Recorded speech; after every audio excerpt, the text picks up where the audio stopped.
Room to Room Weather Center, here's Mississippi's Chief Meteorologist, Matt Lobhon.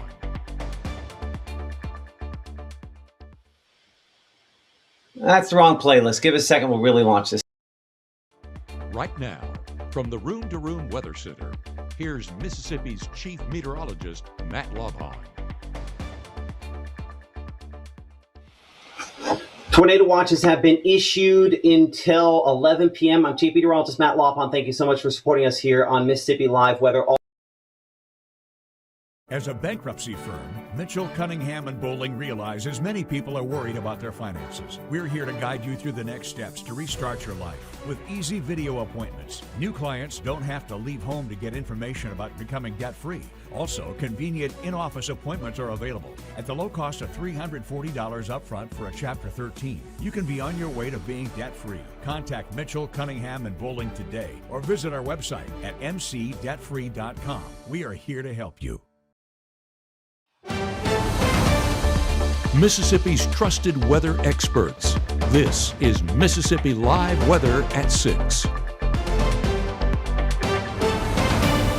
Okay, here we go. Welcome into Mississippi Live Weather at 6. I'm Chief Meteorologist Matt Lobhon. Again, thank you so much for supporting us here. We've been talking, obviously, today about a severe weather chance. It does include the potential that chance still in play with a tornado watch that has been issued for parts of North Mississippi. Here in the Room to Room Weather Center has been our topic all week long. But whether you're Clay County, whether you're out here closer to Clarksdale and Coahoma County, or down in Greenwood, or everywhere in between, we have a tornado watch with the exception of Noxubee, Winston, Lowndes, Pickens, Lamar, Marion, and Franklin counties. Everybody else under this tornado watch until 11 p.m. And those storms are getting closer to the Arkansas and Mississippi state line. So again, that tornado watch is our headline. But at this point, I still believe that damaging winds are the most likely impact that you and I will experience from this. Some of those wind gusts could exceed 70 miles per hour. They've already caused some disruptions to power and obviously other sorts of damage. Much cooler weather on the way for next week. It's this big shift in transition that we are watching here associated with this severe weather risk. And so as we look over the first 12 here, we're 75 at 7 p.m. Again, not a huge coverage of storms at that point, but by 9 o'clock, those storms moving in, reaching peak coverage probably around 9 to 10 p.m. this evening. Most of them out of here by 1 o'clock in the morning. And yes, we're down there in the 30s for early tomorrow morning, maybe a rogue flake, and wind chills that will be down into the teens and low 20s. It's a big shift, and the storms the next few hours here are obviously the headline. Our severe threats, this is the same graphic we've been showing you all day with the exception of this adjustment on the timing here. We show again the 6 p.m. hour here, by the latter part of this hour near the Mississippi River, some of those stronger storms approaching, and then largely exiting into Alabama after midnight.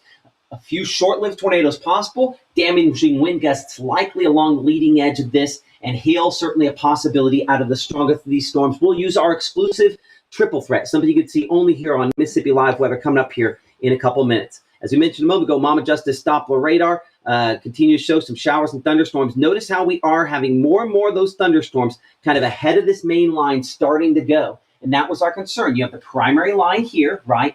But then you have these individual storms ahead. Let's bring it to the final scan here for a moment. We'll dig a lot more into this here in a second, but no storms officially in our area at this point here, but that one near Stuttgart, Arkansas, these are those individual storms ahead. So this tells me that our Futurecast, our HRRR in particular, what we looked at this morning with that run, with those storms ahead, that is coming to fruition, and there could be a tornado threat and perhaps even a strong tornado threat with that portion of this setup. Again, all the counties in blue are under our tornado watch. Up there closer to Jonesboro, Arkansas, we have locations with confirmed tornadoes on this. And the severe threats to this point here, we kind of look at the different alerts or the different things that have happened. We don't have a ton of reports from Arkansas yet, but you can see even ahead of this line, these areas of blue circles that we see there, the one that we have back toward Grenada, an example of some power lines that were down in the Whitehaven subdivision there in Grenada. Also, reports there of a tree on North Lamar Boulevard there around 2 o'clock this afternoon in the Oxford area with some damage. So we've already seen tree damage and everything like that related to the strong winds with this system as it kicks through. Those wind gusts still, as you can see with all those reds and oranges out there, got a lot of stuff layered on here. So I'll pull off all those storm reports. but that is where most of those are coming from. Those strong gradient winds behind this that will continue to move in and keep it even windier in some cases after the line passes than what we've had today. So power outages, trees falling, those sorts of disruptions are going to continue to be likely out of this. Our overall severe risk area here in a lot of ways remains very similar to what we've had all day long. And you can see we're at the beginning of a more significant severe threat that will move in. The wind and hail threats are obviously important, but everyone wants to know about the tornado threat, right? And so that tornado threat, we're starting to again see that intruded in there. We'll have the greatest number of reports. You can see more tornado warnings in this orange zone there that does encompass much of North Mississippi, all the way to east of the Natchez Trace Parkway involved in that, and significant or strong tornadoes possible really in all locations here across North Mississippi. But honestly, the wind potential, the wind damage potential is the more likely thing that you and I will experience. And that wind damage potential is going to come from thunderstorms that are trying to produce tornadoes and may or may not produce tornadoes. But in that process of trying to produce tornadoes, they really wrap up and the wind kicks up, and that's when they end up producing 65, 70 mile per hour wind damage. And so that's why significant wind remains our most likely concern. Potential for destructive excess of 70 miles per hour possible out of this, maybe even up to 75 mile per hour winds as this line moves into and through the area. There will be some hail potential that is maximized out here where we have those individual thunderstorms ahead of that kind of main line. So the storms ahead are more likely to produce some large hail. And again, appreciate True Shield Roofing on that hail threat there. And I can see that they have added back in, if I pull off some of the alerts, and I don't know that I can pull off the cloud cover there, but we see in kind of this purple area, they've added back in. Storm Prediction Center's gone back and forth on this hail all day long, but we've talked about it over and over. 1.25 inches to maybe 1.5 inch size hail possible out of those lead storms. So this is a fast overview on Futurecast. We're going to dig a ton more into this here in a second, but this gives you kind of an overview for just a moment here of the thunderstorms moving from where they're at now to locations from around Tishmingo to just east of Tupelo, down here closer to Winona and to Attala County by around 10 p.m. tonight. This still has a couple thunderstorms ahead of that main line, like that one around Louisville there. That's a big concern. If those are able to maintain, those will have a greater tornado risk. When they merge into the line, that's where that strong EF2 or greater tornado risk will come in. This line by 3 o'clock in the morning, all out of here. But the next few hours, you need to be thinking about where will I shelter if there's tornadoes that prompt warnings for our area, and then how I'm going to find out if I'm in that danger zone. We'll talk again all about that in more detail in a minute. And yes, I see it too, blue on the map.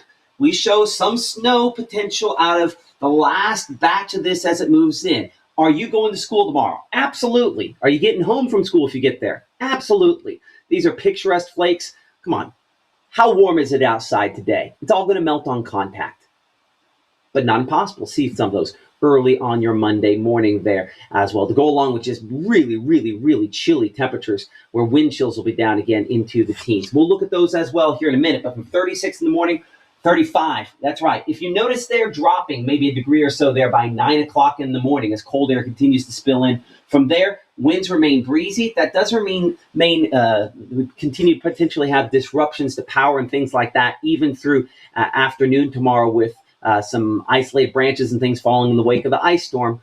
You'll hear me keep talking about that over and over again, but it probably never feels like it's warmer than the 30s tomorrow. Much, much colder. Okay, after the break, we're looking at Mama Justice Doppler radar, tracking where those storms are now, where they're going. We're looking at triple threat, an exclusive thing you'll see only here on Mississippi Live Weather, analyzing that peak hail, wind, and rotation, where those overlap for you, and then also breaking down this cold weather, and yes, flakes ahead as Mississippi Live Weather continues here from the Room to Room Weather Center in 60 seconds. Look at Wanda, ready to rock her big presentation. But first, lunch. Sweet Pepper's Deli. Delicious, celebratory, but is it quick? The Cobb salad. Tender oven-roasted chicken, topped with cheese. Prepared, plated, and served in 6 minutes? Is this for real? Well, of course. Well done, Wanda. Sweet Pepper's Deli. Yes, ma'am. Life is sweet. At Room to Room, did you know our specialty is custom ordered upholstery? Get the furniture you want and the fabric and color selection you want. With our free design service, we won't let you make a mistake. At First Choice Bank, we know you can't always make it before the bank closes. With our integrated teller, you can talk to a live person as late as 7 p.m. on weekdays and noon on Saturdays. It's not just an ATM, it's an ITM. First Choice Bank, your choice for banking. Right now, from the Room to Room Weather Center, here's Mississippi's Chief Meteorologist, Matt Lovhawn.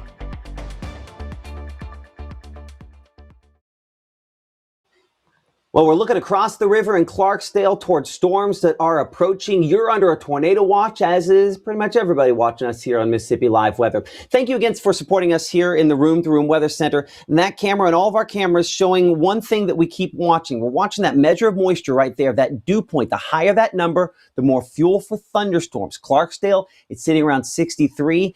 It doesn't look like Shelby is reporting, though looking back into those thunderstorms again on the other side of the Mississippi and Arkansas state line as we go down to Cleveland. That camera down at the moment, again, a result of some of the storms we had earlier on this week. As we slide down to Greenville, looks like that reporting station isn't working as well.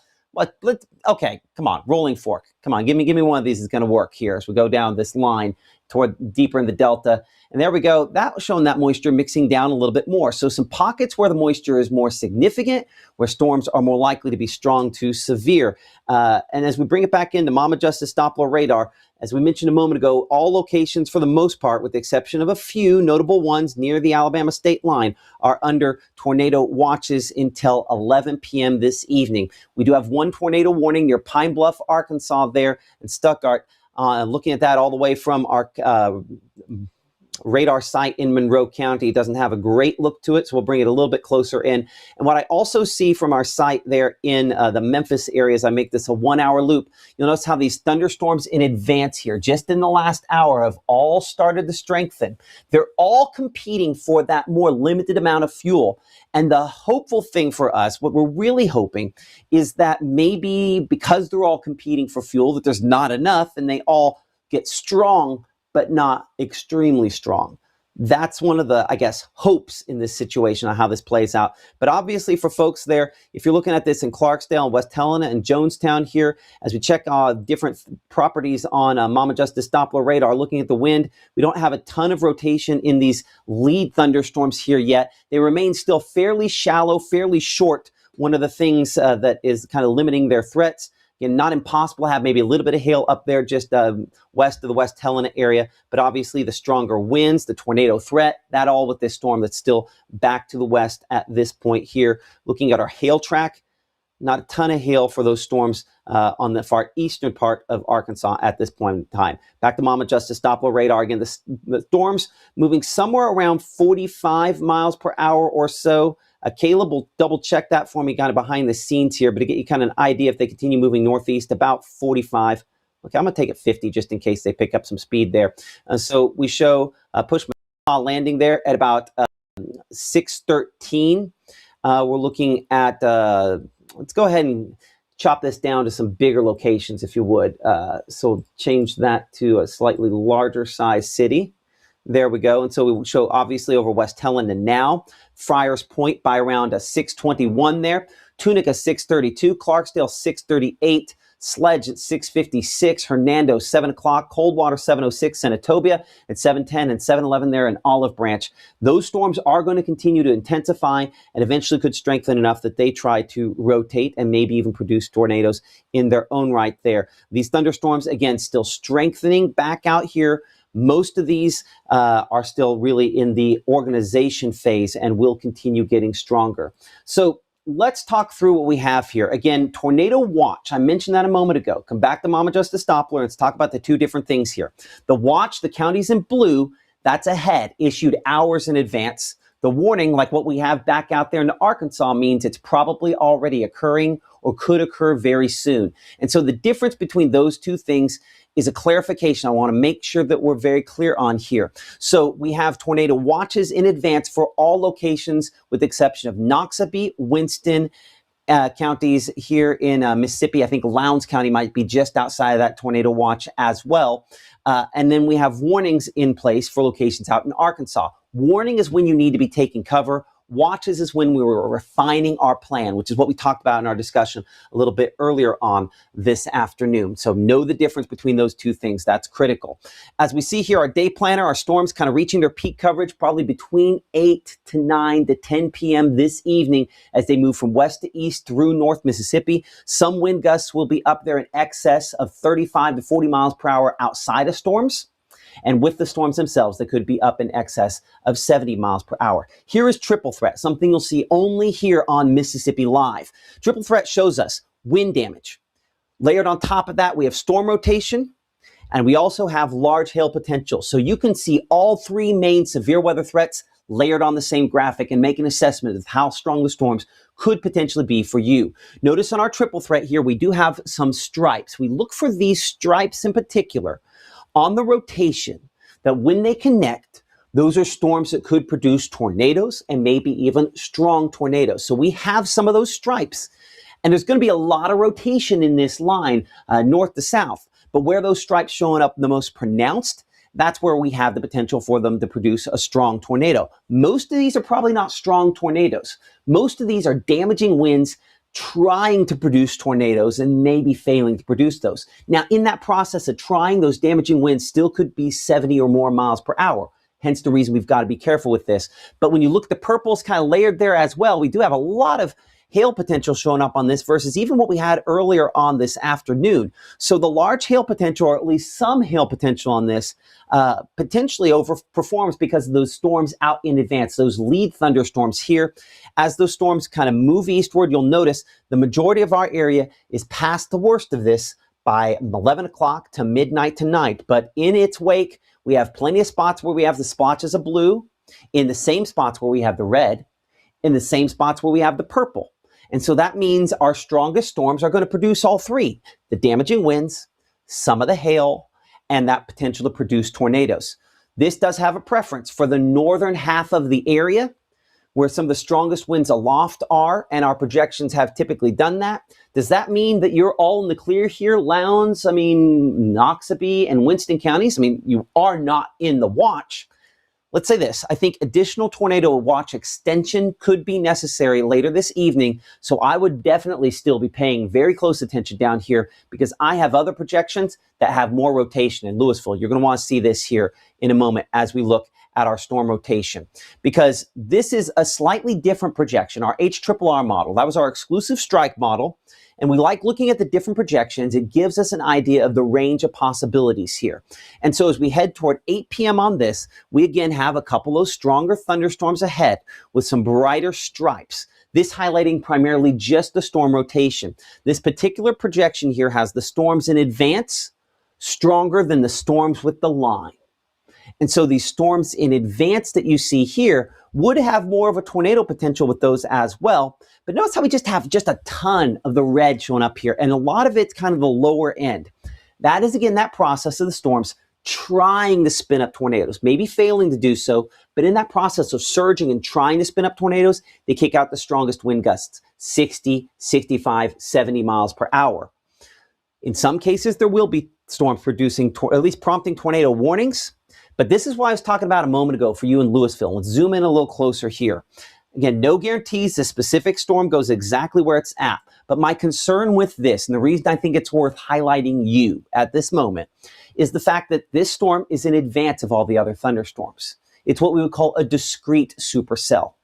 And that means if this can form and get this strong and have that kind of rotation, this is where that strong tornado threat comes in for this evening, is if one of those storms, a lead supercell, can get strong enough, that's when you're going to see the potential for a strong tornado to come out of this system. And so it's not impossible there in Louisville. And that one, notice, goes right there into Columbus as it weakens and merges with the line.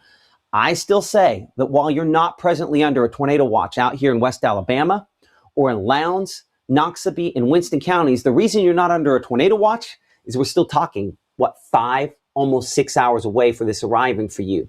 And so they didn't want to put you in one super duper early. I think additional tornado watches could be extended. But as you can see, these will continue rotating and trying to produce tornadoes and producing wind damage as they head into Alabama.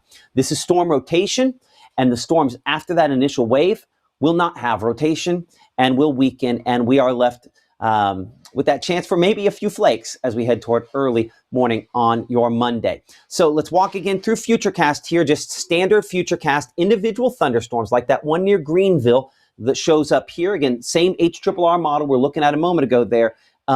Those are the ones that are going to have, again, the most rotation. So we do have some of these ahead. We're timing this out 8 p.m. Sardis, about 8 p.m. again there, Grenada, Indianola. This could be just a little bit slow on some of those lead supercell storms there. This is just the really interesting thing to me. The fact that this has kind of 3 different rows that you can sort of make out on those thunderstorms. The ones in front are going to be the most likely to have rotation with them. The main line, wherever that sets up, is most likely to have the damaging wind. Let's see if this back one here is going to merge in, and it kind of does. That then strengthens this main line between 9 to 10 o'clock, where this is more likely to kick out maybe those 65, 70 mile per hour wind gusts when it's getting closer to Tupelo there, up here toward Boonville, and maybe Eupora. But I'd say certainly for Houston, Tupelo, and Boonville, based on this projection, a slightly greater chance for that.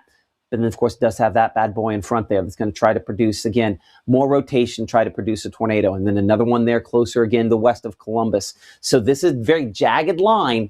Is going to have enough rotation that we're probably going to have tornado warnings. We're going to have wind damage from time to time. And obviously all the impacts and issues that go along with that. As we go beyond that overnight, while this is no longer severe, we're still going to have wind gusts, 45, 50 miles per hour potentially, even 12:31, 2 o'clock in the morning, as strong winds aloft with this system mix down toward the surface. And then, yes, 6 a.m., 7 a.m. tomorrow morning, maybe a few flakes as we really transition things here. Low temperatures tomorrow morning were low 30s to maybe mid 30s, and wind chill temperatures. So those are actual temperatures. Wind chill temperatures about 20 we show Holly Springs, 25 Tupelo, 27 degrees in Houston for what it'll feel like.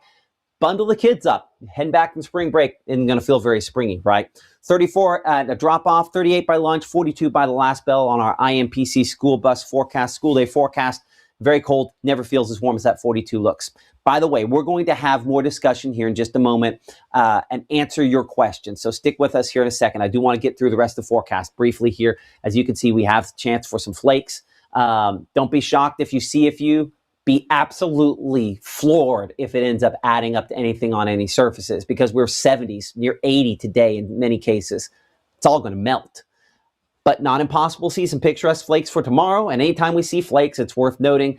It is interesting. The Futurecast does have as many bits of blue on there still as late as the afternoon for tomorrow. So watching that up there in the Tennessee. But yeah, we're probably going to have some flakes. And then temperatures expect to be 40s to maybe mid 40s out there for highs tomorrow, but never going to feel as warm as that indicates. Then low temperatures Tuesday morning. Note this. These are actual lows, actual low temperatures, mid to low 20s, cold enough to damage plants. Keep that in mind if you've been protecting some of those, that we're going to have some issues with that. So protect those plants as necessary to make sure that obviously we don't have some issues there with our hard freeze. And wind chill temperatures by Tuesday morning down into the upper teens. Really, really chilly. I'm going to zip ahead here to the 7-day forecast so that we can work our way to talking about some of your questions. I think we'll have another day for early Wednesday morning where we're down below the freezing point. And so that could lead to obviously some issues with frost and freeze on plants. Cover them up next few days. We're back up to the upper 60s as we go there toward around Wednesday. We're 73 as we head toward Thursday, 78 by Friday. No real rain chances as we go into the latter part of the weekend, or latter part of next week, as the air fairly dry, again, with those low temperatures in the upper 40s there. Okay, we are going to be back here in 60 seconds to talk more about specifics. We're going to answer your questions right after this. Every legend starts somewhere. Not with perfection, but with the decision.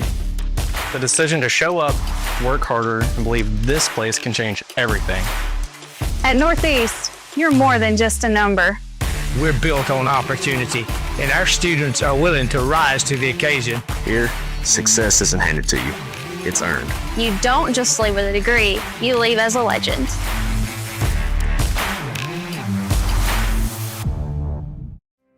I have been going to Two Place Smiles my whole life. When I was a kid, I was unhappy about some uneven coloring on my teeth after getting my braces off, which at the time there really wasn't a fix. I was recently made aware of a solution that would totally fix it, which is exactly what we did. They not only heard my concerns, but they never stopped looking to solve my problem, and that's why I love Two Place Smiles.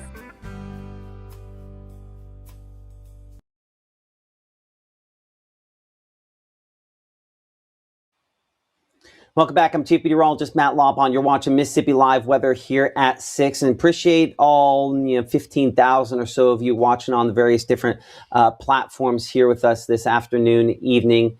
Actually, I didn't even check socials to see how much we have on socials. That's just on the app. Yeah, about 15 to 20,000 of y'all. Appreciate you guys for watching us here. Let's try to answer some of those questions if we can here in the Room to Room Weather Center. I'm going to bring in our meteorologist, Caleb Edelblut, who has been watching those from the very beginning of this broadcast. Caleb, what are some of the concerns that people have had, some of the questions that you have noticed that I think are kind of shared sort of questions?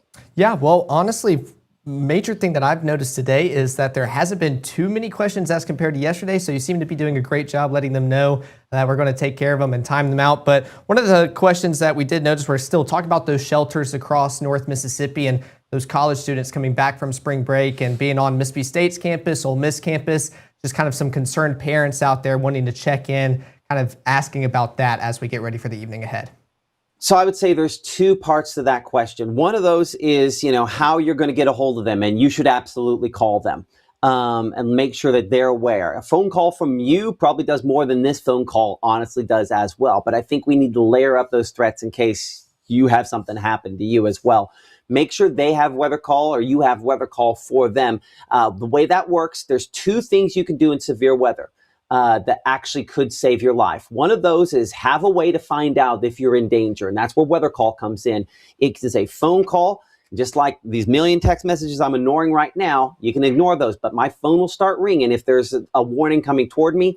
It'll be my voice saying a tornado warning is moving toward your specific location. And if one's confirmed to have touched down, it'll call you back, calls you for severe thunderstorms, calls you for major flash flooding like what they had back in Texas last year. Recommend that. I think that's a critical part of doing all this as well. And that's just, a level there on building your armor to make sure that you're safe so that we have multiple sources and multiple ways to find out if we're in the danger zone. You can, of course, our app, one of those ways. But we start talking about shelters. We do have a list of storm shelters, and appreciate the folks there at Lee's Storm Shelters, again, sponsoring our storm shelter page. A lot of people that have sponsored us, and we'll show you again that list here in a minute.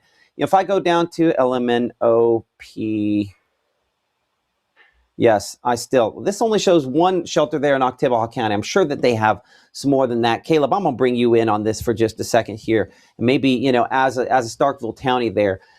There's more shelters than just that one, correct? Or do I just not have a full list? Well, we have the one that just recently got built close towards, I always call them different, or down from the Sportsplex region. But for campus, we have kind of select shelters due to dorms across campus. Mm-hmm. And that's kind of where we see most of ours, especially for the college students out there on campus. But for us in Oktibbeha, it should just basically be that one, if that's the one that just got built, and then of course the ones on campus is the ones that I can pull off the top of my head. And then ultimately it's also trying to, to a certain extent, make friends, right? We want to make sure that that we have, friends and family that we can go and shelter with if we need to. When we think about this, we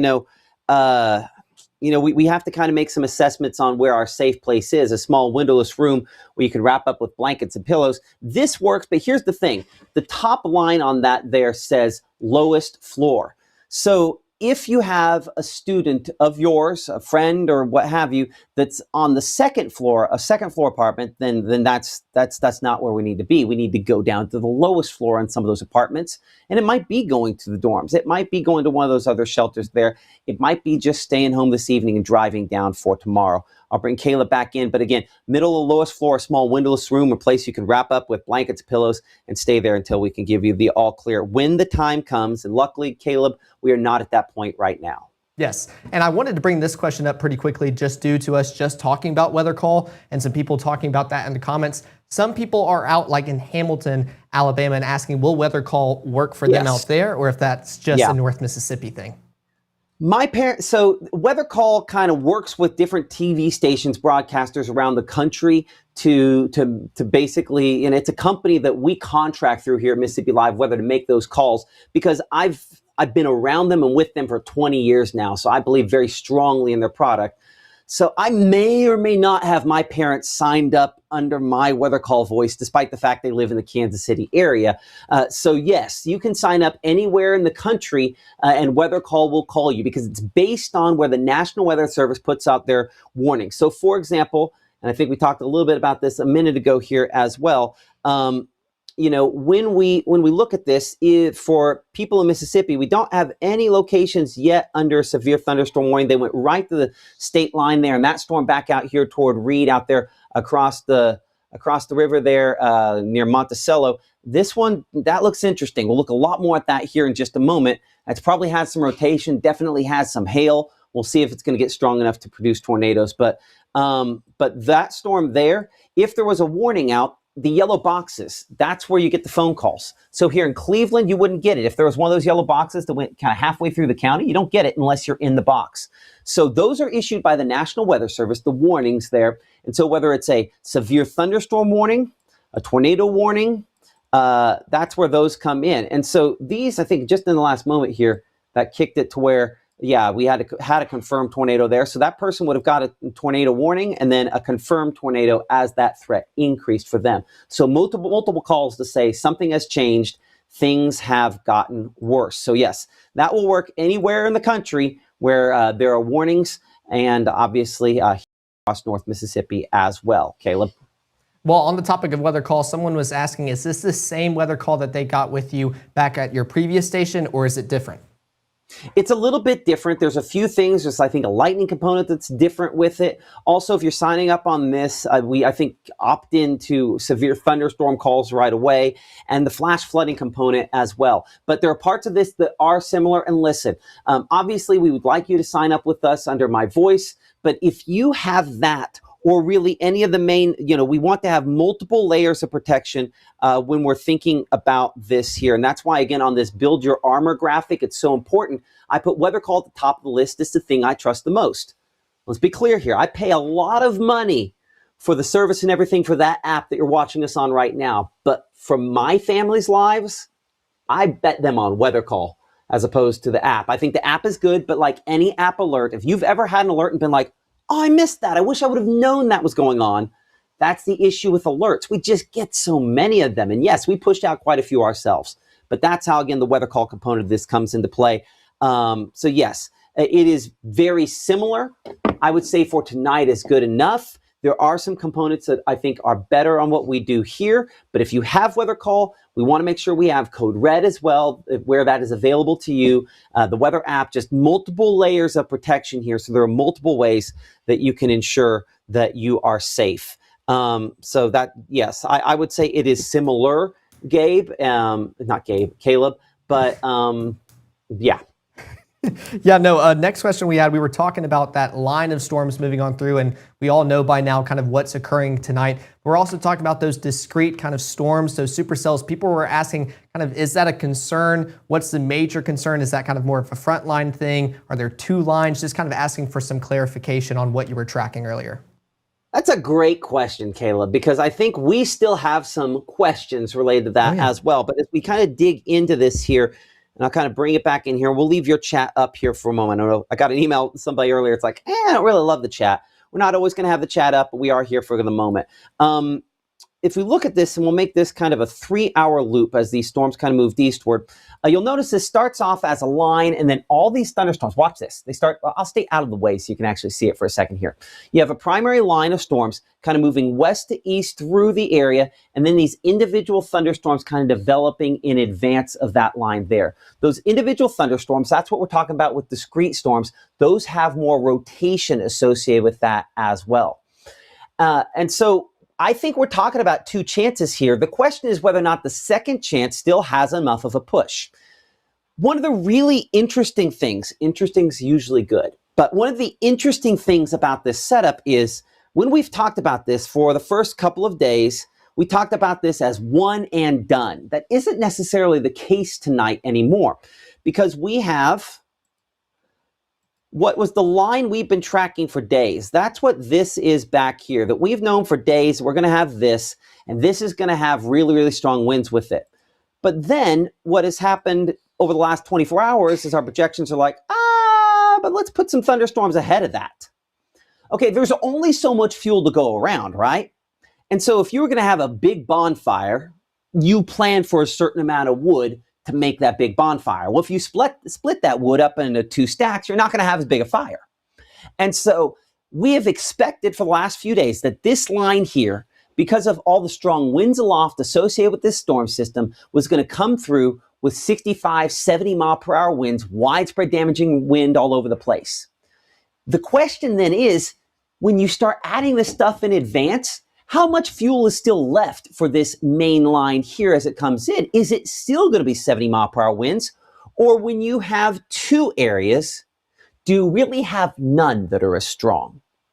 That is our hope. My hope is that because the amount of fuel is so limited and marginal versus where we typically are, if you're going to spend that fuel out east here on discrete storms, that then leaves less fuel for the main line to work off of here.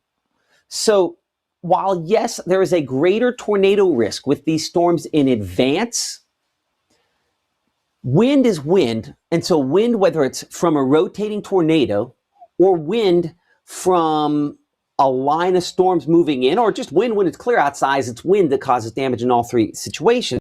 So if these storms can get rotating, but not tall enough to stretch that rotation down to the surface, they could use up some of the fuel for the second line. So again, for our praying folks out there, and I know we've got some folks out there, myself included, that believe in the power of prayer. You know, if you're looking at something like this, we're spending our fuel on 2 different lines here. And so hopefully there's not enough from this front line. We want these to strengthen enough to mix up the atmosphere and use the fuel, but not enough to produce tornadoes. We don't always get what we want. But either way, the point on this is there's only so much fuel, a limited amount of fuel to spend on both of these, because if you've watched me at all over the years, you know that I don't know if infatuated is the right word, but always talking about the dew point. It's something that's on the same scale as the temperature. And typically I'll talk about dew points that are down here in the purple in the 70s. Well, look what they are up here into the Delta. They're in the mid 60s. That's not nothing, but that's not nearly as high as our typical situation. So if you then try to pull off discrete storms with mid 60s dew points, you're probably in most cases going to produce more hail than you do tornadoes. So there remains a best case scenario where maybe this mixes out some of the fuel and then that weakens the overall line. But I guess answer the original question, we have 2 lines here. Can we just spread enough fuel between both of them that we weaken both? That is one of the questions and, frankly, one of the hopes on the way this could end up playing out, Caleb.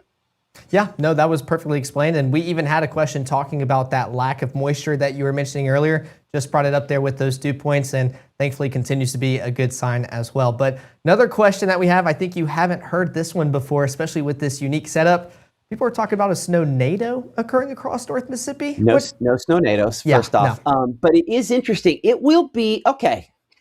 So I was talking to my wife about this, in the before the show. One of our partners in this up here in the Joplin, Missouri area, it'd be Doug Hetty. I went to college with the guy back in the day. They have, and let me add it on here. I'll see if I'll pop it on. No, let's first and foremost, no snow-nados, right? Okay. I think this should pop on everything here. Is this what it is? Yes. So this is a snow squall warning. Caleb, do you remember the last time you saw a snow squall warning? Couldn't tell you. I could not tell you. I need to be crystal clear. I don't know for sure the criteria on a snow squall warning. So give me a moment and let's find out together and we'll talk through this. But that's where the wind and snow component of this kind of come together as well. Let me think. I need Weather.gov. I think it's got to deal with something like a strong band of snow moving through, if I had to guess. My thought is it's probably going to be a strong band of snow that might have some convective snow in it as well. Let's see the official text on a snow squall warning to make sure that I have that correctly. Okay. Intense bursts of heavy snow, gusty wind leading to blowing snow and rapidly falling visibility, wind gusts greater than 35 miles per hour. The interesting thing on it, so what it essentially is, a snow squall warning, I think essentially is a blizzard warning on a small, short-term scale, would be the best way to describe it. Not something we run into very often, but it is a sign of the potency of this system. So we're looking at Missouri to answer, again, our snow potential down here as well. That shows you that when you factor in, you topple in the wind on top of the brief, heavy snowfall. That's, again, where you get that snow squall potential there. And you'll notice this is not something I talked about here because we have other bigger impacts like that tornado watch that's popping on there. I'll pop off the tornado watch for a second. But we do have freeze warnings and freeze watches in effect for all locations that can watch us here in Mississippi Live Weather. Hard freezes are expected, and that will lead to a damaging and possibly killing freeze for some plants. I talked to folks out there. I think it was Cherry Creek Orchard the other day. We kind of had a question from them asking about this as well. Thoughts and prayers with those in the ag industry that have issues related to this. You need to cover up your plants early Tuesday morning. There's going to be some issues there. Let's get a storm track on this. This was the one we were looking at a minute ago there. Said we saw some rotation on it. Give me a moment to get you a storm track, kind of a advanced and longer range storm track on this. We'll have to kind of tweak the radar site. That's looking for Memphis. Maybe Jackson has a better shot at it. None of these have a really great shot. They're just so far away. You can see the big hail there. And let's double check the speed on that for a moment. I think that's still Little Rock. Can you get me a speed on that, on how fast that's going, Caleb, behind the scenes? And I'll get that up. I can look at that. This is just outside of our area, out there into Arkansas. The problem is that these storms, there's hail on these. They're rotating. They are strong and strengthening. And let's get kind of the angle that this is moving here over the last hour. See, that's moving almost straight east. So that angle straight east there is slightly against the overall kind of upper level winds that have a little bit more of a, maybe just slightly more of a north of east angle to them as well. So that tornado warning for Drew, Arkansas, we do not have that in effect for any of our counties as well. Again, going there over to Dinsha, Arkansas. I got to be honest, don't know that name yet. Okay, I'm going to bring Caleb back in here for a second. Caleb, what are we going on the speed on that? 40 miles per hour is what the National Weather Service put on the warning. Okay, so we will make that kind of a longer track warning there, just to track, again, the rotating part of that thunderstorm. Let's say 43 miles, a little bit faster than that. You gave me pretty close. I know I asked you how fast, and I'm like, I'm going to change it. Let's go 65 miles east to just get some folks more into our area. And so there we go. We show Mount Bayou about 740, Cleveland about 739 there, Renova about 739, Drew 755, Schlater about 8 o'clock, assuming it doesn't pick up any speed and assuming nothing else develops ahead of that there. So we're going to have to watch that potential as well. You had a question. I hope I answered that question. Oh, so snow NATO. So no snow NATOs. The quick answer is that could we have some blowing snow, and could that then potentially be enough to reduce visibility? I mean, I have to have it on the table as a possibility that we could see that. I mean, we could look at Snow Finder, something you'll see only here on Mississippi Live. If I imagine people wouldn't mind seeing that. So let's go ahead and take a second here to pull that up. So give me just a second here. Finder. You'll get to see it live and in color at the exact same time I get to do it. Again, this is an exclusive here to Mississippi Live Weather. It leverages our strike model, and I have not looked to see how our strike model this doesn't. I forget, this leverages the MBM. Let's make this 36 hours. There we go. And so, well, as you can see there, negligible accumulation. And honestly, that's probably overdoing that to a certain extent, just because of how warm we've been. But, giving you a time frame odds on that there, again, where we see, peak time frame somewhere mid-morning for locations out to the east of us as well. So Snow Finder, not really seeing much on there. I mean, I don't mind going and let's see here, snowfall. Yeah, we can do this 96-hour snowfall there. We'll just drop this in for a second. Remind me that I put all this stuff in the show, or if we go back to do this at 10, we're going to have some issues. Yeah, you can see there, not much. So part of the reason for that, there's some warmer air aloft and some things that kind of work against that. But this is kind of that snow potential there on that. Let's go look at. Yeah, we do this. This will also be snowfall. And so this will be our HRRR snowfall. It has just the littlest bit trying. But again, as you saw a moment ago, there's probably more snow actually falling versus snow accumulating. I shouldn't say snowfall in this because this is about accumulations, how much adds up there. So yeah, anyway, other questions, Caleb? Yeah, unfortunately, we, including me, are all going to school tomorrow. So not looking forward to that tomorrow morning, but still got to get back into the work week mindset. Another question that we had, especially because we were just talking about that tornado warning kind of getting closer towards Mississippi. People were asking about the timing for shelters and kind of what that overall timing looks like and when to leave to get ready for their safe space as we can see more warnings creep towards our area. You know, the thing on that is I think he's going to come back to you guys and just. Sorry, I pulled up the wrong chat on that. My bad. The button looks exactly the same. It's just as whether or not I have it on Caleb's settings here or mine. Okay, so you want to go far enough in advance to hopefully build in, you know, to where you're not in danger. Because the most likely place for you to get injured when we start talking about unsafe places, those are cars, trucks, and mobile homes, right?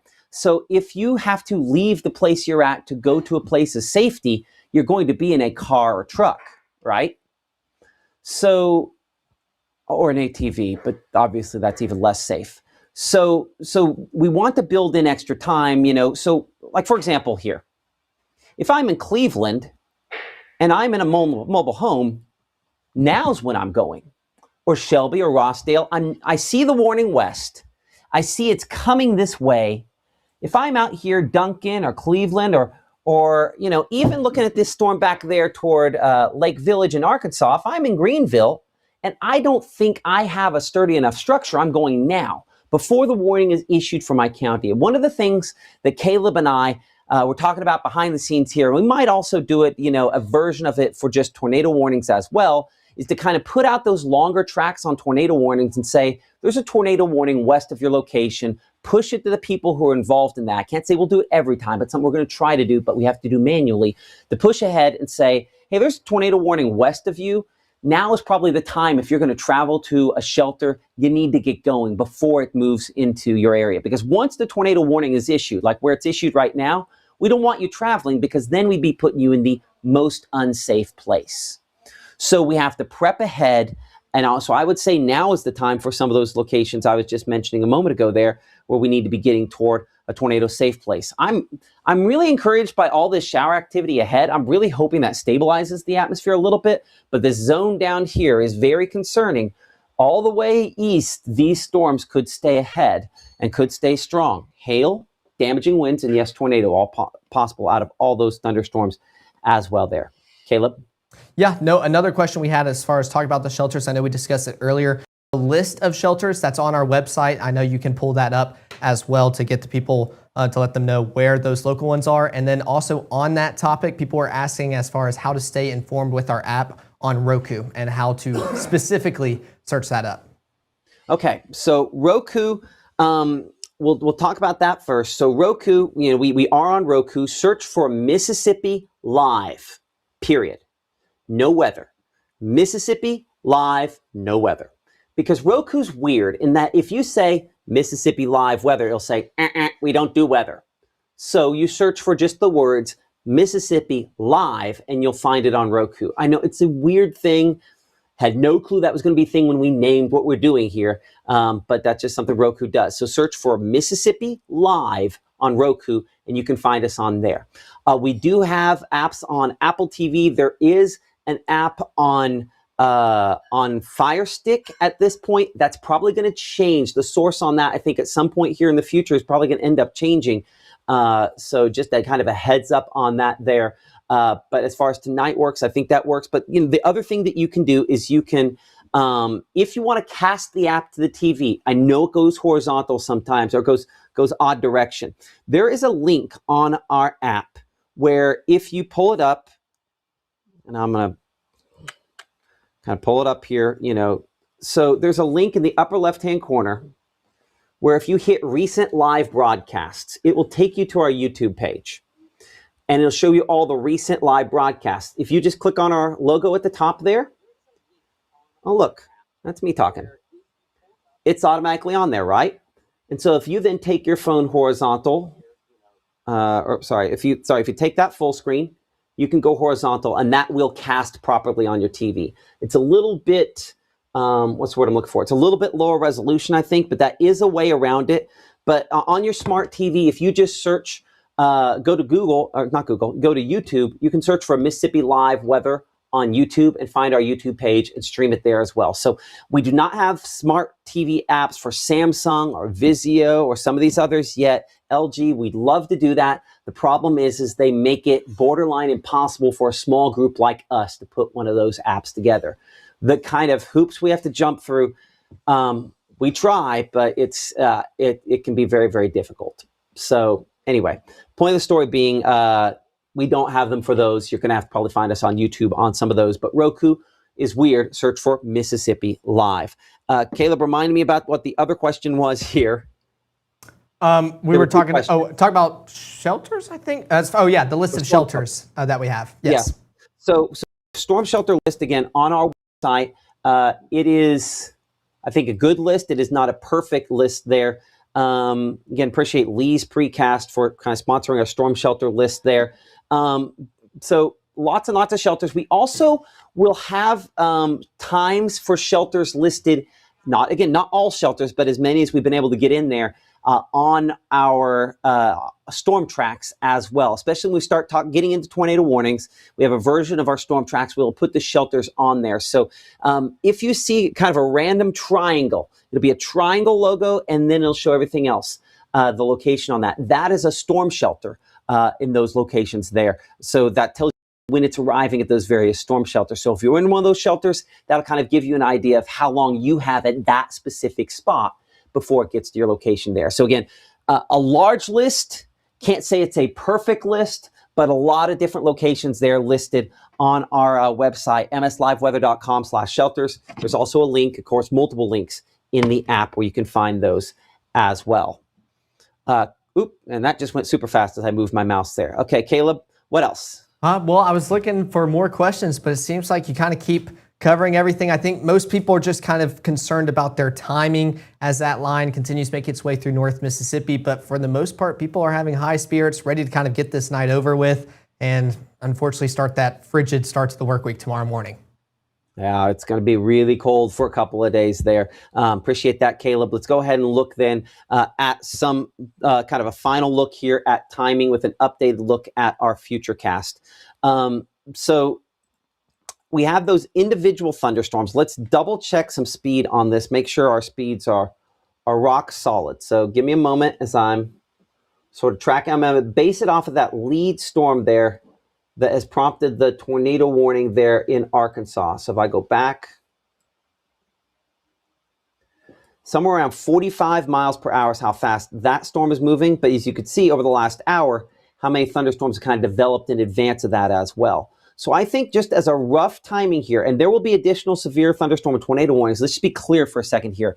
If I'm in Greenville, I'm treating this like a storm that'll eventually have a tornado warning. It looks like it's going through a cell split there, because I think I might have 2 hail cores showing up.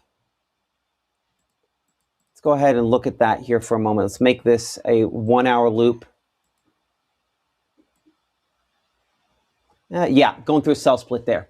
So as part of that cell split, this is going to maybe go a little more right. That might take it on the south side even of Greenville there as well. Still a little early on that, but I would be getting close. I'd be going to that tornado shelter if I'm out here and I don't have one. I'd be getting to that community shelter at this point for grandma and grandpa's house or someone else, because typically when we get a cell split, one of those goes a little bit more right, and then that will take it again toward you, and that's a strengthening process. So that's, obviously our concern. So let's go ahead and we'll put on kind of what we call a mosaic, where it puts on all the different radar sites all at once. Let's track this about 45 miles per hour. I'm going to track, the problem is up here, these are all weaker, and I can't say for sure that these are going to fully develop. It probably might wait until this main line back there before the strongest winds. So I'm going to track the southern part of this, and then we'll figure out what we're going to do on the north part. And then I think we'll probably end up continuing this, and I'll toss a little bit to Caleb here to do some of the tracking on this for a little bit. So make sure the chroma key's up and ready to go on that as well, kind of behind the scenes. And we'll obviously keep monitoring it, but let's go about 9, let's go way east. So that'll give some rough times on where some of the strongest storms are right now, moving into the Mississippi Delta. So we show, again, I'd like to move that east a little bit. So you can do that. It's fine. Rough times. So what we got? Drew at about 751 there for you. We're looking at Cleveland 746 there. Greenville 722. Ark City at about 711. Leland at 735. Indianola 753. I think I said that one. Inverness at 805. And Greenwood at 830. Let's go farther east than that on this line. So let me think. That gets us to 830. Give me a moment. So we'll pick that up there. Okay, so that then gets us to what we have: Greenwood at 8:30 there, Coffeyville at 8:53, Grenada at 9 o'clock, Winona about 9:08, Kilmichael about 9:22. Let's go east of that. I think, what was that? 9:33. There we are, somewhere around Calhoun City. Select that. And so what do we have there? Vardaman by around 9:40, Eupora 9:40 or so, Houston about 10 o'clock, Aberdeen close to about 10:30, Smithville about 10:30 or so, Caledonia about 10:52, Hamilton, Alabama about 11 o'clock or so. So that gives you kind of a rough time for some of those storms. We can try other spots along this line as well. If you're willing to be patient and wait with me for that, we will do some of that tracking as well. Some of the storms back farther southwest. I don't know that I have as high confidence that these are going to be as strong and damaging as the ones to the north. Hold on. Let's clear both those off so we don't get it kind of mixed up on what we're looking at.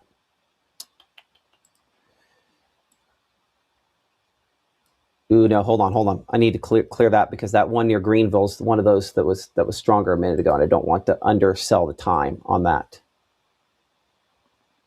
That should cover most of what's left in our area, all the way to the Alabama state line. It's about 40, 45, maybe 47. That might be just a hint fast.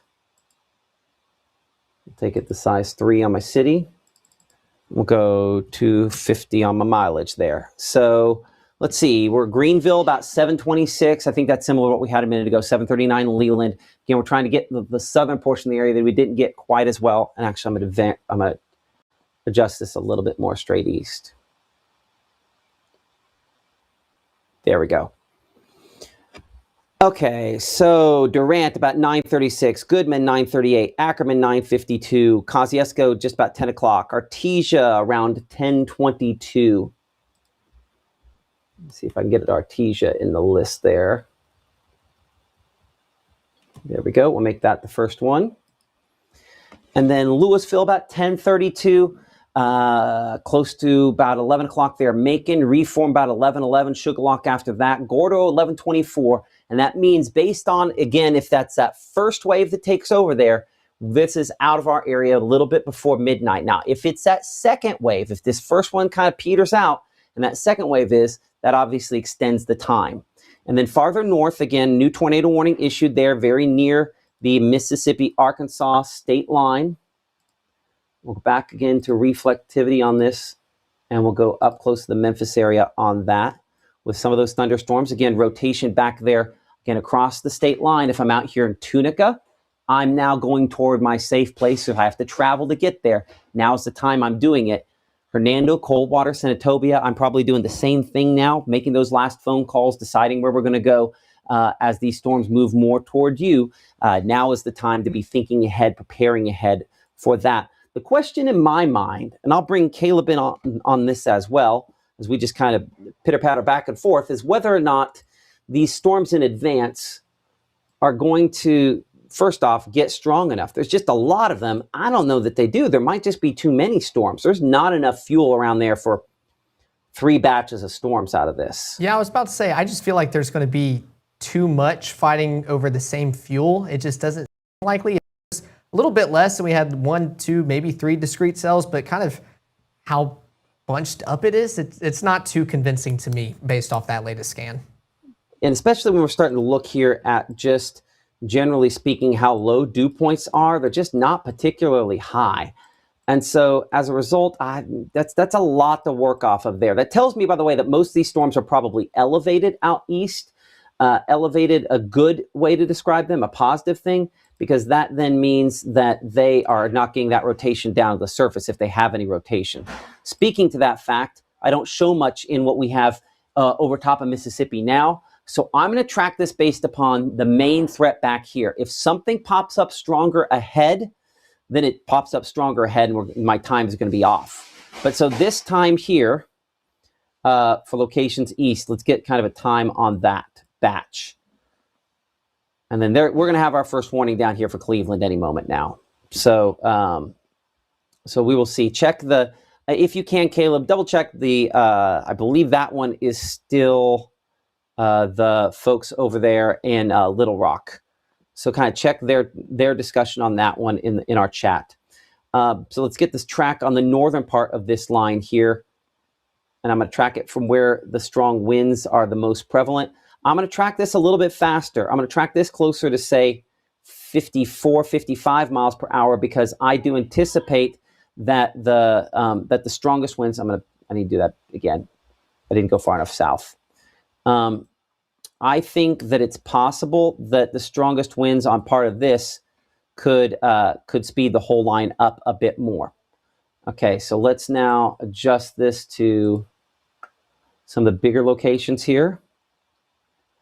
And let's take it east through the area. So South Haven, we show about 752 for you. Obviously, we have storms overhead. If these get stronger, then when we know, we know. While this is up, again, remind you to build armor. And if you do know some folks out there who maybe follow us on social media only, they need to probably get the app just to make sure we're in good shape there. But here's kind of our timing. As you can see, for your city, might be worth snapping a picture and sending this ahead. If you know some folks that maybe live there in Germantown or Senatobia or Collierville or Batesville or Holly Springs or Oxford, as this moves eastward, damaging winds, some rotating thunderstorms possible with this line. While no official warnings yet, they'll be coming here in the next few minutes. But this shows this line. What we got? We have Ripley there. Does this go? Yeah, Tupelo should be in that list, and I don't see it. So I'm going to have to force it in there here in a second. That's interesting. Always fun when it wants to do. So snap that picture. That gets you all the way to the Alabama state line there between now and really 10 p.m. or so, assuming this picks up some speed. And I might be going too fast on this here. I'm assuming it's going about 55 miles per hour. If I take that down to 50 miles per hour, you can see that does slow some of those down just a little bit more. I'm going to shrink the size of the city on there so we can get a few more cities on as well. And let's start that list there at Hickory Flat. And so there you go, eastward, including locations such as Ecru, about 943. Algoma, we show about 951 there. Burnsville, 956. Tupelo and Guntown area, somewhere around 10 to 1015 or so. Let's see if we can force that to be the top again. You see Pontotoc on that list there. Where we have Pontotoc, about 952. And there's Tupelo at the top of the list, about 1011 there. Verona, about 1012. We have a couple locations in Tupelo that list out there because of different parts of the city there. I think Fair Park, one of those, actually Crosstown, one of those. Plantersville, we show about 10:16. But again, for Red Bay, about 10:40 as those storms move eastward. Make sure to have Mississippi Live Weather app. Make sure you have multiple layers of protection so you can stay safe and ahead of any issues that we have there. And as we bring Caleb back in here, okay, just so you know, if you are on the computer, and I'll ask this question for behind the scenes real quick here. Is anybody getting onto the switcher computer there, or we have the post on that? We were just resharing the Facebook stream, so that's why I was unclicked right there. Gotcha. Yep. Let's try to reshare that if we can if we need to go to the hub in the back room, that we can do that as well. Okay. Are we low on computers? Is that our issue? No, I mean, if that will fix that issue, we can do it in the hub on the back. Okay, we'll sure talk about that behind the scenes. I'll call someone here in just a second back there behind the scenes as well. Okay, Caleb, looking at that, I think we're going to just keep the live stream going as these storms kind of move into and through the area. I think that's probably the wise thing to do in this scenario here. We'll do additional pushes once this gets going. But I'm going to hand this off to you for just a second here as we have our first severe thunderstorm warning has been issued just in the last couple moments here up here toward Hernando and Dean's Corners and locations. These are a couple of rotating thunderstorms. Do you want to go over to the chroma key? Would you rather run the radar there or run it on the monitor? I would probably rather run it here. I was trying to get it booted up on chroma, but I think it was talking about disconnecting somebody else, which I would assume would be you. So I figured keeping my hands off of that, I can stick over here. Okay, well, go ahead and you take this over for a second, and I'll double check on that as well. All right, well then let's take a look at some of these severe thunderstorm warnings as they are now creeping closer and closer into North Mississippi and pretty much starting to affect us here. So let's zoom out first to kind of see the overall view of what's occurring here, because we've been talking a lot about that tornado warning across the Mississippi River into Arkansas, but let's focus here on North Mississippi and what's going on. I know some people in the comments were asking about what all these blue boxes are, and I know it encompasses most of us, so we're definitely curious. Those are tornado watches that have been issued earlier today. They're going to expire later on tonight around 11 o'clock and pretty much encompassing almost all of North Mississippi. But let's take a look at some of these kind of prefrontal activity that we're starting to see, all these rain showers starting to pop up. Let's see, actually, I don't have the lightning strikes turned on. I'll have to go to the computer behind the scenes when Matt gets back to do that. But let's take a look at some of these showers that are starting to affect us here in North Mississippi. Me and Matt were just talking about these and kind of how they're starting to pop up a little bit. We're not envisioning these to get a whole lot severe within the next few minutes, and that's a good thing just because of how much is occurring within this area, especially taking a look at the past hour. Just talking about how it's not really kind of fighting over all that fuel. We can take a look at that severe thunderstorm warning as it's starting to get fired up just a little bit out there, pretty much over Dean's Corner, affecting those. We can take a look at our hail threat to see kind of where that's becoming a little bit more probable. That little dark pixel right there on our scale showing it's a little bit more probable occurring here in North Mississippi, pretty much right over Eudora. There we go with those lightning strikes, definitely seeing an uptick, and those blue bolts kind of showing those positive strikes as well. So definitely going to hear a few loud booms as this continues making its way through North Mississippi, moving pretty quick as well. So we can continue viewing that with the hail threat. Let's see if I can, oops, I'll have to close that out real quick. Let's move this back over to that. Let's go to that, and then precipitation, which actually we're going to want to switch that to Memphis. Get a better view on that. There we go.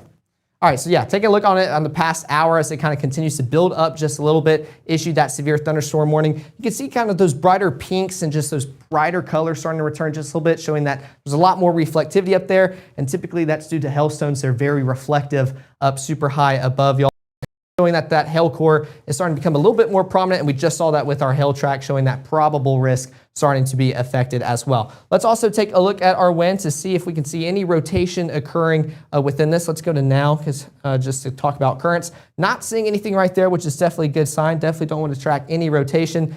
This one maybe trying to stir up just a little bit, but still nothing overall too impressive, but definitely trying to rotate just a little bit. Right now, I would say this is probably wind and hail related for the severe thunderstorm warning to be put in place. But it does have a little rotation, you're right.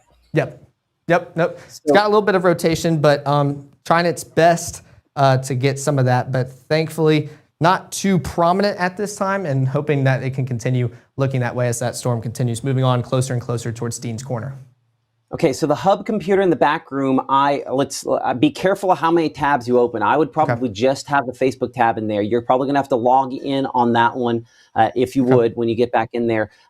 If the mouse isn't working, you might have to pull the mouse off of the Mac Mini. Okay, so so in the back room there, you'll hopefully that'll make sense when we get back there as well. Just don't click on anything on the Mac Mini because that'll take us off the air. Yeah, no, won't do that. Okay, good luck. Talk to you in a minute. Okay, let's go ahead and reset things here for a moment. Current time is 7:08 p.m. I'm Chief Meteorologist Matt Lawpon. You're watching Mississippi Live Weather. Again, we are a 24/7 streaming service out of the Tupelo area that covering is North Mississippi, DeSoto County, parts of Tunica County. You're our first warning of the day on a severe thunderstorm warning that's been issued for your locations for a few rotating thunderstorms. I'm going to go wide to show the second warning of the day, which is down here for Cleveland, Bolivar County, as well as Sunflower County for a storm that has been rotating as well. We do not have a good look at this storm. We're not going to probably have a great look at this storm, unfortunately, because we're so far away from radar sites. This is not a new thing. This is something we always struggle with out here in the Delta. And it's the reason why we've paired up with the North Mississippi Storm Chasers to put a bunch of cameras in place out here in the Delta. The problem is our Cleveland camera, at least as of last check, is down. So we're going to go kind of up the road there, and we're going to look in the Shelby area just outside of the warning, trying to look back into this here. Again, a severe thunderstorm warning there for Bolivar and also Sunflower counties. Let's go ahead and check the angle on this here as well. By the way, and Caleb, yeah, let me know, just kind of wave me on if you're having trouble getting on the computer back over there. And just let me know here in a minute, and we'll figure something out on that. So let's see here. I'm pulling up our camera network. And again, I appreciate our partners with this in the North Mississippi Storm Chasers for everything that they have done to ensure that these cameras are in place to help honestly protect all of us here in North Mississippi. They're a 501c3 and the nonprofit, and just an incredible group of men and women. So we're looking west here, generally into that storm. We'll go ahead and pan this a little bit more southwestward. So give me a moment for the camera to start looking more kind of southwest into this. Again, we're a long ways away, kind of looking through the precipitation there. Quite a few lightning strikes with this as well.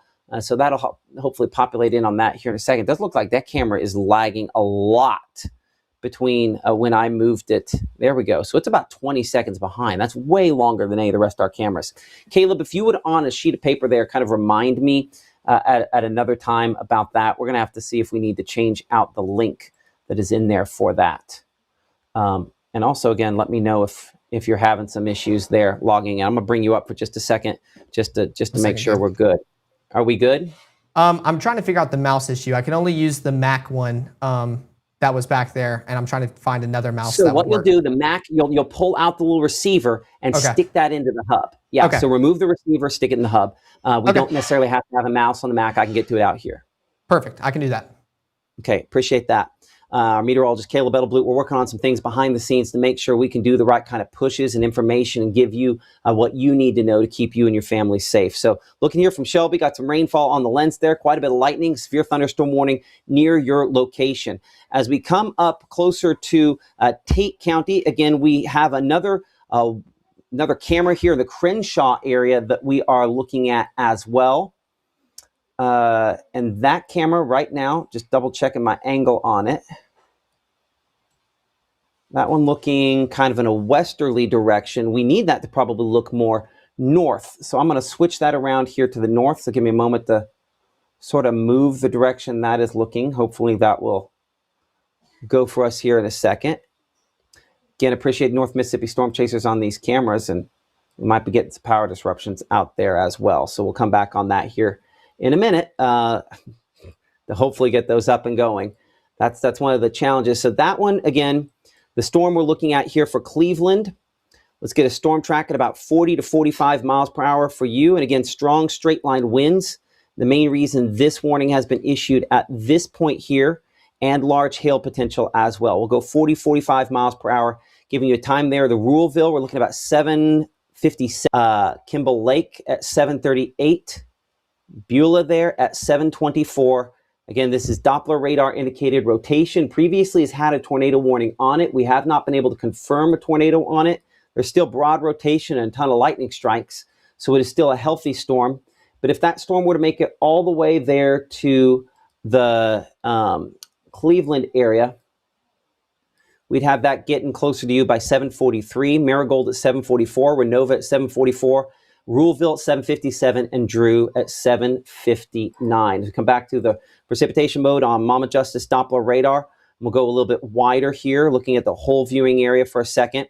All the storms in advance, there might be some rumbles. They might enhance the wind somewhat. These are not tornado-producing thunderstorms here on any stretch of the imagination. It's going to take this main line back here, and the storms that are just in advance of that are a little stronger, those are the ones we're most concerned with. Now, something could change. Things could evolve. That's the thinking as of this moment. Reserve the right to change thinking as necessary because, again, these do probably have some wind with them. As we check, the wind mode here, I'm probably be better off looking from Memphis on that, even though it's looking a long ways away. You can see, just based on the angle there, some of the gusty winds. These are going to mix some of the strong winds from aloft down to the surface. So we'll get you a storm track on those as we clear off our previous warning information and come back over here to the regular rainfall mode. We'll track that batch at a slower rate. So again, this is below severe limits, but obviously bears monitoring. As we take that eastward, we will say about 40 miles per hour, and I can extend that east of those spots as well. No warning for you, but this will enhance the wind speeds where we're getting probably 40, 45 miles per hour winds, maybe a little stronger than that from time to time. Let's take it eastward. We'll go 100 miles. We're probably not going to go all the way east with that and change the size of locations. So there you can see, again, this is kind of the initial wave. There are additional thunderstorms after it. These are more likely to be severe back here. This could still have some strong wind gusts with it. We get it there toward Bruce at 7:48, New Albany 7:52. The first wave there toward Pontotoc about 8 o'clock. We're showing Boonville 8:22, Guntown and Saltillo at around 8:32. Caleb, I'll talk to you in a minute here. I want you to give me kind of a rundown on that most recent mesoscale discussion that came out about 6:44. I know that's been about a half hour ago, and I wanted to get to it, and I've just been busy with other things. So, Caleb, if you get a chance, we'll check out that latest mesoscale discussion with the folks at the Storm Prediction Center in Norman, Oklahoma, coming up here in a few minutes. As we come back into our severe thunderstorm warning up here closer to the Memphis area, we're looking here, Dean's Corner, Alden there. It does not look as impressive on this shot, but we're also looking a long ways away. Bringing in the Memphis, this also not as impressive as it was just a little bit ago. We'll make this a 1 hour loop here. You can see these thunderstorms had a bit more kind of purple with them a minute ago. We'll make this a slower loop so that you can see that probably a little more detail over the last 30 minutes or so.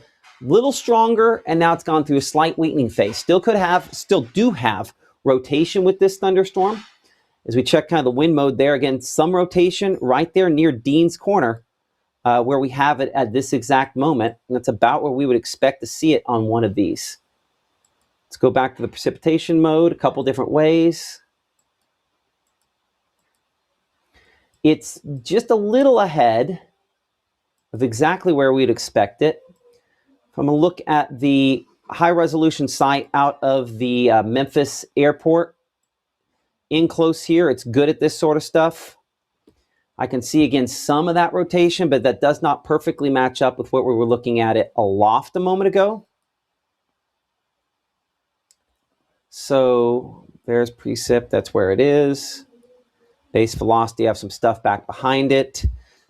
So split on my thinking on this as well. I think this is strengthening. It has some, well, I don't know if it's strengthening, but it definitely has some rotation there. It's not going to look very good because it's right over that radar site. But there is at least some rotation with that. I think that's where we start getting into concerns about small little spin-ups on this. There's going to be that potential on multiple occasions to have little small spin-ups on these storms. They might not be long-lived tornadoes, but you can get brief tornadoes out of this setup. So let's track this. Again, 40, 45 miles per hour, give you some spots there right in the path of this as we show Pleasant Hill. For you at 7:29, we're looking at Cedar View at 7:34 there. Fairhaven at about 7:37. Piperton there at about 7:54. And again, that's up into Tennessee once it starts to get there north of Olive Branch. Olive Branch for you, we're at 7:36. A little bit of rotation on this there. And it does look like it's still showing up on the latest scan there as well. But certainly something we'll have to continue to watch. As we bring it back in here, kind of on the wider shot on Mama Justice Doppler radar. Again, most of these storms in advance are below severe limits. All the places in blue that we depict here, we'll go over and kind of show that where we do have these warnings and watches. These are all locations in blue under a tornado watch. That's in effect for you until tonight at 11 p.m. Watches are put in place before warnings ever form. So if you give me a moment to kind of pop that graphic again to explain that back up here for a moment. Again, watches are put in place in some cases hours in advance. Warnings typically means that something's about to happen, probably occurring. So in a watch, we have a plan. In a warning, we take cover. Part of the plan when we start talking about a watch is that we need to make sure that we're kind of doing that in advance here. And so hopefully that is what we are doing as well. So so that when the warning happens, that we really kind of buckle down and do what we need to do there. And so Weather Call is an alert system that that we talk a lot about here. Those folks in those yellow boxes up there closer to the Senatobia area, they have already gotten their weather calls. Same thing with the folks back toward Cleveland as well. But when you're placed in one of those yellow boxes, it'll call you. If it's upgraded to a tornado warning or a tornado that's confirmed, it'll call you and let you know that information as well. Major flash flooding, of course, you can get more information using the QR code below me. And if you're watching us going, but I don't want to give up on right now, probably the best way to do that is just screenshot this here. And that will help. But we're also, of course, live on our stream on Roku as well as Apple TV. We do have at least a temporary Fire Stick app out there that you can download. And we appreciate all of you for supporting us here on Mississippi Live Weather. All basically about 30,000 of you that are watching us at this point in time live here. And that's just a reminder. Again, we are sponsor driven. I'm not going to take a lot of time right now to talk about it, but I do want to say those folks down there putting up real dollars and cents to make sure that we have the equipment it takes to properly cover this weather for you and so that we can staff this. So support those folks that support us here on Mississippi Live Weather. And of course, you can join the conversation next to me here. But just download us on Roku. Just search for Mississippi Live on Roku. As we look at that lead batch of storms there, again, below severe limits as it moves through the Oxford area. I'll double check. I think our Oxford camera, we were hoping to get power back up on it, hit by the storms last week that moved through there, knocked it out. Does look like power still out there, unfortunately, in the Oxford area. But we can jump kind of in the middle there to Batesville, kind of between the lines. And that shows the dew point a little bit higher there. But this is our limiting factor. Decent amount of lightning with this. Even pretty good structure on that thunderstorm, as I can see as well. Still looking in the distance there, but 59, that dew point temperature there, that measure of moisture based on the same scale as the temperature, not super duper high. And so we're hoping that's one of the things that limits the overall tornado potential out of what we end up seeing this evening. Coming down to Greenwood again in that zone between the bands. Greenwood down as well right now. So let's head back out to Greenville. Let's see if that one's going to work. We've had a rough week on these, taking some hits. And then this one looking back into some of those thunderstorms as well. Not officially a severe thunderstorm, but this is a camera we're going to watch very closely because that's a very interesting look to the base of that thunderstorm. Give me a moment. We're going to go off of this. We're going to come back to this here again in a second. Oh, look at that one. Yeah, see, that's a wall cloud probably on that. Let's look from the Jackson area. Yes, probably. Wind, got rotation. It's exactly what we're looking at there. Let's go back to that camera now in the Greenville area. Again, Greenville itself, tornado watch, but as we talked about 10 minutes ago, I'd be getting closer to a tornado shelter if I lived in Greenville as well, because we're looking back into the storm. Again, appreciate the North Mississippi Storm Chasers, our partner on these cameras, and again, something that you can sponsor as well. If you so desire. Let's see if I can get it to autofocus a little bit better. It's got some stuff there in the foreground. I'd love it to look there toward the background. But this is that rotating part of the thunderstorm there as we're looking west. And that's, if I stay out of the way, you can see the wall cloud on that as well. That's an organized thunderstorm. Now, I don't have a tornado on the ground with this as we look back west toward Greenville. Okay, hold up a second here. Hey, Dawson, I'm sorry, but you're done for the night. I'm not going to put up with people being mean to one another in this. Put user in timeout. That's what we're going to do. We're going to put you in timeout for the moment there. We're going to be kind, all right? And we're going to be clean over here on the side, all right? Or we're not going to be doing this. So this is a way in which we can talk back and forth to one another, but this is a discussion here that thousands of people are watching right now. And I know there's always that one person looking to be an idiot. I'm going to be quick on the ban button here. So I put Dawson in timeout.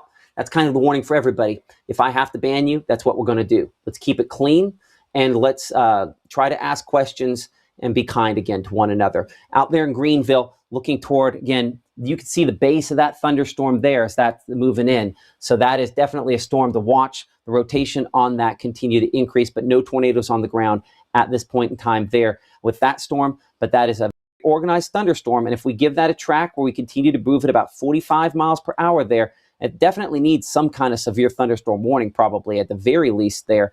But we show that timing there. If I pull that off for a moment, a lot of smaller places in that track. Well, am I going right over Greenville? I see Indianola there. I'm jumping past Greenville because I'm being impatient. Oh, Greenville's right at the top, 731. Apologize for that. So within about the next 10 minutes or so, we're looking toward right into the heart of that rotating thunderstorm. So let's go back up, check another storm here for a minute. We'll come back down to that storm here in just a second. I want to make sure that we are doing our due diligence.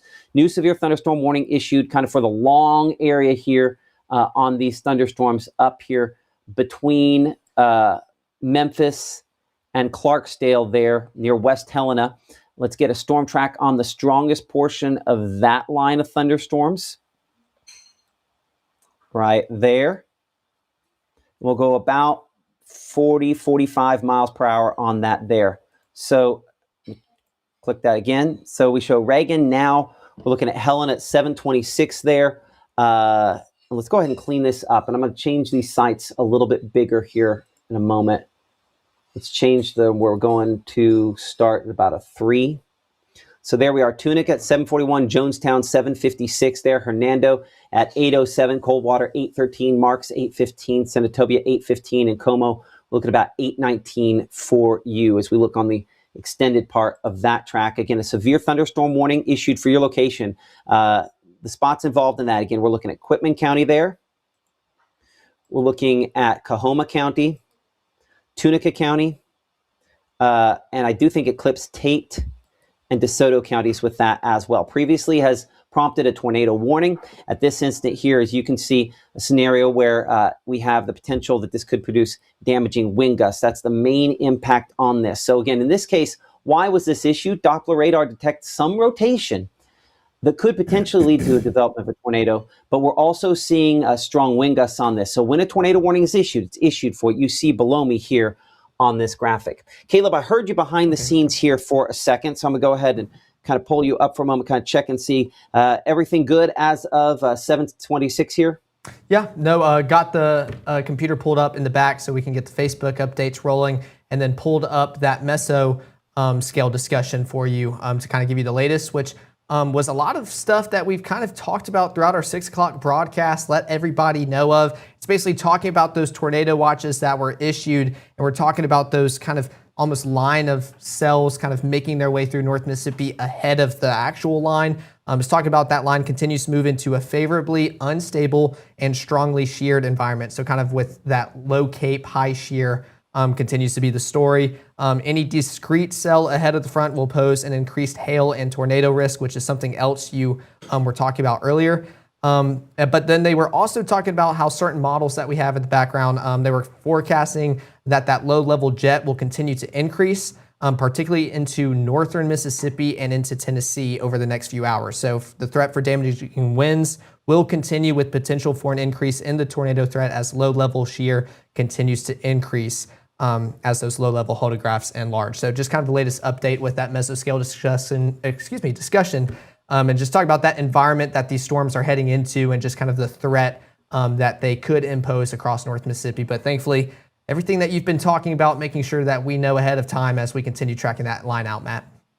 Okay, I appreciate that. That's our meteorologist, Caleb Edelblut, as I'm working really hard to see if we can get this to try to behave on the focus on this camera here. Every lightning flash is kind of messing with everything that it is doing as well. As we're bringing it back here into the room-to-room weather center, you're looking at a thunderstorm moving into the Greenville area. It has prompted a severe thunderstorm warning for Greenville in effect, as you can see there in Washington County until 8:45.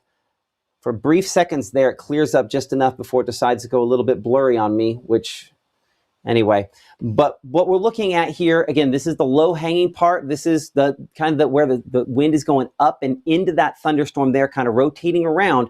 I do not see a tornado on it. That would be the hail core over there on that part of the screen, all the way on the right. I think we can probably, I don't want to pan this much because one of the spots I'm really trying to watch is kind of right in there as well, some of the low-hanging clouds. And unfortunately, we're having to wait. Lightning strike, the lightning strike. That's a pretty interesting look on that there as well. And because we're so far away from different radar locations, that's one of the tricky parts on this. Caleb, behind the scenes, just so you know, I need you to keep an eye on some of these other storms as well. So to keep radar scope probably up on your phone off and on as we can to kind of look at this. But let's also get a screenshot of this as well if we could while we're looking at this. Just to kind of get a shot of what we're tracking there is where that spot in particular is where there's a little bit of rotation on this. Looking back toward that, this is going to be your big hail over there. So I'm going to try to stay out of the way of it, and I don't want to stay nonstop on it. But that is a very interesting looking storm, and that's the part we'd be looking at. A lot of electricity on this, and kind of right in the middle of the screen there is the spot right about there that we're watching the most closely on this here. Severe thunderstorm warning, large hail, damaging winds, and rotation that certainly is interesting on that as well. Hopefully does not produce a tornado. Again, hail could be up in excess of 1 inch in size on this storm. So we come back into Mama Justice Doppler. We'll come back to that camera here in just a moment. We're looking at the hail potential on this from our Jackson radar site. Again, the severe threats, that large hail potential. We look at the peak threat. This says up in excess of 2 inches possibly on that maximum hail size on this. The wind, there is rotation and probably strong wind, but we're too high up to get a really good look at that there. Though we do have some storm shear, storm rotation on it. And that hail, we've had a pretty consistent track on that, as well as the storm just to the north up there moving more toward Cleveland and Rossdale that we need to look on that camera about here in just a moment. As well. I'm going to look from Columbus, which is too far away on these radars. Double check some of the rest of these storms. All the ones in advance here. And I apologize for folks who are like, okay, come on. I'm up here in, Blue Mountain wanting to know about this. This initial wave, this is below severe limits. Whereas yesterday and the day before, we had hoped we'd be one and done. This has now produced storms ahead of the main storms. I went too far there. Storms ahead of the main storms. And so these are going to have more bark than bite. We will see if they can deepen enough, but to this point they have not, and they are kind of probably helping us to use up some of the fuel. Let's check our storm out here moving toward the Cleveland area. We have a camera right there in Shelby, and that camera, we've been watching directly kind of west into those storms as well. So there we go, kind of looking into that. I think that camera finally moved on me after all that time we tried to get it to move earlier, and then it misbehaves. Now we want it back to the west. So I'm going to make it do an auto movement here. We'll see if it will go. You can kind of panning south, looking into it again. A lot of light out of that. We're going to go all the way back to the right here on this. And you're just a little bit behind me here on this, unfortunately. Looking directly west, we're going to have to come back to that camera. That one has some kind of a delay on it, unfortunately, tonight. Cleveland is back up. I checked Cleveland a minute ago and it wasn't working. Let's look at Cleveland. That's James with the North Mississippi Storm Chasers. See, my Cleveland camera is not up for one reason or another. Let me see if I might have to pull it up the hard behind the scenes way. So give me a second to try to do that. Oh, man. Boy, sure enough, it looks like it is up. Pull it up behind the scenes here. Again, nonstop lightning and everything going on with this one here. I'm going to have to, sorry, give me a second to fix this and now bring that up.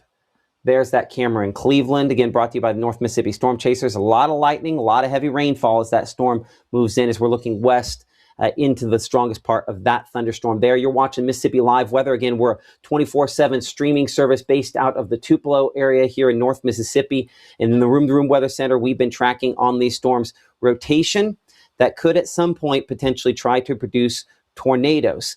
This is one of the shots on one of the storms that we're watching very closely. Another one that I'm also balancing at the same time that we're watching is in the Greenville area, a storm that's moving into Greenville as well. With both cases, large hail and a potential that they could try to obviously have some rotation with them as well. This Greenville camera, again, Greenville, one of the larger locations in the Delta, fairly populated area. And as you can see, kind of the scary looking cloud there on the front end. This is where the big hail is on this.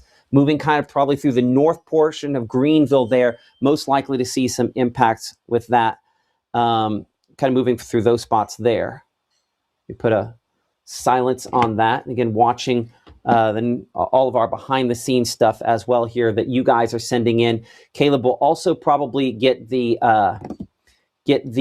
weather pictures ready to go if we need to on that computer there at the BAM.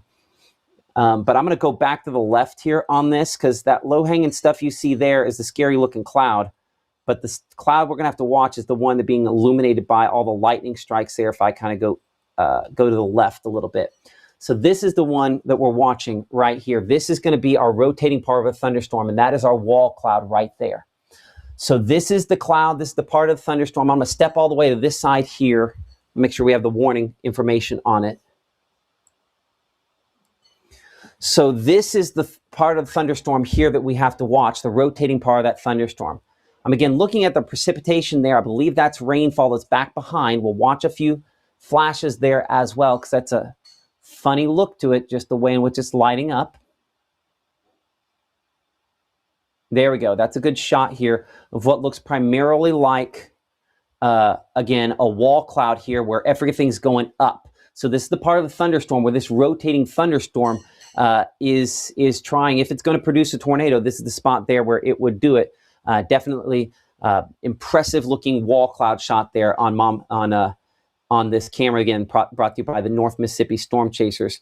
Looking closer at Mama Justice Doppler radar, again, we're just looking for so far away out here that we do not have anything that resembles a good look on this, unfortunately. That's just one of the problems that we always have. Big hail, yes. That hail track there trying to go through the north side there of the Greenville area. And then, of course, there's an example of some of the hail. Let's look three-dimensionally on this thunderstorm here. Let's look 3D, kind of cutting into what's up there. That's easily probably our most effective hail producer that we have at this point. And then cutting it down to the biggest hail. Yep, that is probably 1.5 inch sized hail there. That's going to move through probably the north part of Greenville. We'll make this a 30-minute loop to kind of show that. Winterville there, Brighton and McAfee, that's where this is heading with the biggest hail, but the rotating part of it is on the south side of that storm, and that's what's kind of moving into the Greenville area as we speak. So I'm going to track that biggest hail. Again, appreciate our friends over at True Shield Roofing for kind of partnering with us on the ability here to do some hail tracking. We do some extra computations thanks to them that allow us to kind of get that hail size whittled down there. So Metcalf at 742. Again, a severe thunderstorm warning in effect for you. Give me a moment to get that popped up. And there we go. So this is the large hail potential working out of it. You can see some times there on the screen. Eventually, as that moves towards Sunflower there, 821, Indianola 810, some large hail, and then really kind of moving through the north side there of the Greenville area. Checking back again behind the screens here behind the scenes here. I know that North Mississippi Storm Chasers watching. Let me know what that link is to Tyler's stream. If you'll put that in the chat, go ahead and pull that up if you're ready and willing on that there to allow that to happen. Let's go wider on the shot here. And again, look from the Columbus Air Force Base there. This entire line of storms we have on the front end, all of these are non-severe. Now, there's still probably some strong wind gusts that go along with that. But that is all a bunch of non-severe thunderstorms still at this point here, stretching from kind of north to south all the way through the area. There are more thunderstorms once this batch moves through. But just to give you an idea, some rough times here as this initial wave moves through. Track it eastward, we'll say 100 miles. That gets to the, well, let's go a little longer than that. 123 miles, sure. That should get us out of here. And so this will give you some times as we look ahead on that. So still some time as that works eastward. Duck Hill, we show about 740 for you. You know, you're all locations out here where we are under that that tornado watch, meaning ingredients are in place, but tornadoes aren't yet occurring. All the locations you see kind of at the top there involved in that. This is a picture that I'd recommend maybe sending somebody if you're thinking about this, because if you want to know how you can help, when you start talking about storms back to the west, especially the severe ones, call them and let them know, hey, stuff's coming toward them. Maybe send them a picture, nag them to let them know that, hey, you want them to go to their safe place. And when it's safe, of course, you can share your pictures with us in the Mississippi Live Weather app. It's one of the many layers that we recommend when we talk about building your armor is the Mississippi Live Weather app. You can download it using the different free apps that we have, those QR codes that we have there to download our free app. But all the locations we have in that track there, and I guess I need to shift that east a little bit more on my list, and we'll put Houston as the first one in that list, or at least closer to the first one there. There we go. So we're getting Tupelo about 8:30 on that initial round. The strongest part is going to be west of that. Okay, let's clear this all off. Let's go look at our severe thunderstorms, and we're going to have to change it back over here to our Memphis radar site to get a look at some of these that have previously prompted, had some rotation up here closer to Dean's Corner earlier. I know it's been a bit since we've been back up on this storm. That rotation pretty well died out pretty quickly there. We do have at least a little bit of rotation, maybe, but I think that's underwhelming in that regard there. So the strongest part of that thunderstorm up here, we show north of Olive Branch. Largely, we have had no reports out of that, and so maybe a good sign on that. By the way, Caleb, a new mesoscale discussion coming out a second ago there as well. So as I kind of clear things off of the screen, we'll kind of bring our chat back up here in a moment and check out some of what you all are saying. But this line of storms out here from Hughes to Tunica back to West Helena, one of the kind of parts where the overall main line of thunderstorms has really jutted ahead. So we need to check the speed on that there, because we do expect that there will be a point this evening where some of the storms kind of pick up some extra speed.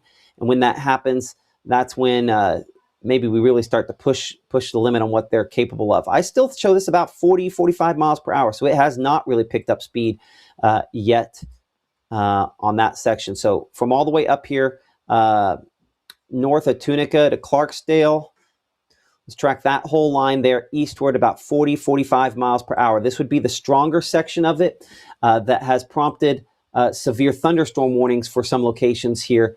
As you can see, if I get that to the latest scan there, so it stays on the severe thunderstorm warnings. And then I say that, and they've gone ahead and pulled on a severe warning up here. So we'll look at that in just a moment up in Tippah County. But this is the severe thunderstorm warning back out here in the Delta. Have not had a lot of reports of wind damage or anything like that on this yet, but we do expect that the number of reports that typically can come in after the fact and be greater in number as we go into the evening. We'll be looking at power outages and stuff like that with our meteorologist, Caleb Edelblue, as well, come up here in a couple of minutes. But there's some times on that severe thunderstorm warning as it moves in. Have a minute looking at that before we're going to kind of check this very wobbly line up here that does include Tippah County, Alcorn County, and parts of Benton County under severe thunderstorm warning in effect until 8:30 p.m. for strong damaging winds potentially out of this line. Stretches from Collegiate to Faulkner back to Whittentown.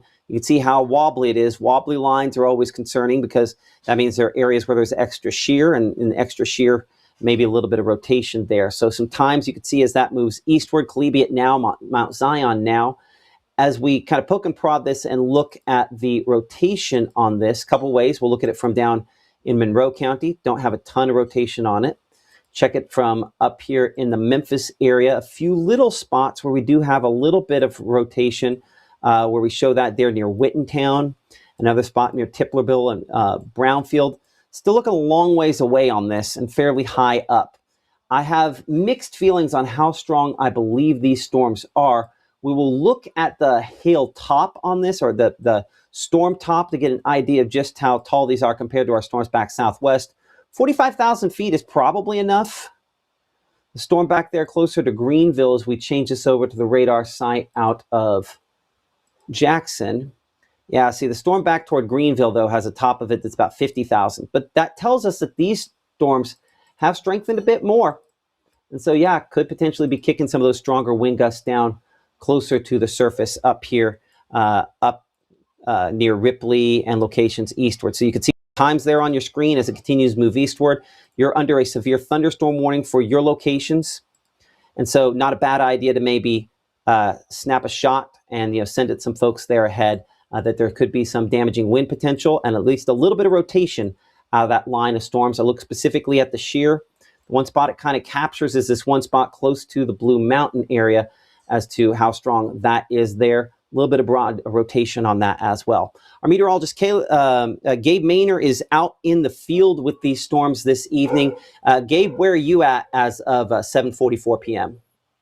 Well, currently in the East Union area, tracking a little bit more towards the north, that is where the severe thunderstorm warning has been issued. And there is a ton of lightning, very electric storm up there. And those lightning strikes have just become more and more frequent, meaning this storm is still maturing. And that is why the folks over there at the National Weather Service has put out that severe thunderstorm warning. Now, I will say, been watching it, that's the more significant part, but that line does carry over a little bit south of here, just basically going right across that Union County edge. And lightning, plentiful. And that's an understatement when we're talking about these storms. Expect that to continue, but that's definitely our focal point, is up there towards the north. And being in Union County, you are getting that southerly wind still building back some of that moisture, and you can feel that unstable air still around. So a little bit higher than I will say earlier on today, and it kind of has a little bit more of that moisture in the air. And that, of course, you can see the electricity, but that is allowing these storms to continue to mature. Those winds haven't shifted, and that means that it is still soaking up those ingredients of that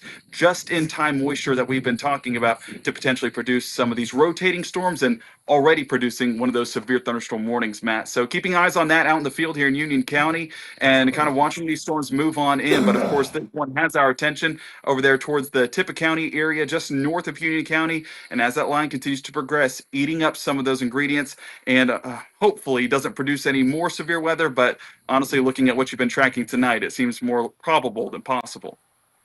Yes, I think we're going to get some damaging wind out of this. It's probably mixing some of that down to the surface already. Appreciate that. Our meteorologist, Gabe Maynor, there in the East Union area right now at this point in time. By the way, I see somebody there on luckily I don't have it up on YouTube, just spamming us. We're going to go ahead and put that user in timeout. We're going to not be taking any spam on that, but we do appreciate. And click the same button again. I did it again, joining the chat there behind the scenes and continuing to kind of help us out on this here as we give your reports. You can share those with us. I know a lot of times it's more concerns than reports, but we do have, again, North Mississippi Storm Chasers kind of live on these thunderstorms as well. Let's go on the wider shot here and kind of check out the whole area. Again, our line of thunderstorms, some of the strongest sections back here toward the Greenville area. I know it doesn't look like much because we're looking so far away, but that is the reason why these cameras with the North Mississippi Storm Chasers are so important. We're looking beneath this storm here at some of the most intense parts of that thunderstorm. Give it a second to update here. It's kind of going in and out. Some of the low-hanging stuff there, kind of on the leading edge of that, nearly nonstop lightning. I'm panning this to the right, kind of looking more toward the hail on this. Try not to jump it too far ahead to go toward the left there. But again, we've had some rotation on this thunderstorm. We briefly did have, well, not briefly, for a while there, we had a sustained wall cloud.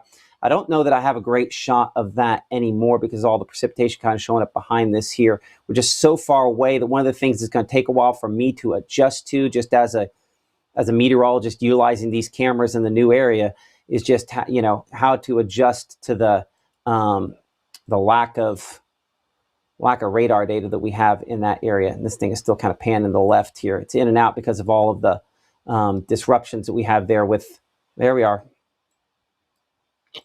with the internet at the site there. Again, a lot of lightning with that. So this is the spot there we're watching. A lot of cloud to ground lightning strikes, and appreciate, all the folks there for continuing to, sponsor us here in Mississippi Live Weather. Okay. We're going to bring it back in here again. Severe thunderstorm warning there in Washington County. I'm Chief Meteorologist Matt Lawpon. You're watching Mississippi Live Weather at 7:48 p.m. What we've been discussing here in the Room to Room Weather Center is that strong wind potential, rotation as well. I want to send this to our meteorologist, Caleb Edelblut, who's been looking behind the scenes at power outages. And Caleb, that's what I want to discuss here for just a moment, if we could. How are power outages kind of coming at this point? Are we starting to get more? As of right now, we're still looking pretty good with those power outages. I think if I actually click this button, should bring it up what I'm looking at. This is taking a look at our Mississippi power outages. And for us here in North Mississippi, we're not really seeing much going on, which is definitely a good thing. Now, granted, is that line just now entering North Mississippi? Yes, but we've been dealing with these windy conditions throughout the whole day, and they'll continue to worsen a little bit into the evening hours ahead. But Matt, overall, we're seeing good results as of right now, but unfortunately, I do expect those outages to start to increase as we continue into the evening overnight hours, especially as those windy and gusty conditions continue. But as we continue looking at our power outages, most of that continues to stay further down south in the Magnolia State, not really affecting us here in our area, pretty much just right below us actually in Neshoba County.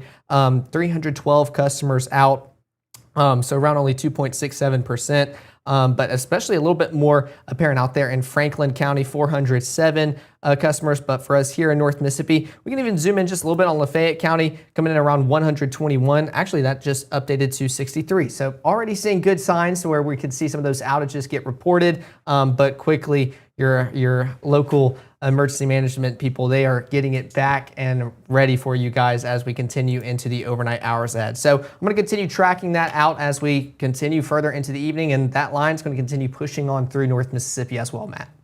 Yeah, and one of the things that we talked about, again, behind the scenes here, the part that's on the eastern edge there, a little rotation continuing to kind of increase on those storms up there around Tippah County, moving into Alcorn County.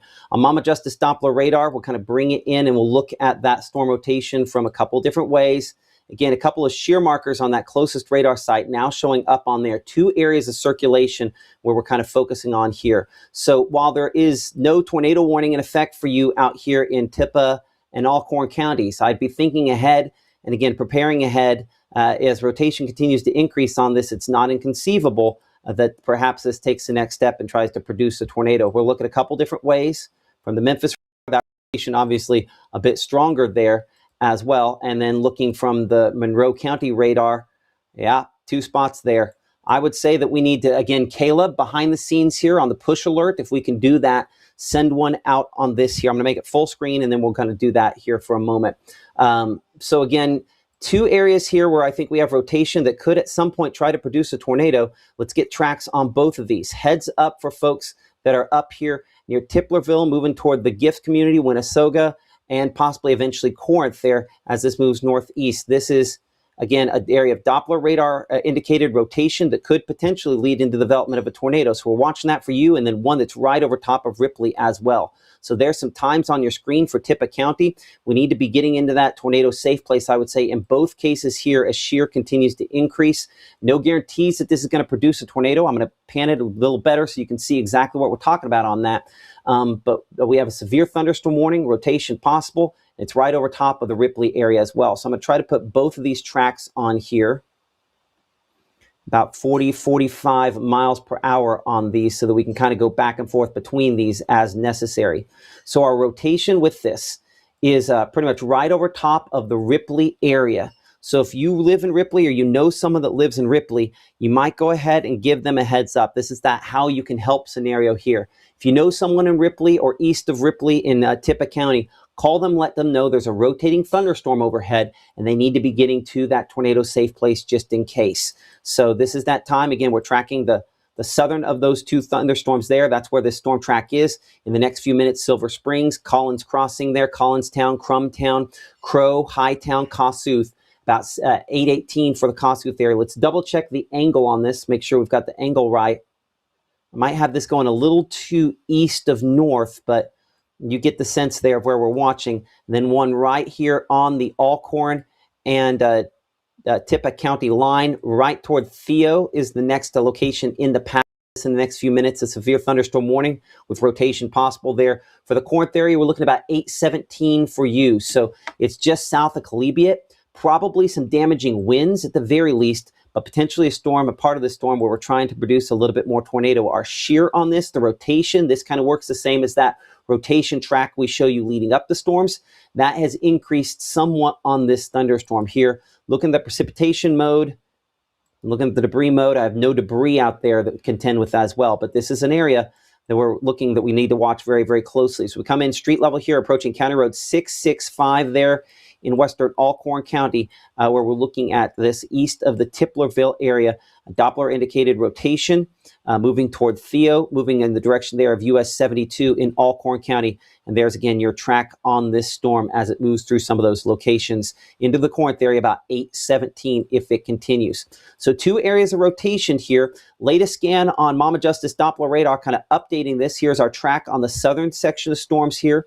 And as we check the shear and the wind on this, we continue to show that rotation, perhaps just a little bit outside. Sometimes when we get a rotation like this, see the position of it where I put my finger right there, how that's ahead of the precipitation. This can be what we call, a side lobe, where basically what we're doing is we're looking and it's misplacing it at a different level on the storm. Nonetheless, I would rather, out of an abundance of caution, make sure that you let some people know here in advance that, hey, there's a rotating thunderstorm moving toward all the folks you see on the screen. Snap a picture here, send it to your friends, because trust me, they'll listen to you probably before they would listen to me. That other area of rotation northward, again, moving toward Corinth, we're still looking at 817 for you for that area of rotation on Mama Justice Doppler radar. As we kind of clear that all out, we'll check out one of our other thunderstorms that we're looking at. Sorry, this is, I'm learning to run a radar. Getting rid of one of these with one. And there. Got it. I wanted to leave those 2 storm tracks up on there in case I need them in quick order here in a minute. We need to check out some of the other storms that have prompted our warnings around the area. We had that storm moving into the Greenville. I do think the Greenville camera is now down. So we're unfortunately not going to have a great shot of that as well. But they put out a longer range severe thunderstorm warning for those thunderstorms there. So track that eastward about 40 miles per hour. That would get it out toward Greenwood. So you could see some times there for Washington County under that severe thunderstorm warning.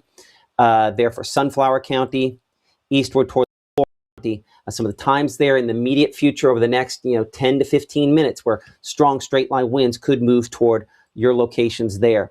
As we come northward here towards Senatobia and Coldwater, this storm just to your west, Doppler radar again shows some strong wind gusts with it as it approaches. So let's go ahead and get a storm track on this thunderstorm here. Not as much in the way of rotation. No, we got to clear that. That's a bad track. Want to make sure we get it right. There we go. So this storm here, eastward, we'll say 40, 45 miles per hour. And so we show Birdie now. We're looking at Hernando at 802, Sledge at 805. And as we kind of clean this up and get it to some other locations here, farther out, we show, again, Coldwater at 809, Senatobia at 812, Como at 821, Byhalia 826, and then 830 there in Sardis, Holly Springs at about 848. As we come up here back to Alcorn County and Tippah County, again, rotation showing up from both sides. This is, again, from our radar site there in the Memphis area, showing that shear, that rotation, and also showing up from down there in Monroe County as well. We have a shot from kind of out here toward Kossuth and Biggersville, looking back into that. Again, a severe thunderstorm warning, Alcorn and Tippah counties in effect until 8:30. Sometimes I call this the South Alcorn camera. It's kind of between Biggersville and Kossuth near the Hinkle area there. Should have a shot again of kind of lowering there on that thunderstorm, as this is going to kind of pan back and forth a little bit. I'm going to double check behind the scenes to make sure we have this one kind of out of the AI mode as well. So we're looking kind of northwest into the storm. So that is kind of the low-hanging stuff. One of those two areas of rotation. I'm trying to figure out if that's inflow, which would be an odd direction to have the inflow out of the north on this, which is why I think that is outflow on that, and some of the clouds forming again on that outflow boundary. So I think this is out of the thunderstorm where that is coming there as opposed to what we have down south. I'm going to pan this again back to the left. I want to see that storm again. This is nonstop lightning as we're looking at that storm there, kind of back toward the Ripley area. Center of your screen, I'm waiting for a lightning strike back behind. These are all in front lightning strikes. I want one behind right here if I can. There's our lowering. That is the area of the thunderstorm with the rotation. I do not see a tornado on that camera at this point in time as well, but we can see the lowering. We're going to have a good shot at that as it approaches the Rienzi area. Tornado warning now issued. We'll do a push alert behind the scenes for folks here up here in Alcorn County. Rotation on this thunderstorm, we're increasing to the point back into Tippah County as well, where the National Weather Service has issued a tornado warning for your locations. So the reason this hasn't been issued is because Doppler radar indicates rotation that could develop into a tornado soon. We're going to come back to that camera in a moment, but there again, the two areas that we are watching here. The wind mode on Mama Justice Doppler radar, doing probably the best job of kind of showing that. Are two areas, the circulation up there right along US 72, moving toward Theo and Cuba, and up there toward Winnesoga and the Corinth area. That's the reason you're under a tornado warning there, and another one that's just northeast here of Ripley at this point in time. Caleb, I hear your microphone behind the scenes here. Do you have something you want to add real quick? No, I didn't mean to unmute, but I'm sending out that push alert for that tornado warning as we speak. Okay, I appreciate that. That push alert's for everybody. Go ahead and send that alert for everybody in this case. I can do that. Okay, thank you. Just to let them know that we're doing issued here. There we go. I think we've got it off there for locations up here along US 72 and then back out in eastern Tippah County for the Doppler radar indicated rotation. So I'm going to track all along the leading edge of this batch here. So we have kind of one unified track, northeast movement, we'll say about 40 to 45 miles per hour. So a lot of folks going to show up on this here. This is one of those pictures to send your friends. How can you help?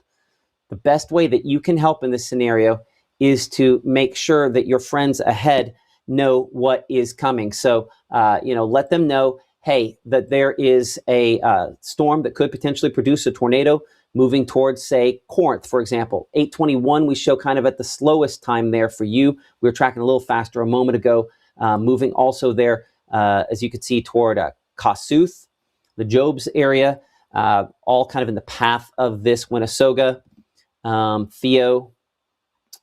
Yeah. So a lot of folks obviously in the path of this thunderstorm. Again, coming back in street level here, this southern rotation has been one of the stronger that we're looking at just a little north of Mississippi Highway 2 east of Walnut Creek. We show that again going about 40, 45 miles per hour here. So if we're assuming about 45 miles per hour, which might be just a little bit slow, our rotation going to cross Highway 2 there. It's going to cross it in about 3 minutes and near Silver Springs. Ross Crossings there, we're looking about 9 minutes for you. Crow, no more than 11 minutes. Doppler radar indicated rotation here on Mama Justice Doppler radar moving toward you. Up in Theo, we do have rotation. Our rotation tracker on this does show that shear just a little south of US 72, approaching County Road 605, north of County Road 600.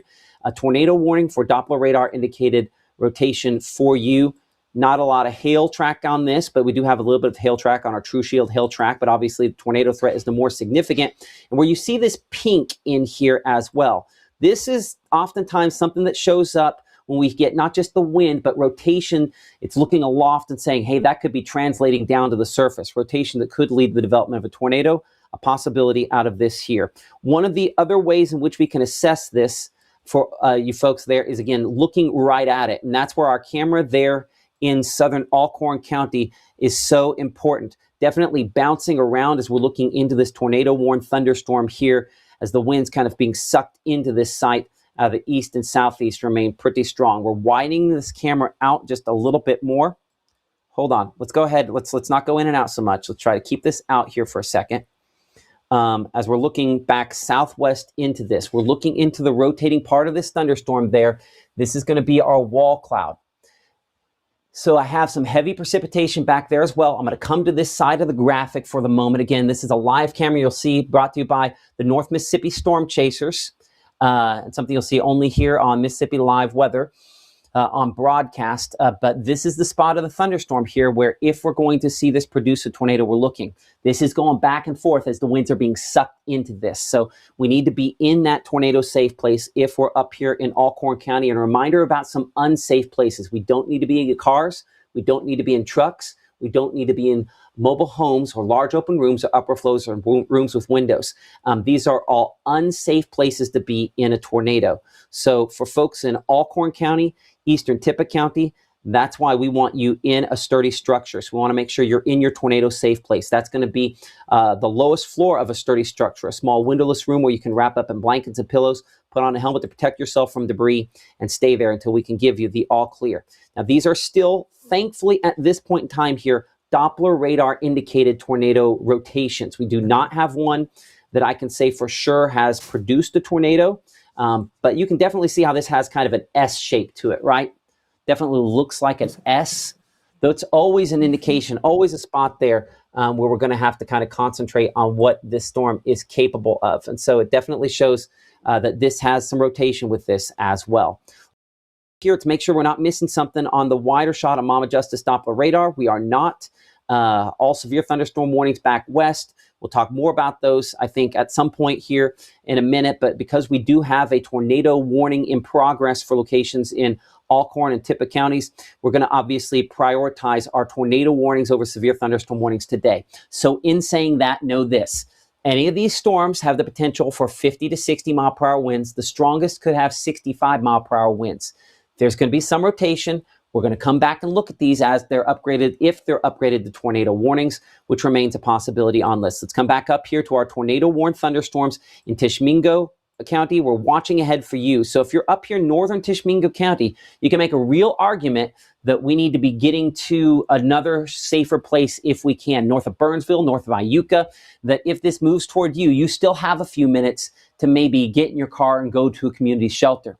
But if you're out here in Corinth, this is too close. We have to shelter in place in the best location we possibly can. And again, I love leaving up these tornado safety rules simply because I think it's the most important thing that we show you. If you know where to go, you can stay safe. So let's look at the northern rotation here up toward Theo. Again, we do show that rotation, that shear on this, where we have the brighter reds, where that's where we have more issues with that. Looking at the wind direction on this, again, moving toward the Gift community and Rustler Junction there, some strong gusty winds, at the very least in a couple spots along this line. The north section there, as well as the south section, where we do have some strong rotation that could potentially be trying to spin up a tornado. I cannot say for sure we've had a tornado. Our tornadoes would typically be brief in this scenario here, but Chewala, looking at that for you at 8:08, 8:08 for the Gift community, Winnesoga at 8:12, Acton at 8:24 there. And again, we're largely showing this just a little bit north of Corinth on those areas of rotation. I am going to adjust this slightly to include Corinth because I do think you need a time on this just in case. And again, Corinth we're about 8:19, so similar timing to what we've been talking about for you, but this is probably the more accurate of the two tracks I looked at. And then this area of rotation, where we're looking directly into this with our camera with the North Mississippi Storm Chasers. This is the one that we're looking at here. So let's track this. Collinstown moving toward Kossuth and the Biggersville area. Speed on this area of rotation, again, about 40, 45 miles per hour for that as well. So we come in close here. Again, tracking along Mississippi Highway 2 in the direction of Crow. As you can see, County Road 506, we're probably no more than about 2 minutes away from you. This has now moved into Alcorn County, and that does mean, I'll double check the one to the north as well, that our friends in Tippah County can come out of your tornado safe place. If you're in Tippah County, you can come out of your tornado safe place. If you are ahead of this, let's make sure that we are building our armor.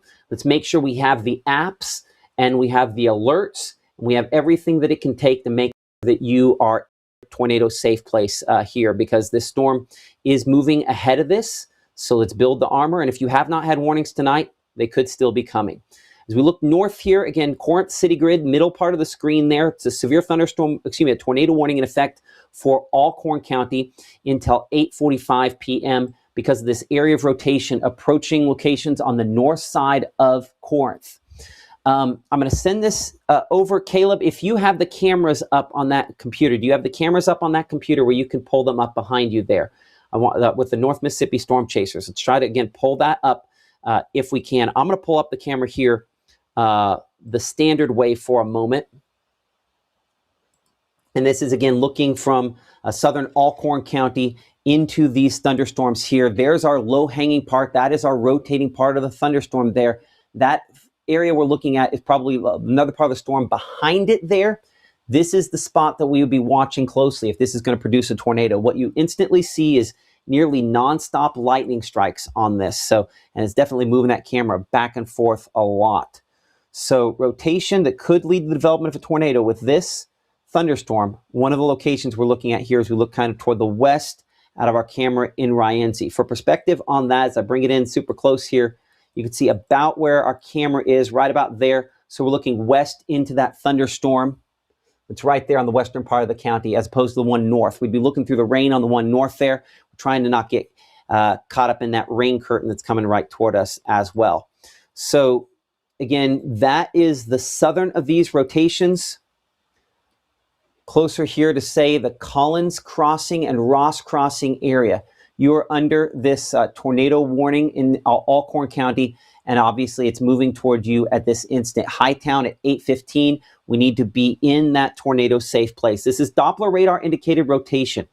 We thankfully have not had a tornado that has been spotted or confirmed on this thunderstorm here, but of course both those things happen after the fact. We're able to confirm, and luckily we can't, but this is at least 65 to 70 mile per hour winds or a tornado moving here toward Crow and Kossuth and Biggersville in your direction there. So make sure, folks, that you know in your sphere of influence know that this could be a damaging thunderstorm as it moves in those directions there. Let's go back to our camera in Alcorn County.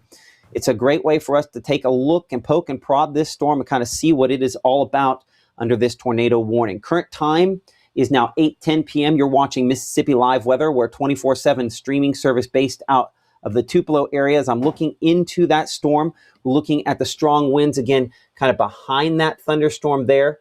As we look toward the horizon, that's the heavy rainfall that's back behind it. But then these clouds there, those show again the kind of the area where we could see something try to spin up.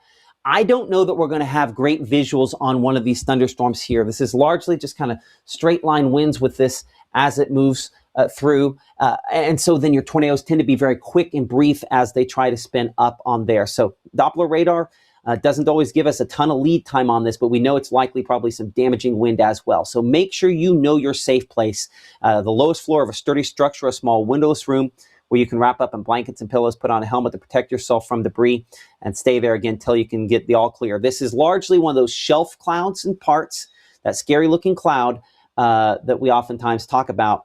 The main thing that this is at this point in time here. So you can see that track there. Let's look at the northern part of this rotation.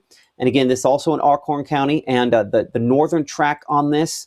And let's check out the shear, the rotation on this. Again, we do show that rotation continually kind of showing up there close to US that'd be US 72, excuse me.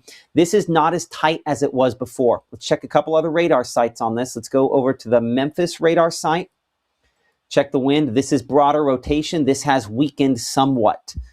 So a good sign on this north rotation here. This has weakened a little bit more, hopefully a trend that will continue on this at this point in time, but still kind of waiting, looking behind the scenes here.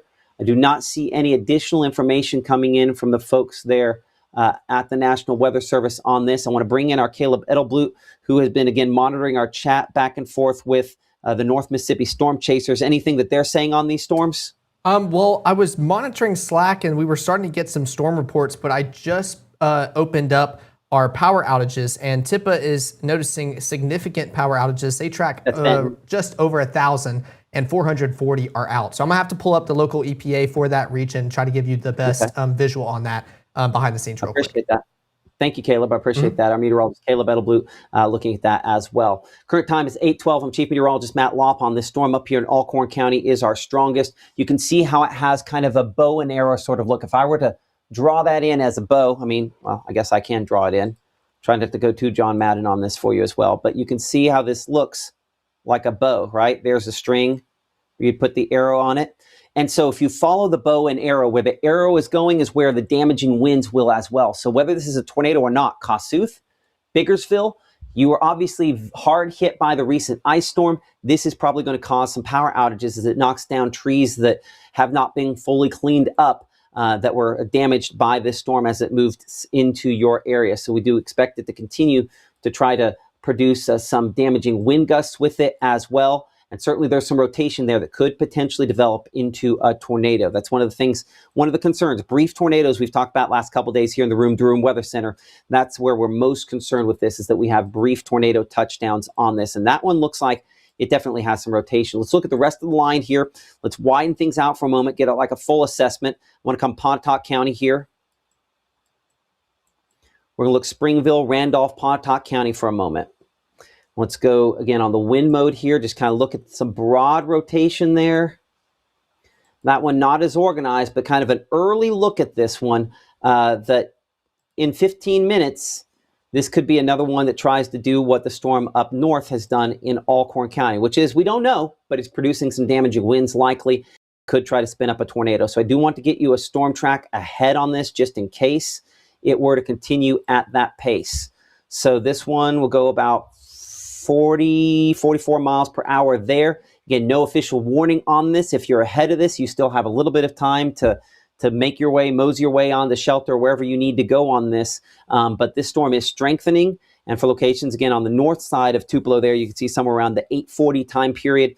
But Pontotoc at 8:22 for you, current time at about 8:24. There might be a little hail that runs ahead of that as well. This is an early look. We're not at the point yet where I can say for sure that that's going to end up producing severe weather, but it is definitely trying. Checking these other thunderstorms here out toward Hernando. Let's get a quick storm track on this, and we got to get back up as we have cities being impacted by those storms farther north. Here's our storm track again. This includes Marshall County, Tate County, Panola County, I think DeSoto County as well. Take a snapshot of this there as it's heading towards some folks there. Lewisburg about 8:19, 8:34 there. Closer to the Bet community. And if we take that a little farther out than that, you could see eventually Centobia again, 8:18 over top of our Maggie McCauley up there. Como at 8:21, 8:34 Byhalia, and Holly Springs at 8:58. Doppler radar indicated strong straight line winds for those locations. Wide shot here shows our tornado warning continues for locations up near the Tennessee state line. Let's come in a little closer here on Mama Justice Doppler radar close to Corinth, and we're going to come over to our camera before we lose it up there in Alcorn County, in the southern part of Alcorn County. This kind of looking back into this from Kossuth. Again, from some perspective on where we're at here, I'm going to kind of pull this. This wasn't the way this is designed, but the way I'm going to utilize it here. So there's about where our camera is near the Biggersville area, Kossuth, about here-ish. This looking right back toward Kossuth.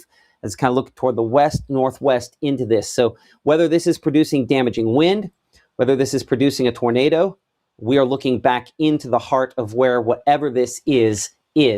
And so that's what we're kind of looking beneath again. That's the strong, heavy rainfall that's going to have some 70 mile per hour winds potentially as it's moving toward our camera location there.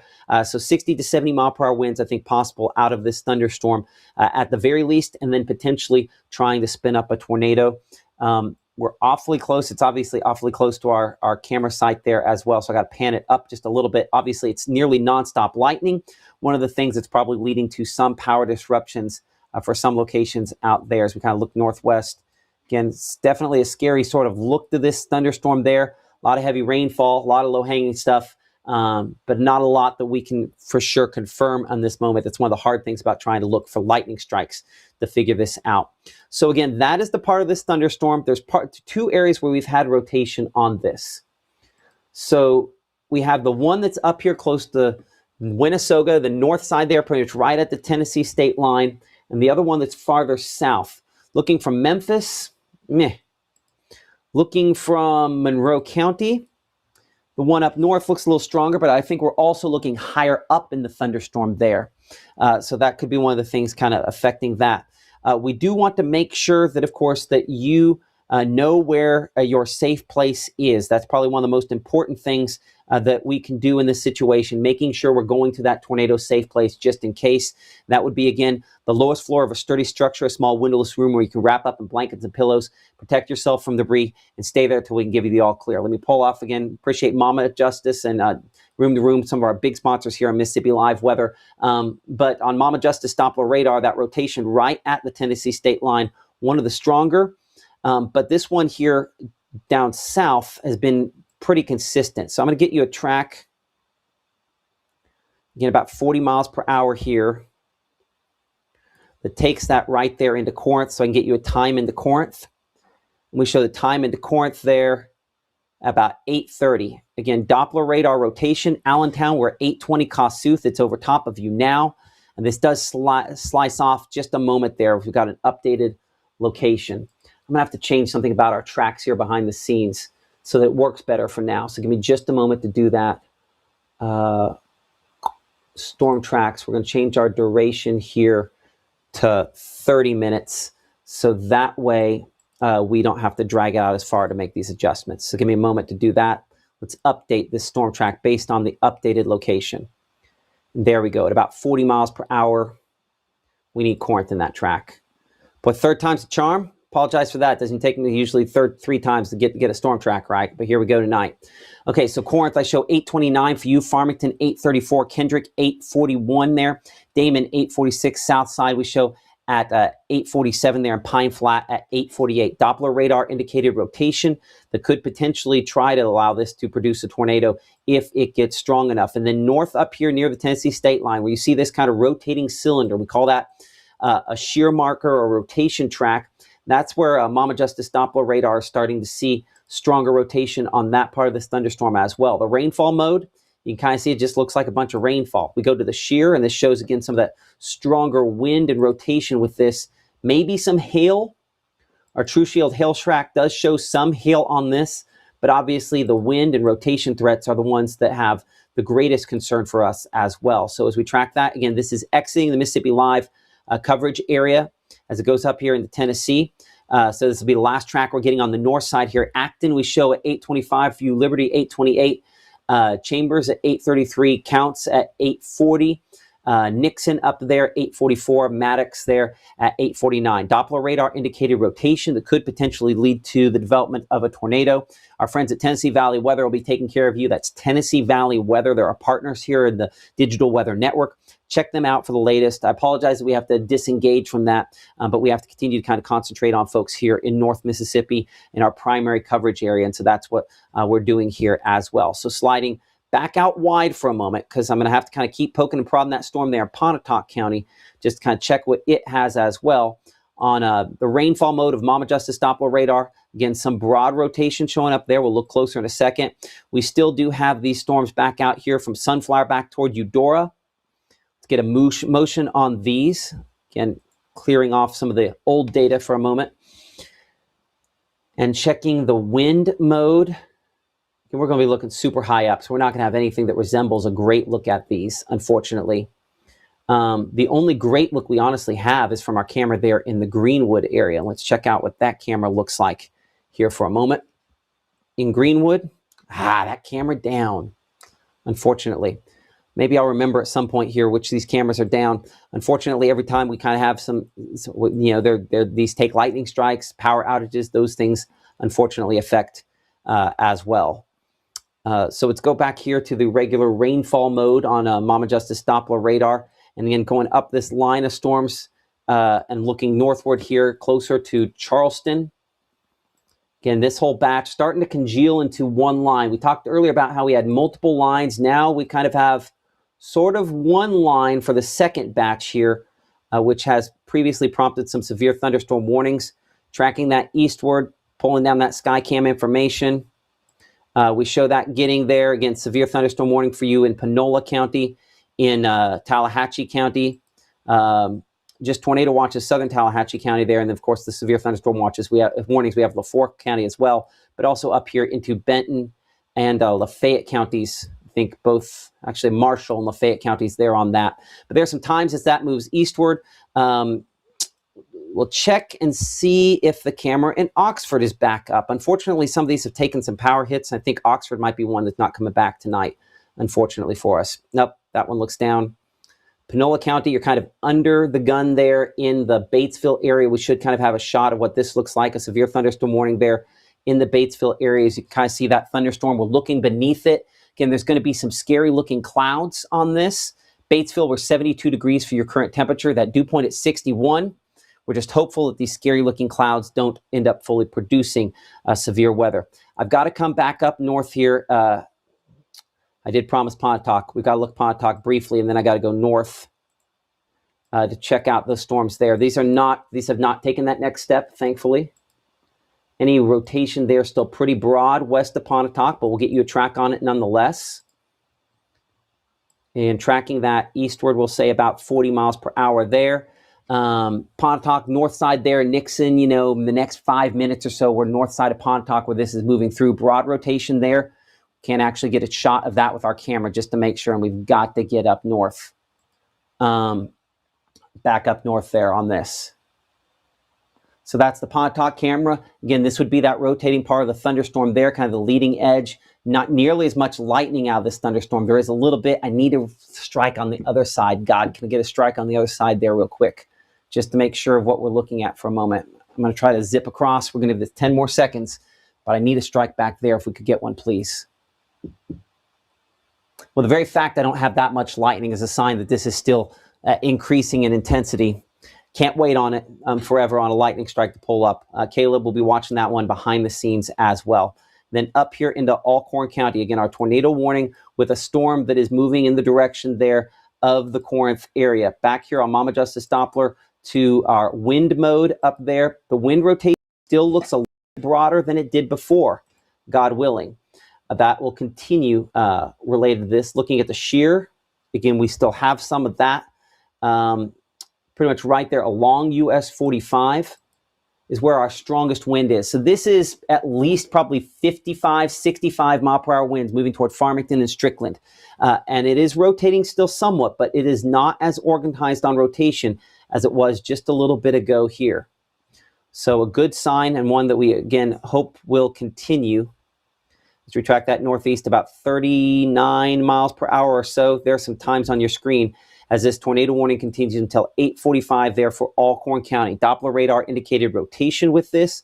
Our camera up there in Alcorn County, again, kind of because we're so far away from the radar site there, one of the things we have to keep coming back to. And I think it's amazing that this has not been enveloped by the rainfall yet, but it definitely will be, definitely bobbing back and forth there in the Alcorn County areas. We look back toward the northwest. I'm going to pan this back to where we're looking more northward.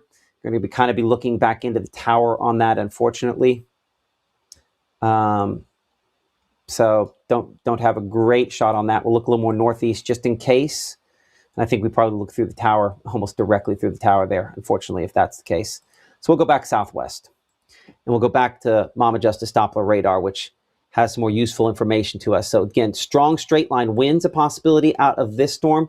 And there is still some rotation, though that tornado rotation is not what it was.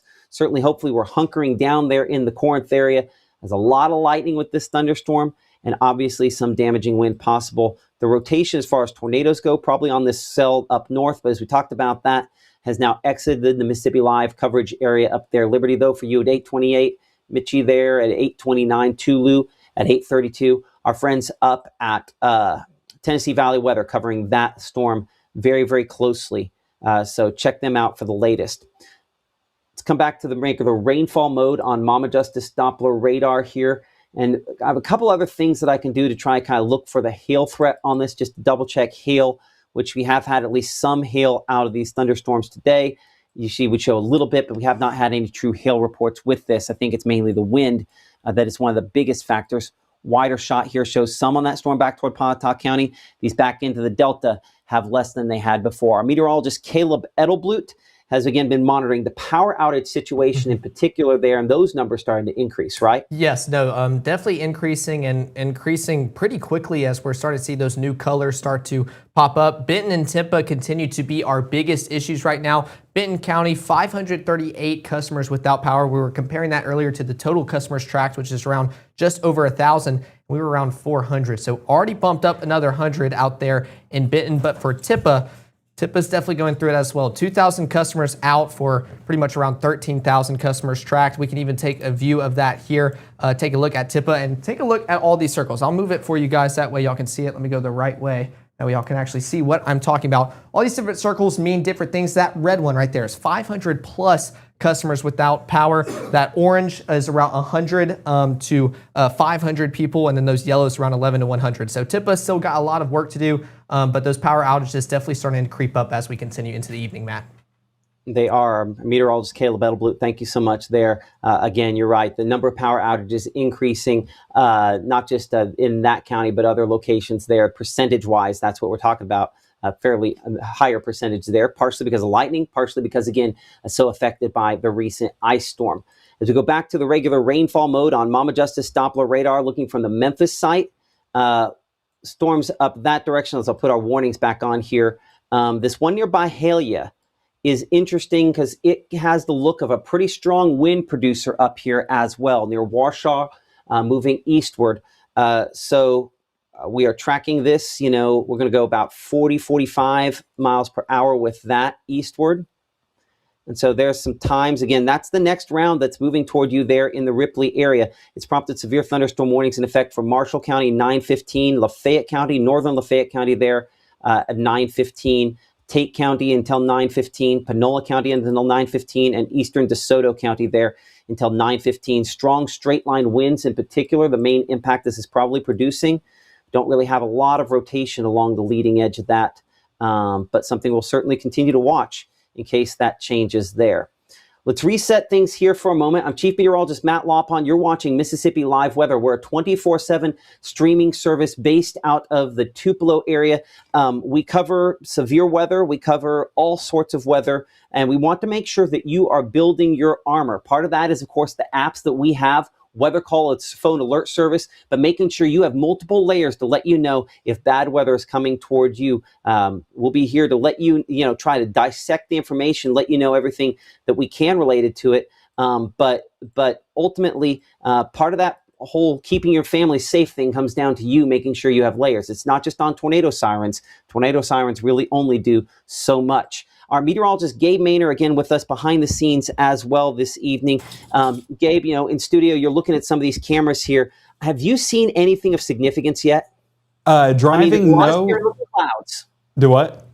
A lot of scary looking clouds. A lot of SLCs for sure, Matt, but I was actually out in Union County, as you guys saw earlier on this evening, and I did not see anything that exactly told me there was a tornado touchdown, but I did see a ton of lightning. So that shows that these are very strong thunderstorms, and I have gotten reports of some of those stronger wind gusts as well. So nonetheless, that's really what I have right now confirmed, but we're looking for more of those reports through the Mississippi Live Weather app and some of those power outages as well.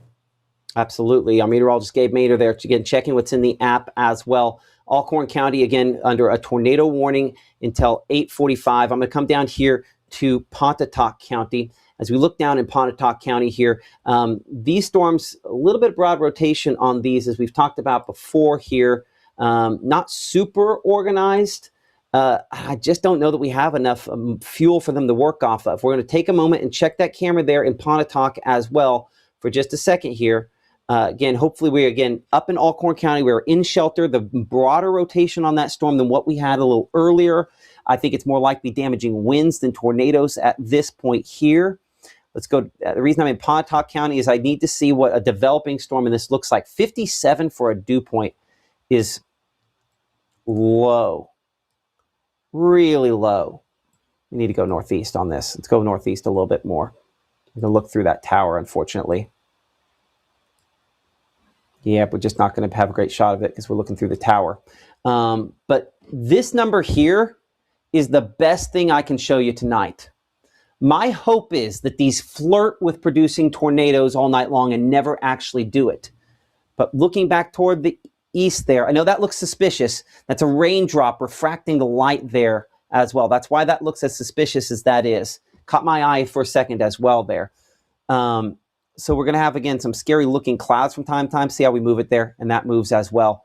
But no rotation that I can see on there that's overly impressive as we wait for lightning strikes. It's always hard when you're waiting for lightning strikes to figure out exactly what is happening on these. Let's go and clear that off and check a kind of wider shot here. I think the new, that severe thunderstorm warning, I did not have mentioned Union County before, but Union County also in that warning as they kind of warned well ahead of those thunderstorms there. So Union County, again, Eastern Union, we have some storms. Western Union, we have some storms approaching. I'm going to change this to where instead of our lightning L's that are pop on there, that we're going to change this to where we do more of the lines for the lightning strikes. We just have too much lightning showing up right now. And so I think it's kind of overdoing that so we can see more of the data this way. But coming and checking the rotation on this here. Again, still broad rotation, but that is not screaming tornado by any stretch of the imagination. So I kind of check a few different radar sites here.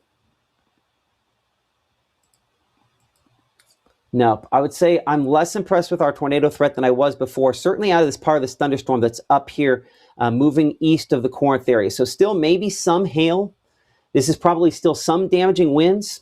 And admittedly, we are a long ways away from the radar site. And so there's so much we don't know about this storm when you get that far away.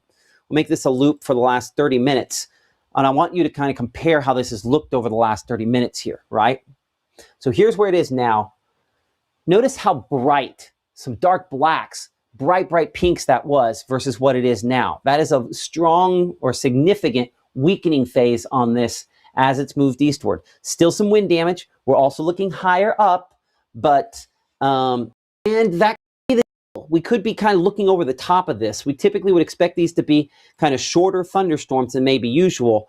But again, tornado warning continuing there for eastern Alcorn County until 8:45. Let's do some all clears for a moment. Corinth, we can give you in the primary city grid there of Corinth an all clear. Kossuth, Allentown, we can give you an all clear. Biggersville, interesting. So no severe thunderstorm warning technically on this part of the thunderstorm, but down here south of the synagogue area, as we check the shear, where you see this near Pisgah, we do have a little bit of wind rotation showing up there as well. It sounds like we're getting a weather call coming in there, and I think I might have forgot to change mine here real quick. So there's my weather call coming in, so that means we've got something coming from my house. So we'll find out what that is here in just a second. So that's what weather call is, and I jokingly said before that occasionally I don't find out until I'm on the air and we get my weather call here. Do you see how it disrupted everything? That's why weather call is important. So let's come here to Pontotoc County. So this is the storm that's moving toward my house, toward Gabe's house, and toward many other people's houses as well. Looking at this with some rotation on this, some kind of broad rotation. Looking at the wind mode, I think wind is the main factor. Maybe some hailstones on this that could be, though, up to 1 inch in size, a possibility as this line moves eastward. So let's get a storm track on this. We'll double check the speed for a moment here. I have this going northeast. They're going 55 miles per hour on this. That's a little faster than I would have gone, but we'll go ahead. You can track it at that speed there. Oops. I already had my storm track on. Got to go a little wider. So again, here's our storm track for damaging wind potential. There's been a little bit of rotation on this, but this is primarily damaging wind potential on this. And they're going 55, which I think is a little fast, but I'll agree 50. How about that? So this would include a severe thunderstorm warning for Pontotoc, for Lee, Itawamba, and Prentiss and Union counties for strong straight line winds and the possibility that this could have some rotation and produce some large hail. So again, as we have some more folks come online here on our various discussions, let's talk about what we have and what we don't have. What we don't have is confirmation of this producing a tornado. The way in which we can say that, let's be clear on this, is to check our camera with the North Mississippi Storm Chasers here. This is our camera that is in the Tupelo area here, and we're going to have to kind of flip this around, which has already been done. I think we're looking kind of northeastward out of that Give me a moment here to pull up our camera there and make sure I've got this the right direction. So yeah, so we're looking northwest. We're looking through the tower northwest. Got it. That makes sense. The city grid makes more sense that way. Okay, so severe thunderstorm kind of looking northwest through the tower. I'm going to try to kind of look back toward the west here. So give me a moment to see if we can get a shot back that direction there. You can see some of those strong, bright lightning strikes there toward the horizon as that storm is going to stay a little north, the strongest part there of where our camera location is. Hence the reason why the storm chaser to kind of move that camera to the right a little bit. So looking back into that storm, again, this is going to be some heavy rainfall, some strong wind gusts up to 60 miles per hour. We have some broad rotation on it, but it's not yet to a strength where it would produce a tornado. This is looking back toward kind of the west and northwest. Unfortunately, the best shot of this, we're looking through the tower here. I don't have a great shot of this, but this does also mean that we'll have a good shot if it gets kind of the right as well here in a minute. But let's see if I can get my preset back to the northwest, if it'll go back to the right spot there. There we go. So let's get off of that. Again, appreciate Mitchell Cunningham and Bowling for sponsoring our Tupelo Tower Cam there, and all the sponsors with us here on Mississippi Live Weather. I do show some hail with that close to the Innville area, moving toward Belden, Frog Island, and again, Birmingham Ridge area, Blair, Guntown, all in the path of this severe thunderstorm warning. The broad rotation, again, is not super strong. A couple of spots there where you can kind of see little bits of rotation, but it's going to have to go up a few notches before that's going to prompt a tornado warning. Hopefully it doesn't. But again, now is the time before one is issued to kind of understand where that safe place is and make those decisions to kind of head toward that tornado safe place. Speaking of tornado safe place, we have had a tornado warning that was previously issued up here for Alcorn County. The areas of rotation of greatest concern have now both kind of exited Alcorn County, one up here into Tennessee close to the Counts area. Again, looking at Mama Justice Doppler radar on the rotation, you can clearly see that. Our friends up at Tennessee Valley Weather tracking that area of rotation up there. The area of rotation that moved through the Corinth area is kind of east now as well. This is mainly damaging wind, I think, north of Burnsville here that this is most capable of. But there's another area of broad rotation back here closer to the synagogue area. So let's do the track up north and then the track south. So back on the rainfall mode. Again, this part up here will say 45 to 50 miles per hour. We show Pine Flat at 846, 847 Dosky, the Sandy Creek subdivision. This is going to be some wind gusts up to around 60 miles per hour.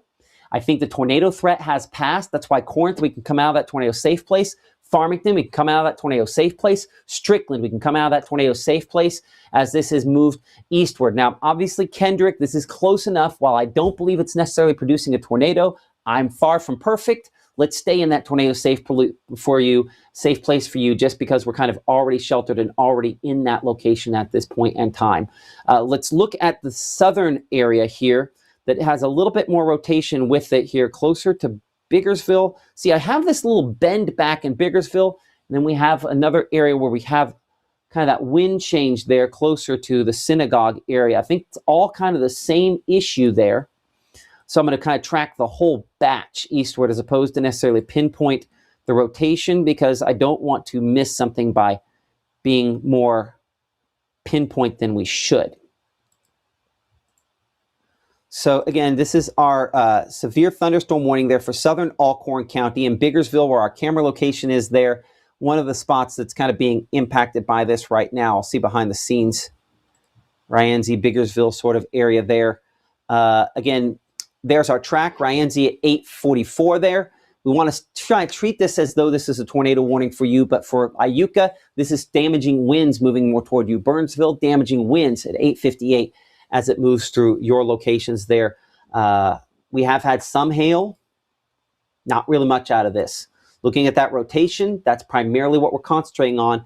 And on our severe threats, again, the hail, when we have it in this lightest purple, typically that's pea size or smaller hail that we're getting out of it, as we're kind of learning how to calibrate things here on Mama Justice Doppler radar with all kind of the amazing tools that we do have here.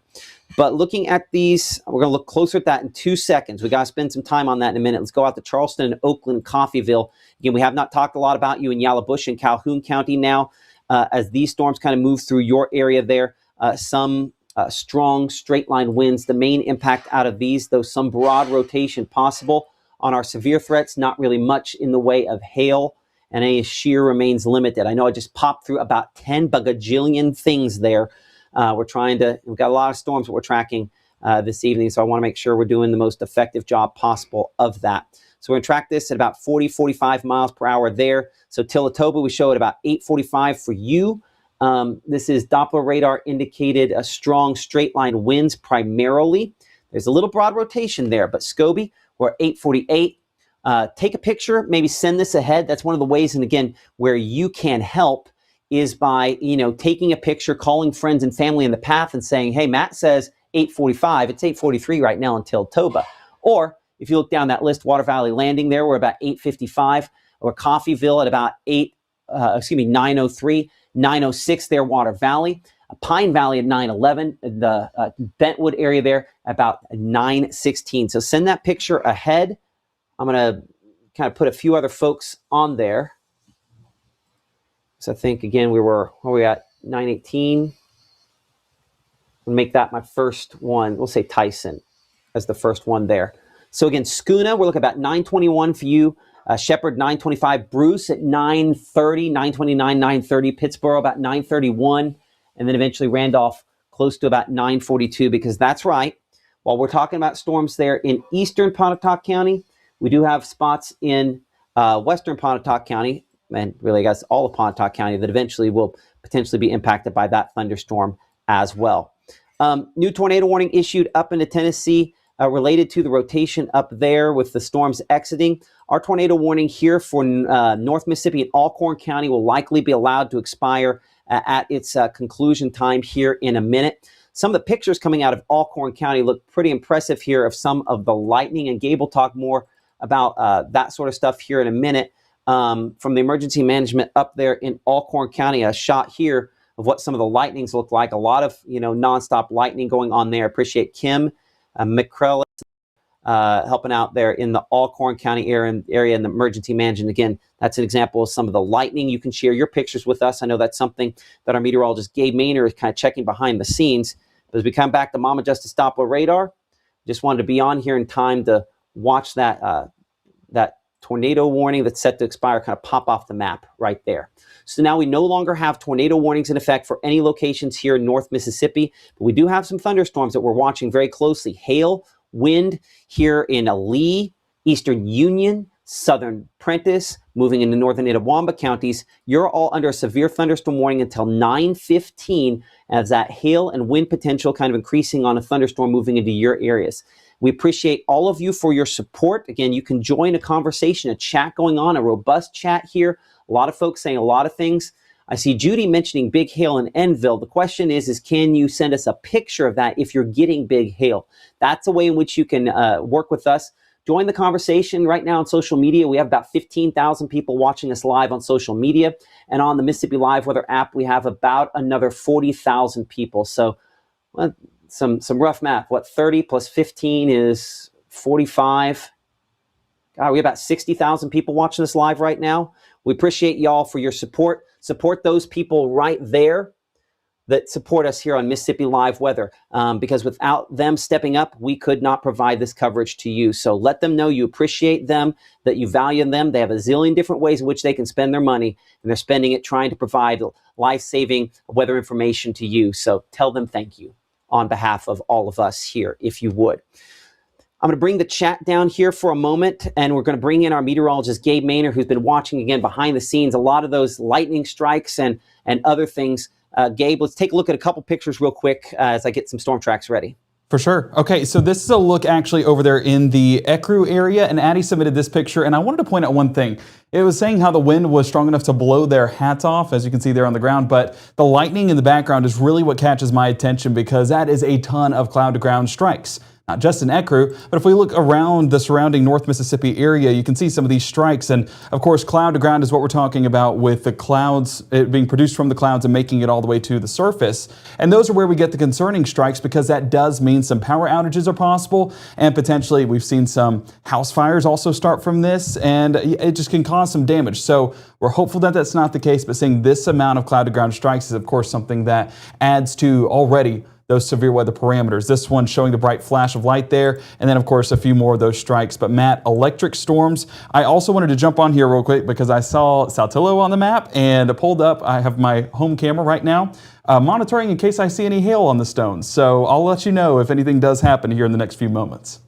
Appreciate that. Our meteorologist Gabe Maynor, again, watching things behind the scenes here for us in the Room to Room Weather Center there in our Tupelo studios. So, if you're in the Lee County area, I'd still recommend that we are in our safest location here: Lee, Eastern Union County, Prentiss County, Tisch County, and Northern Itawamba County. As we're checking our cameras there in the Sherman area, again, showing some strong gusty winds a little bit, but not a ton. Let's go back to Blue Springs, more deeply kind of near this. Storm's looking north there. Again, that's some rough looking stuff out of that camera. This honestly is probably my very favorite of all the Mississippi Department of Transportation cameras that we ever can look at there, looking towards some of those thunderstorms. A lot of lightning with this. That's some of the heavy rainfall and probably some of the hail on one of those storms that's falling there. In fact, that I don't see any rotation on that there. So looking from Blue Springs, kind of looking at the backside of this storm up there closer to the Bethany area as well. And the fact that this is so jagged is one of the reasons why, you can see, again, our track of locations there. But the jaggedness is one of the reasons I get, concerned about when we look for wind and if we see rotation on this. I feel pretty confident that this is probably some 60 to 65 mile per hour winds on this as it moves eastward, continuing to kind of strengthen here.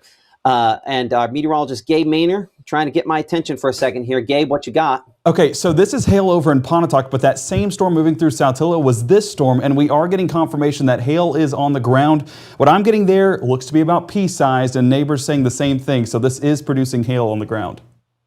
Okay, so this is producing some hail. Again, if you have the largest hailstone, the folks at True Shield Roofing, it's just kind of a side thing that we do with them, where it does not take the same precedence as damaging wind and those sorts of things. But they sponsor our hail tracker here. And if you have the largest hailstone sent in using the app and it's greater than 1 inch in size, you could win a $100 gift card from the folks at True Shield Roofing. Appreciate that. And Gabe, just a behind the scenes mention, double check that last winner if you would, please, on that. Let's make sure we've got that taken care of. So back here again, the Mama Justice Doppler radar. Again, I do see broad rotation on this in a few different spots. And as Gabe was mentioning a moment ago, some hail falling out of this. Let's look three-dimensionally out of this batch of thunderstorms here to see again where it is the strongest aloft there. And that can also help us to understand the structure of these thunderstorms, because the tallest storms typically are going to be the ones that are most effective. We're going to have to look at the storms back out there closer to Yalobusha County and out toward Greenwood as well here in a minute. Let's bring it all the way back in, though, here on this storm. We're going to cut it down to the most intense returns, which allows us to then kind of see where that biggest hail is and how much of it is still up in the clouds and how much of it is falling out. And I think where Gabe was mentioning that a moment ago there, that's where some of that large hail is falling out on the north side of Saltillo, west side of Saltillo there. This would be Old South there. Of course, that's US 45. Right there. And so that, and the black line you see kind of in the middle there, that is just where our storm track started, where we're kind of tracking it there. So you can see some of the locations again in our track: heavy rainfall, gusty winds, some hail possible out of that batch of thunderstorms there. And then kind of looking back toward the west, let's double check some of the rotation on this as well. Any of the rotation fairly broad. Honestly, this looks more like straight line winds there, kind of pushing toward Beach Springs area and County Road 681 there. Probably more straight line winds out of that part of that thunderstorm than rotation. I'd say the same on all of that at this point here. And hopefully that is a trend that continues there as well. But the hail size starting to increase on that thunderstorm, a severe thunderstorm warning that remains in effect for Lee, Itawamba, and Prentiss counties.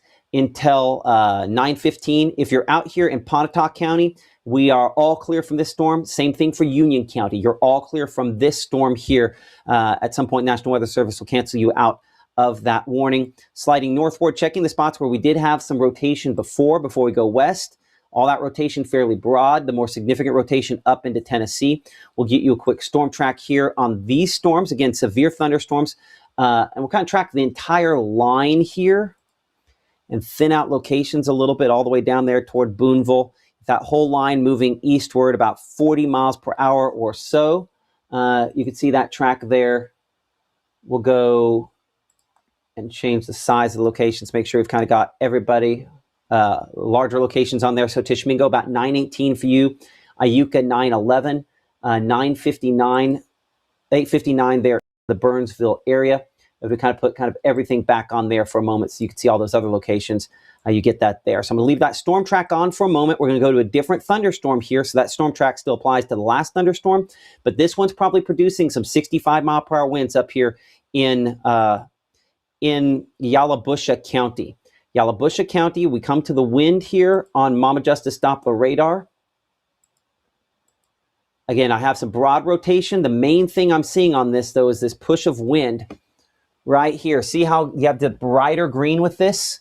This is one of those spots where we're having that 60, 65 mile per hour wind. Some wind damage, and we expect the power outages to probably pick up on this as it moves eastward. So a severe thunderstorm warning in effect for you in Yalobusha, western Calhoun, and parts of Lafayette County until 9:15 p.m. Let's get a storm track on this on Mama Justice Doppler radar.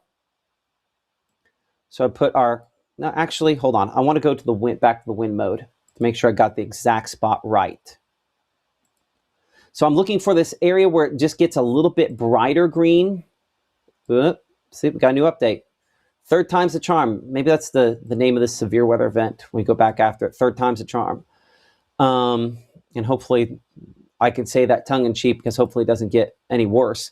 But there's the track of this forward. Again, Randolph 936 on kind of the eastern edge of this. But in the short term here, we're looking at Water Valley, strong damaging winds for you in the next few minutes as this kind of moves into Water Valley within really the next 2 or 3 minutes or so. So if we're looking at how you can help, let somebody ahead here know. I see you, Gabe. We'll get to hail in a minute, but we're going to take care of wind stuff first.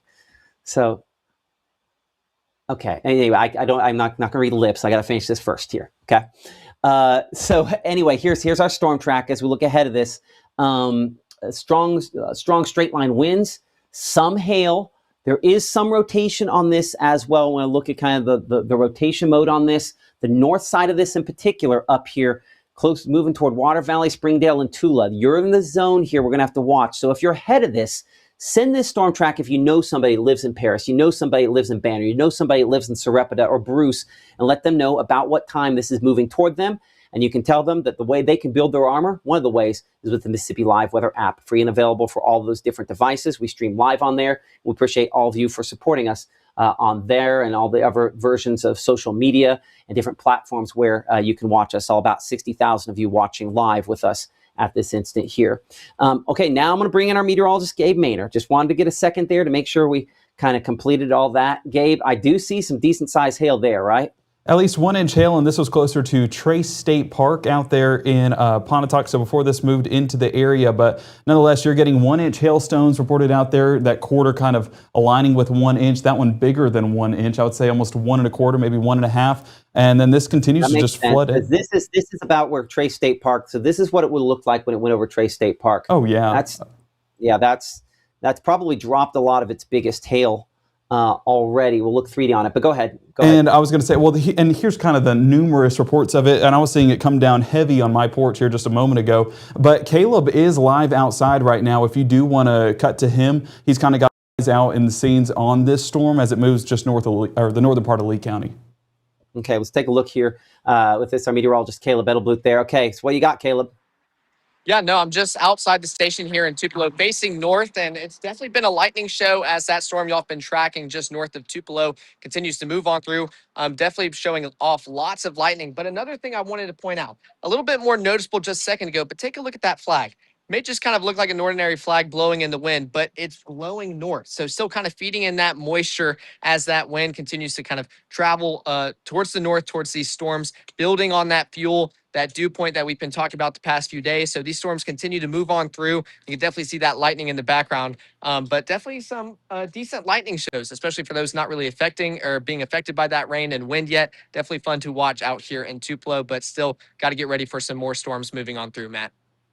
Absolutely. We'll try to get back in here, in a minute and stay safe. I appreciate you out there. But you point out that flag, and that's an important note here. One of the questions that we had was how disrupted would the atmosphere get by these initial thunderstorms?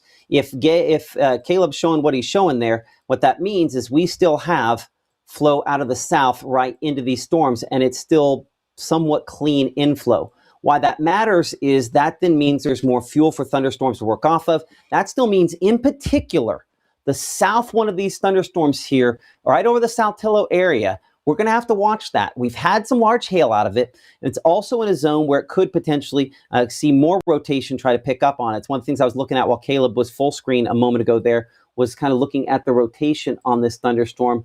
And we do have at least some broad rotation with that near the Saltillo area as well. Our camera up there, Mississippi Department of Transportation camera, and then we're going to look at some other spots. I know we've got a lot of locations experiencing some stuff right now. So what I'm prioritizing for the moment here are rotating thunderstorms a little bit. No good shot there, just heavy rainfall. That camera, I guess, just a little bit south, and I don't have a good north look on that.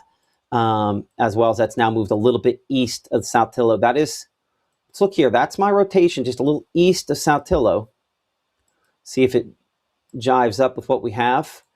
That latest scan doesn't look quite like what it did a moment ago there. So we'll have to see. That's, God, I wish we had a really good look at that. Our camera in Tupelo, though, is not going to be able to look north well enough. Let me think. Pontotoc, that's going to be, hold on, we might have, it'd be a long shot from Pontotoc. Let's take, no, Pontotoc's through a tower as well. Maybe we can see from Smithville. Hey, Gabe, go to Smithville, adjust the Smithville camera northward. We're looking the wrong direction for it as well. Adjust Smithville northward, and we'll come back that here in a second so we can tackle some other thunderstorms.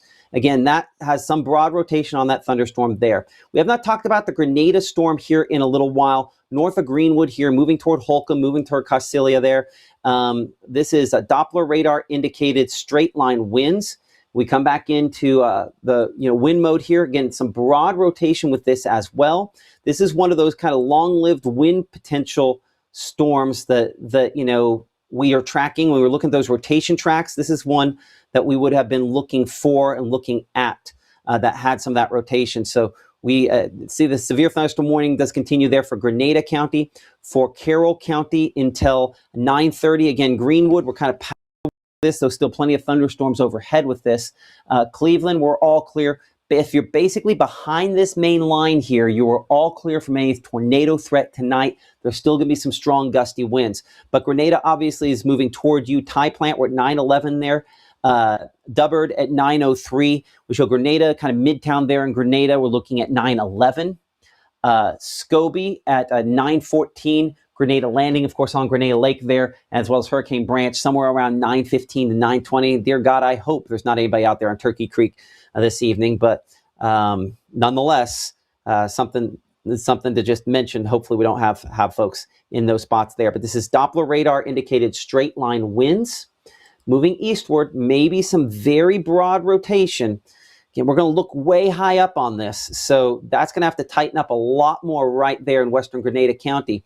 I would be in my safer location if we are there. Again, no tornado warning for you, but I would be in my safe place, which is in a sturdy structure in the middle of the lowest floor, a small windowless room where you can wrap up in blankets and pillows to protect yourself if for whatever reason something happens, and then stay there until we can give you the all clear. But maybe just as important, we want to avoid these unsafe places. Cars and trucks are the most vulnerable places you will be when it comes to severe weather and tornadoes. And so we need to make sure we're not in cars and trucks or mobile homes because obviously those are spots that are somewhat vulnerable. Come to Hickory Flat for a moment. Do have, again, some broad kind of rotation there as well. I think damaging winds be more likely the scenario based on this, but up there in the flat, heads up that this is what we are watching. Checking the kind of shear rate, the rotation, we do show a little bit, not as much as we have east of Guntown. We've got to get east of Guntown. So I'm going to put this severe track on this. I don't have a lot of time because I think we could be getting closer to a tornado warning on that one east of Guntown if it continues to strengthen at this rate. But this is for the Hickory Flat storm there, the one that's prompted the severe thunderstorm warning for you until 9:45 for Union, Tippah, Benton. I think the northern part there of southern Marshall, northern Lafayette County, all involved in that one there. I need to get a look on this one here near Chapelville and Guntown. I think this one is really ratcheting up. And you see the shear rate, the rotation on this, a little bit less than it was just a moment ago there. Let me take this back a scan. Yeah, you can see that rotation just a little bit less than it was a moment ago there. I have my rotation with this trying to kind of push in, but I don't have that for sure. Let's look from our camera down in Smithville. Again, this is kind of a long shot here. And as I bring up our Smithville camera, I'm going to also, again, bring up our meteorologist, Gabe Maynor, for a moment on this as well, so we can kind of talk about what he is seeing, because he's been watching this behind the scenes for the last few minutes here. And Gabe, just kind of looking at this here, a lot of lightning, obviously. Probably too far to really get a good look at it. Agree? It is. Do we need to be looking more west than north out of the Smithville camera? No, we need to be pretty north, I think, on that. I'm going to change the monitor behind you so it kind of has a little bigger there. It's look toward the middle, right next to where those wires are. I can't point at it. Right there. Pull the hand back. Wait. So look right at the ground level there. If I get a lightning strike right there. Did you see that? That one? That's... you can still kind of see some sort of a lowering on that. It's a long, long ways away. Man, do we dare? We're going to try. If you don't mind, I'm going to give you a moment to try to zoom that in and get me a closer shot on that if you can. So okay. I'm going to go away from it for a moment. I will try not to let you down. You'll do the best you can, which is about all I could do. It's just going to save me from kind of moving it back and forth while we're on the air. I'm sorry, I didn't mean to react on air. Sorry, there was a big lightning strike and it caught me off guard. I didn't know I was still alive. Okay, I'll put you down for a minute so I'll wait for you to kind of wave me back in. As we come in here to the digital room-to-room weather center, we'll kind of reset things for a moment. It's just after 9 o'clock. I'm Chief Meteorologist Matt Lawpon. You're watching Mississippi Live Weather. We're a 24/7 weather streaming service based out of the Tupelo, Mississippi area. You can watch us on all the different social medias where we have about 14,000 people watching us right now between YouTube and Facebook primarily. We have we got a bunch on all of the apps watching as well. But what we're watching for is the potential for rotation on this storm here in northern Lee County to possibly continue to strengthen. This is probably some hail and strong winds as well on this part of this Guntown back toward Chapelville, kind of rotating in there. What I'm interested to see is whether or not that's trying to wrap up around it. Because if it does, that could enhance the rotation just a little bit. And it's not impossible to see a brief tornado spin up on this storm if it continues at this pace. So I'm looking Kirkville here. We're going to say this keeps going there toward, hold on. We're going to fix that. I don't like that yet. Let's clear that off. Let's get a better storm track on that. But my rotation right on the Lee-Itawamba County line, just east of Kirkville, has kind of picked up a little bit more on this there. So rotation increasing a bit there east of Chapelville, east of Guntown, north of Unity, northeast of Saltillo. Rotation on the increase. My shear rate on this kind of increasing somewhat as well. Still some hail potential on that. But this is a zone here we're going to have to watch very, very closely. They're pretty much right along the Natchez Trace Parkway. That's kind of that gray line going right in the middle there. That's the Natchez Trace. Which always seems to be a magnet for damage from time to time there. So hopefully this is not another instance of that occurring. Our Smithville camera, as we look down into Smithville, why are we looking Smithville? We're looking so far away to the north, trying to see if we can keep it focused despite the fact that we're kind of looking around some wires there. Okay, I see what we're seeing there. So bring Gabe back in here as we'll both stare at a camera I mean, yeah, it's a tough look, Matt. You're unfortunately seeing the wires and the pole and kind of that. And if I go any more north, unfortunately, I think that we're going to still be blocked by a bit of that pole. And so, I'll keep eyes on it behind the scenes, but you're kind of getting I haven't seen much of a lowering just yet. I've just seen a lot of lightning out of this storm.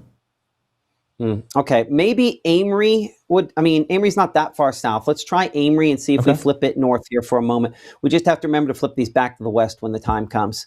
Appreciate that. Our meteorologist Gabe Maynor here, tracking behind the scenes, and you guys, appreciate all of the reports you're sending us using the Mississippi Live Weather app as well. That's a lot of big hail. While I'm tracking rotation on this, let's not miss the fact that this all up north here. This is all probably some pretty good size hail trying to fall out of that storm. We'll look 3D on Mama Justice Doppler. So actually, we're still holding a decent amount of that hail up aloft in it. So as I kind of cut that down here, look at that. That's interesting how far south of kind of the main area we still have that. So that shows that this is an organized storm, that it does have some rotation with it, and that it is still holding up. Probably whatever its biggest hail is still above the surface there, somewhat above the Pratt's area. So Marietta, north of Kirksville, you're in the target zone here for some big hail in excess of 1 inch to 1.5 inches in size. The rotation continuing to strengthen on this as well. Those two things are linked. The rotation on an individual storm and hail in this situation both kind of linked to one another as we await kind of the next batch of this kind of moving toward the east there. Let's go ahead and, again, go wider on this, and we're going to check back with our storm toward the Water Valley area. We've been watching this thunderstorm here with some at least broad rotation from time to time. At this point in time here, looks like more straight line wind there south of the Oxford area in Lafayette County, where this has really kind of picked up a bit more. So I'll kind of draw it on first. You see that white line there? That's kind of like a bow and arrow, right? You pull it back, you shoot it forward.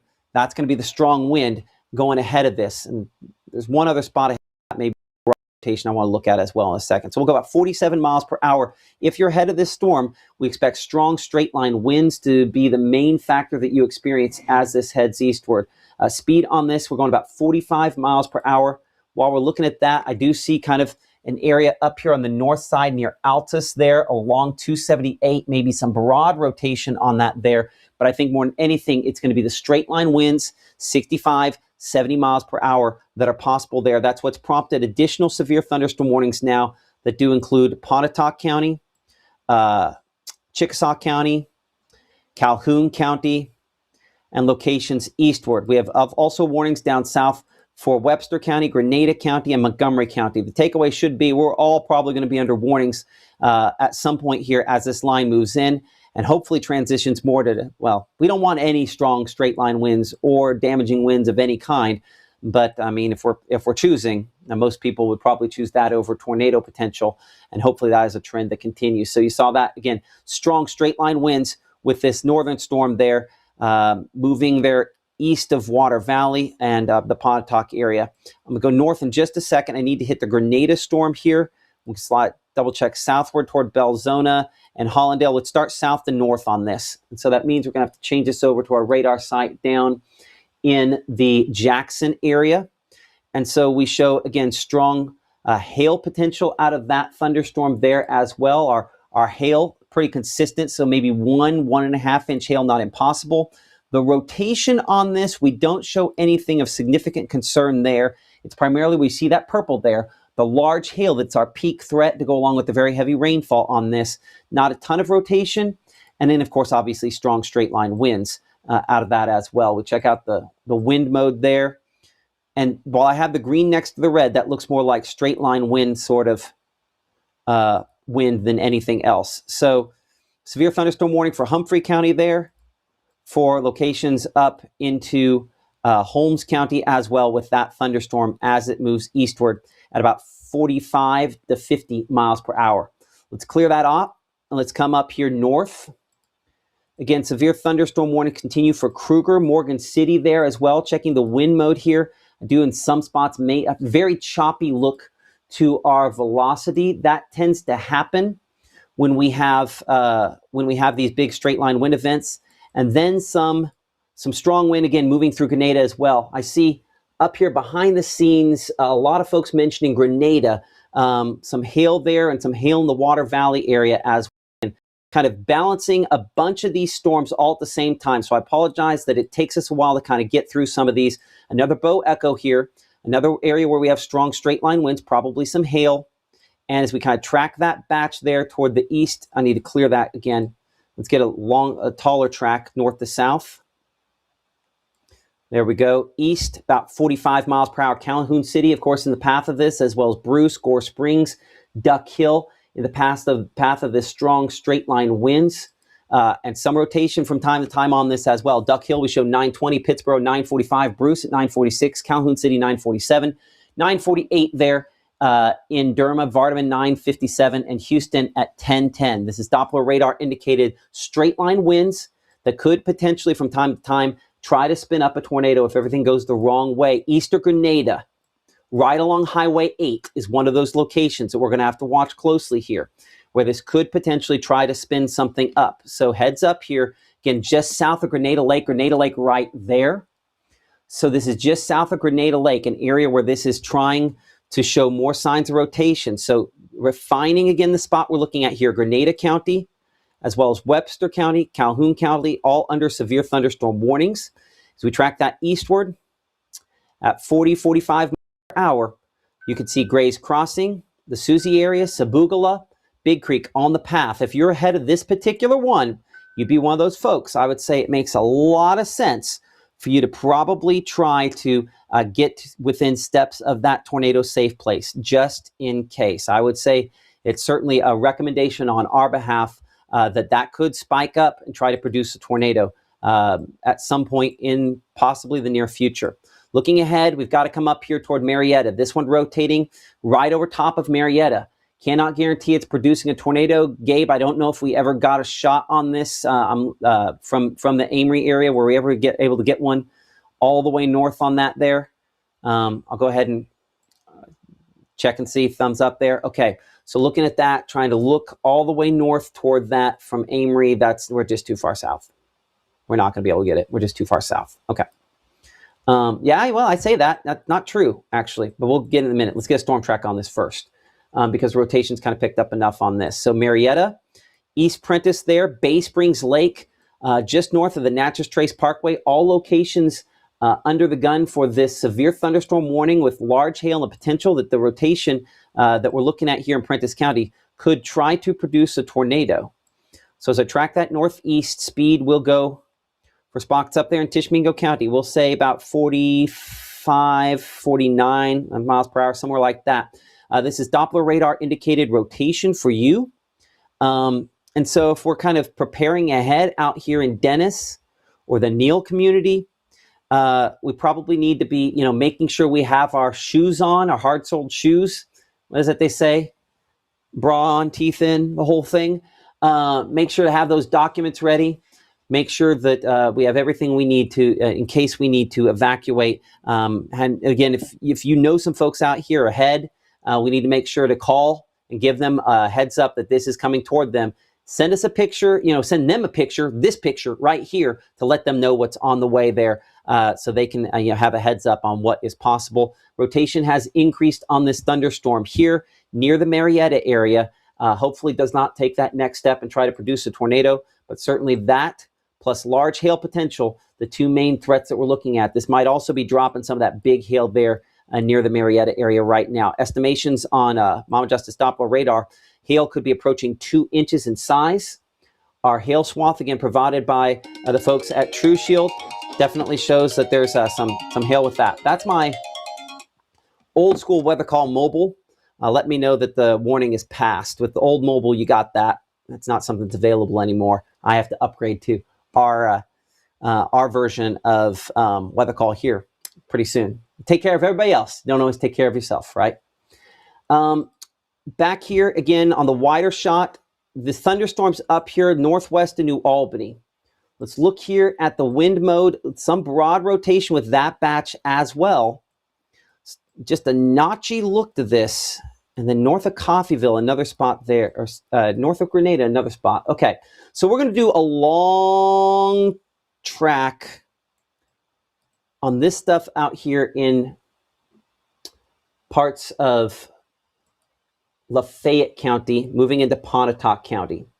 And then Gabe will move the camera back toward the north and west. So what I'm looking for, Gabe, is after you've moved Pontotoc camera back to the north and west, give me a thumbs up so I remember it, and just kind of hold the thumbs up there so that I know it's a thing, because I'll forget about it here in a second probably. But severe thunderstorm warning, Lafayette County, eastern Lafayette, western Pontotoc County. This is potentially 55, 60 miles per hour, maybe 65 mile per hour winds. If I check to see how fast it's showing up on Mama Justice Doppler, it's not going to be as fast there, but we show some wind gusts up in excess of 57 miles per hour. Looking back into the teeth of this with our camera there in the Pontotoc area, and then we'll kind of flip our camera back in Tupelo, back that direction as well. Looking back into this, give it a moment for that to start updating there. Again, not nonstop lightning like some of the thunderstorms we had up there in Alcorn County earlier, but just kind of a dark gray sort of look at things. So just preparing ahead, making sure we know where to go, probably an important factor in this scenario here as we look back out of this. Again, appreciate the North Mississippi Storm Chasers for partnering with us on these cameras. The only time I'll probably say this, your logo could go right there. All these cameras sponsorable by you to show people in your community that you care about them. North Mississippi Storm Chasers, I'm glad to be their partners in this scenario as we look back into that storm. And again, some of the low-hanging areas right there where we'd be eventually watching for tornadoes, but we're waiting too long between lightning strikes, so we're not going to stick with it. But do again have a severe thunderstorm warning there in Pontotoc County until 9:45 p.m. Back on Mama Justice Doppler radar, again, that part of the storm has advanced. Takapola here. Again, a few little spots, little bits of rotation. We just had that track on for you a moment ago. I would recommend, as this moves in, now is the time. People were asking earlier, well, when do we go to our safe place?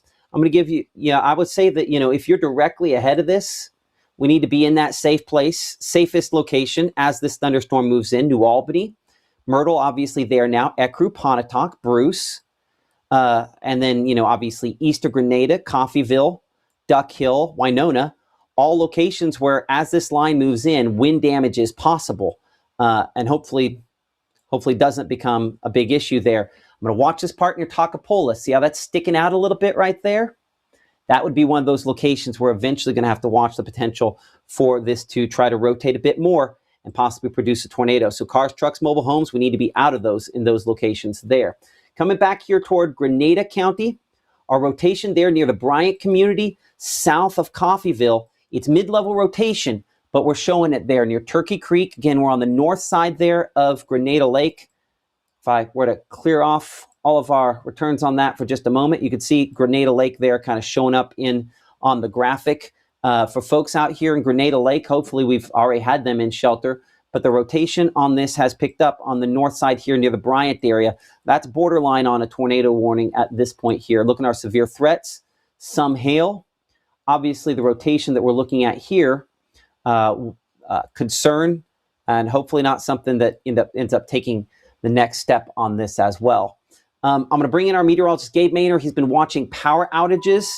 And again, those power outages remain significant. Before we do that, I'm hearing some bings behind the scenes.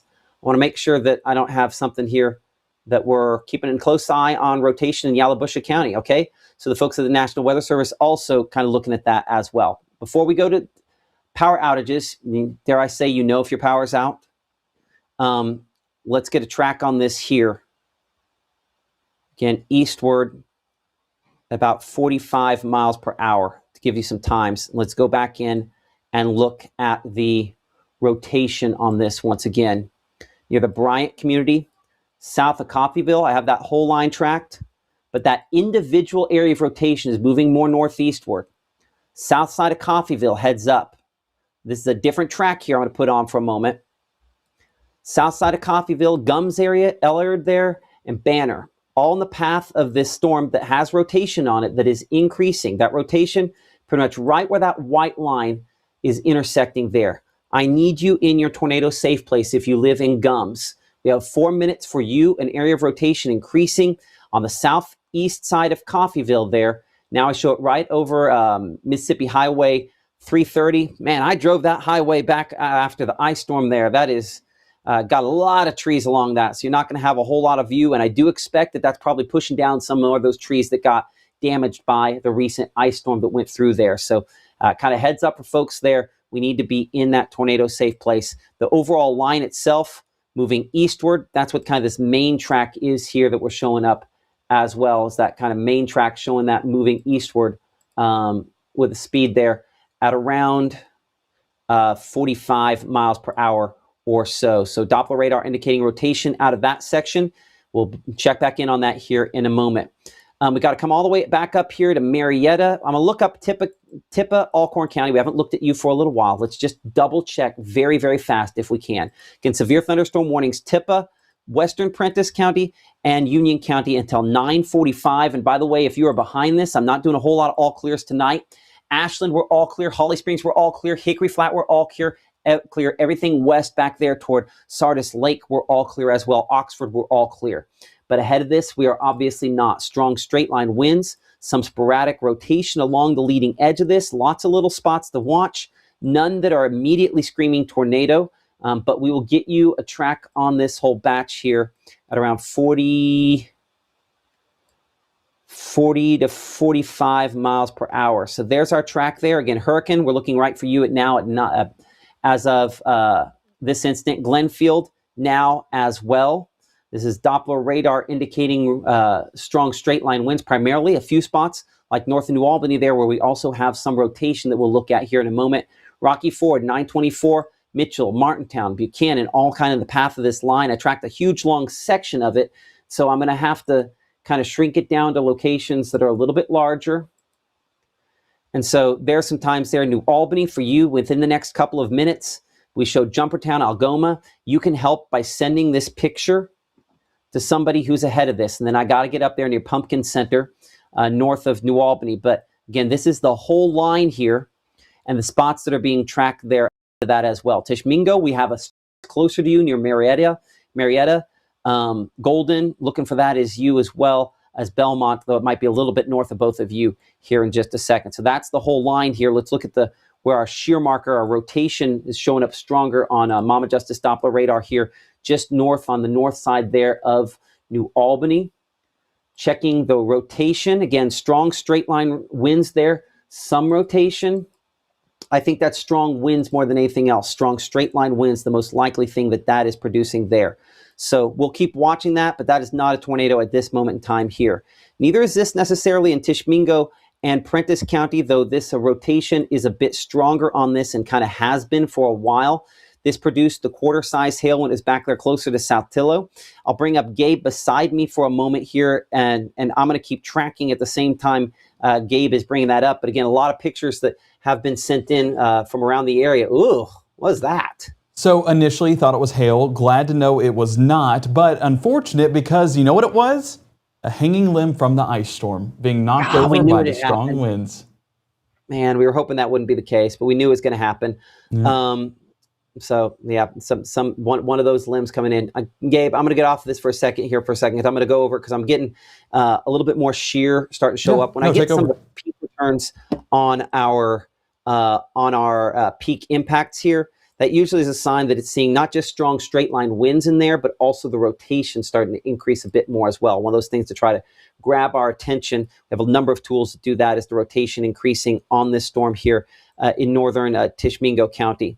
There we are, tornado warning now issued on that thunderstorm there in southern Tishmingo County, eastern Prentiss County. So Gabe, behind the scenes, we'll do a push alert on this as well. We'll reshare, we'll do all the things, and we need your help at home to do those same things to make sure people at home know. Bay Springs Lake, rotation increasing on this storm to the point where the National Weather Service has issued a tornado warning for this over top of the Bay Springs Lake area. Again, the rotation on this is radar indicated. So let's kind of walk through the why this is issued here for a moment. Again, this issued by the folks at the National Weather Service because of Doppler radar indicated rotation on this storm as it moves eastward. So let's get a storm track on the most likely locations to have impact from this. So again, it's right over Bay Springs Lake at this instant here. And I guess that means also the Tin-Tom Waterway. Let's take it eastward about 43 miles per hour as it exits eastern Prentiss County. We're looking at Dennis View at 934 for the Neal community. Bloody Springs there at 941. Burnstown, not Burnsville, Burnstown at 944. Maud at 944. And Minot there at 949. Doppler radar indicated rotation. Again, that's tornado warning is issued Hey, Gabe, for one reason or another, I don't know why, but your mic is going to come up hot when I pop up this, at least that alert there. We'll see if the rest of them do it, or maybe it's just that alert. But again, Doppler radar indicated rotation that could lead to the development of tornado, kind of indicated on Mama Justice Doppler radar with this at this moment. So we're hoping that's not going to produce a tornado, but certainly it is a possibility that we have to consider. So we need to make sure that you find your safe place.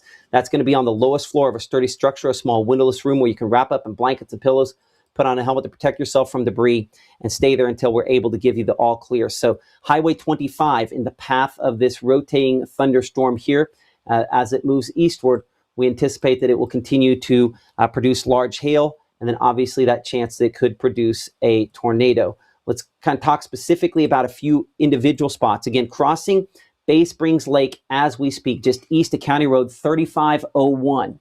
We need to make sure if you're out here on the east side of Bay Springs Lake that we are not in a car, a truck, or a manufactured home. Now, let's be honest, we say that a lot, and we're kind of running a little low on time here. So at this point here, we kind of have to do the best we can, but we don't want to find ourselves in that if we're in Neal or Dennis. If you do have somebody, a neighbor, and I don't mean a get in the car neighbor, I mean a neighbor, next door neighbor, perhaps there's something that we need to get into a shelter at their location. That might be a safer spot for us as well, because the rotation on this is definitely increasing. And even if we don't have this producing a tornado, I see inbound winds here on Mama Justice Doppler radar, right where that orange is. It says 0 there. That's a radar error. That's incorrect. Let's peel that all off. That orange there, that's some of the spots where we have some very strong winds being ingested into this storm as well. So 50, 60, 70 mile per hour winds trying to rotate into this. That's why we want to avoid these unsafe locations at this time. So again, find your safe place, a small windowless room where you can wrap up in blankets and pillows and stay there until we're able to give you the all clear. Tornado warning in effect there for Tishomingo County. This primarily south of Tishomingo proper, though this overall thunderstorm there does have obviously rotation on the increase with this. So be in your tornado safe place in Tishomingo County. We have a lot of storms. I've got to double check some of these because, as you've probably noticed, I've mentioned a number of them and talking about rotation recently. I need to make sure there's not others that we're missing as well. So you have some times up there. We'll be right back in Tishomingo County, I promise, here in just a moment. So near New Albany, North Haven there, rotation, a little bit of broad rotation, primarily straight line winds on that thunderstorm here. This whole line, if you're east of this, I'm not going to be able to give you Ecru moving in the next 2 or 3 minutes. Pontotoc within about the next 7 to 8 minutes. Strong straight line winds for your locations out of this thunderstorm there. This is probably our strongest, though, on the winds back out here into Coffeyville, locations back toward Grenada County, where you see this kind of whitish green sort of color here. You're one of the spots, like right there, where I'm kind of putting the line to kind of point out where we're talking. Those are spots where it's estimating the winds to be in excess of 60 miles per hour. And so not all that's making it to the surface, but some of it could be. And that's where, again, that potential is for wind damage out of this storm. So again, wind damage spreading eastward with this at around 50 miles per hour. So get your storm track on this, and then we've got to get back up to our tornado warned thunderstorm. I apologize, we can't spend a whole lot of time on this there, but there's kind of some of the times on that severe thunderstorm warning. Does include Pontotoc County, does include Lafayette County, does include Calhoun County, does include Webster County and Grenada County, all under that severe thunderstorm warning for strong and damaging winds as that line moves eastward with a speed at right around 45 miles per hour. So you can see, again, Shannon eventually 1026 for you, Houston 1004, 1009 Algoma, Calhoun City at 940, and then Pittsburgh about 940 as well. Doppler radar indicated strong winds with that. Coming up to our tornado warned thunderstorm up here in Tishomingo County. We're now east of Bay Springs Lake. This has crossed, in all likelihood, Bay Springs Lake with its greatest rotation. This is going to be the Natchez Trace Parkway right here, kind of that zigzag right there. That's the Natchez Trace Parkway. So this is paralleling the north side of Natchez Trace Parkway and heading in the direction there of Tishomingo State Park. Let's get a track on this and make sure that I had the correct angle the last time we were talking about this. So I want to make sure that we include the Tishomingo in the track this time here. We'll say 40, 45 miles per hour of forward motion on this storm here. And you can see some of the times on your screen. I'm checking our discussion behind the scenes with the National Weather Service Again, hail on this could still be up in excess of 1.5 inches in size. They're going 40 miles per hour on the movement on this thunderstorm here. Strong straight line winds possible, maybe, but I think hail much more likely, and the possibility this could try to produce a tornado, hence the reason it's prompted a tornado warning. I see behind him there our meteorologist Gabe Maynor with some pictures, again, that you have been submitting, hopefully, where he's reposting some of those on my Facebook page. You can see some of those there. That's one of the lowerings that you had a second ago, Gabe. Let's show it. Don't have a lot of time for pictures while we have a tornado warning here, but where's that at? The Marietta area, showing that some of that wall cloud has moved through. Yeah. So the exact same storm you're tracking. So it does show that lowering, verifying what you're seeing on radar with some of that shear and that rotation. So right here, hasn't touched down, but that doesn't mean it hasn't touched down just yet. But of course, we're watching it in case it does. Yeah, absolutely. I appreciate that. Our meteorologist Gabe Maynor, again, kind of watching this. I'm going to put on every single location. I can make Mama Justice Doppler radar kind of plot on here for you for a moment. And in doing so, again, tornado warning until 10 p.m. here in the Digital Room, the Room Weather Center. Tishomingo proper, we show 9:37. So within the next few minutes here, when that rotation would be moving toward you, looking specifically at the rotation. I know, I mean, I've been up to Tishomingo a lot over the course of the last few years. Just y'all get it. And this is kind of moving toward you. Strong rotation is it's okay. It's not as strong as when we've had some of the big bad ones in the past. But again, all of those kind of bits of information, that's stuff that, of course, we find out and figure out after the fact on this. Let's look for tornado debris. I do not see any tornado debris on here. So nothing that I can confirm in that regard on this thunderstorm. The rotation is there. I would put my rotation right where the white line connects there. Again, this is the Natchez Trace Parkway right there. And so this is going to parallel the Natchez Trace Parkway as it goes to right about there, which is where Tishomingo State Park is. So this is headed right toward Tishomingo State Park, the big hail on the north side, something that's probably also falling on this as well. We appreciate, all of you guys in our chat here behind the scenes on all the different social medias. We're doing our best to try to, talk about all of the different locations there. Amory, you're still way ahead of any thunderstorms. Your chances are still coming, but a lot of other folks there under the gun at this point here. Power out in Ecru. Let us know what you are seeing. Share your pictures with us using the Mississippi Live Weather app. You can do that, again, free and available for all those different devices. It should be one of the layers in your armor that you are building to let you know when warnings are issued. A tornado warning now extended there to Colbert, Alabama. Our friends at Tennessee Valley Weather cover Colbert County. We do not here, especially not when we have other thunderstorms in the area. There might be high impact scenarios where we will, but Tennessee Valley Weather does a great job on that. And so you can check them out if you have not heard from them before. They do a great job on that. But tornado warning there in Tishomingo County. We've got to check the other thunderstorms that we have out here. Let's look at the whole area here for a moment and kind of reassess where things stand.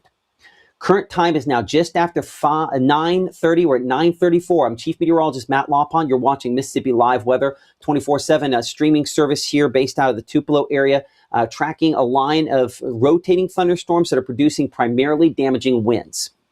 Let's take a breath here for a second. Let's say that. This is producing primarily damaging winds. It's not impossible that one of these tries to spin up a tornado, but most of these storms, especially in the main line here, it's strong gusty winds. Like back here toward Calhoun County, as we kind of pull off that tornado warning there for a moment, look at these thunderstorms, look at the strong wind. Again, this is all straight line wind here where we have some of the brighter greens showing up, 60 plus miles per hour. And the leading edge of that right there is where that strong wind on a bow echo is moving eastward. So we're still looking fairly high up. The winds at the surface could actually end up being, believe it or not, a little stronger from time to time in this scenario. So let's track that whole line there eastward, damaging wind potential out of this. And so I'm going to take it at 45 miles per hour. We're going to go all the way into Alabama and cycle through this here for a moment. So severe thunderstorm warning, Calhoun County in particular, kind of the most focused in on that potential out of this storm. So as we show this going all the way eastward there, let's take it 90 miles. There we go. So Hamilton, Alabama, you can see about 1125 out of this. Looking toward Shannon, 1030. Houston, 1006. Okolona, 1023. But in the short term, it's Bruce at 939. 3 minutes from now. Honestly, looking at the update there, it's basically into Bruce now with its strongest straight line winds. And I do want to check a little bit of the rotation. So that time there, relative on that, as this is just kind of, I think it's probably picked up a little bit of speed. I want to check with Gabe here for a second on that. If you can, the speed on the thunderstorm moving through Calhoun County. Give me a big thumbs up when you've got that. We'll talk about what else you have in the moment there as well. But I want to double check, make sure that speed is accurate. I think 40, 45 might end up being a little bit slow. Looking up here into Union and northern Pontotoc County with storms moving through those locations there. I think hail, the most likely out of the storm near the Dumas area.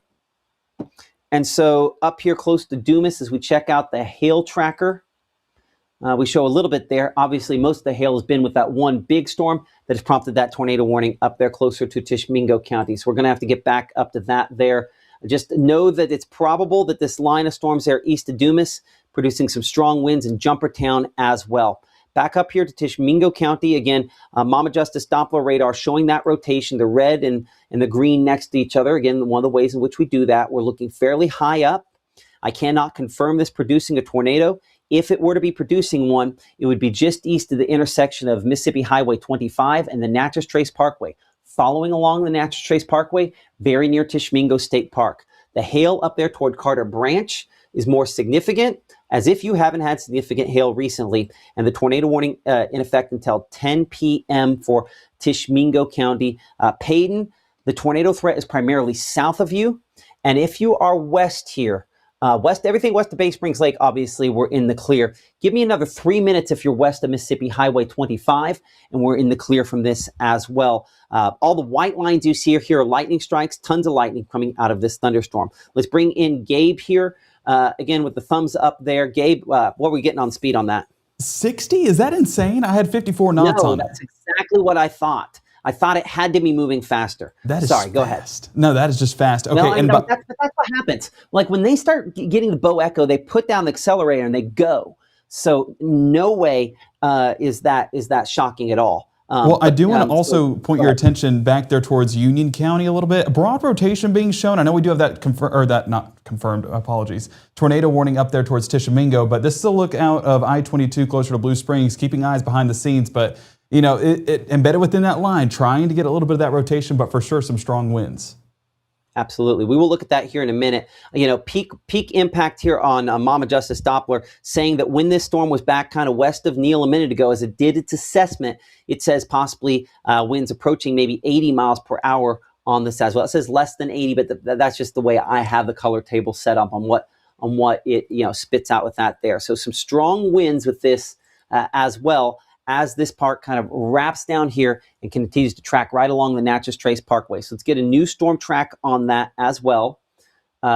Taking that eastward, again, it's over top of probably Tishomingo State Park. There's our updated track. If you live west of Mississippi Highway 15, 25. Okay, something's happening there. Gabe, you might have to step a little farther away from the computer. My thing is continuing to grab there. So I think maybe it was on the monitor. If you were back a little closer to the monitor, either way, it was one reason or another. It was not. It kept moving it and doing it. So there we go. We're good now. Either way, whatever it was, we fixed it. So Mingo we show at 9:42, Petertown at 9:44, Burnstown at 9:45. Maud, we're ahead of this. If you're in this list here, we need to be in that tornado safe place, a small windowless room where you can wrap up in blankets and pillows, protect yourself from the potential for debris, and stay there until we can give you the all clear.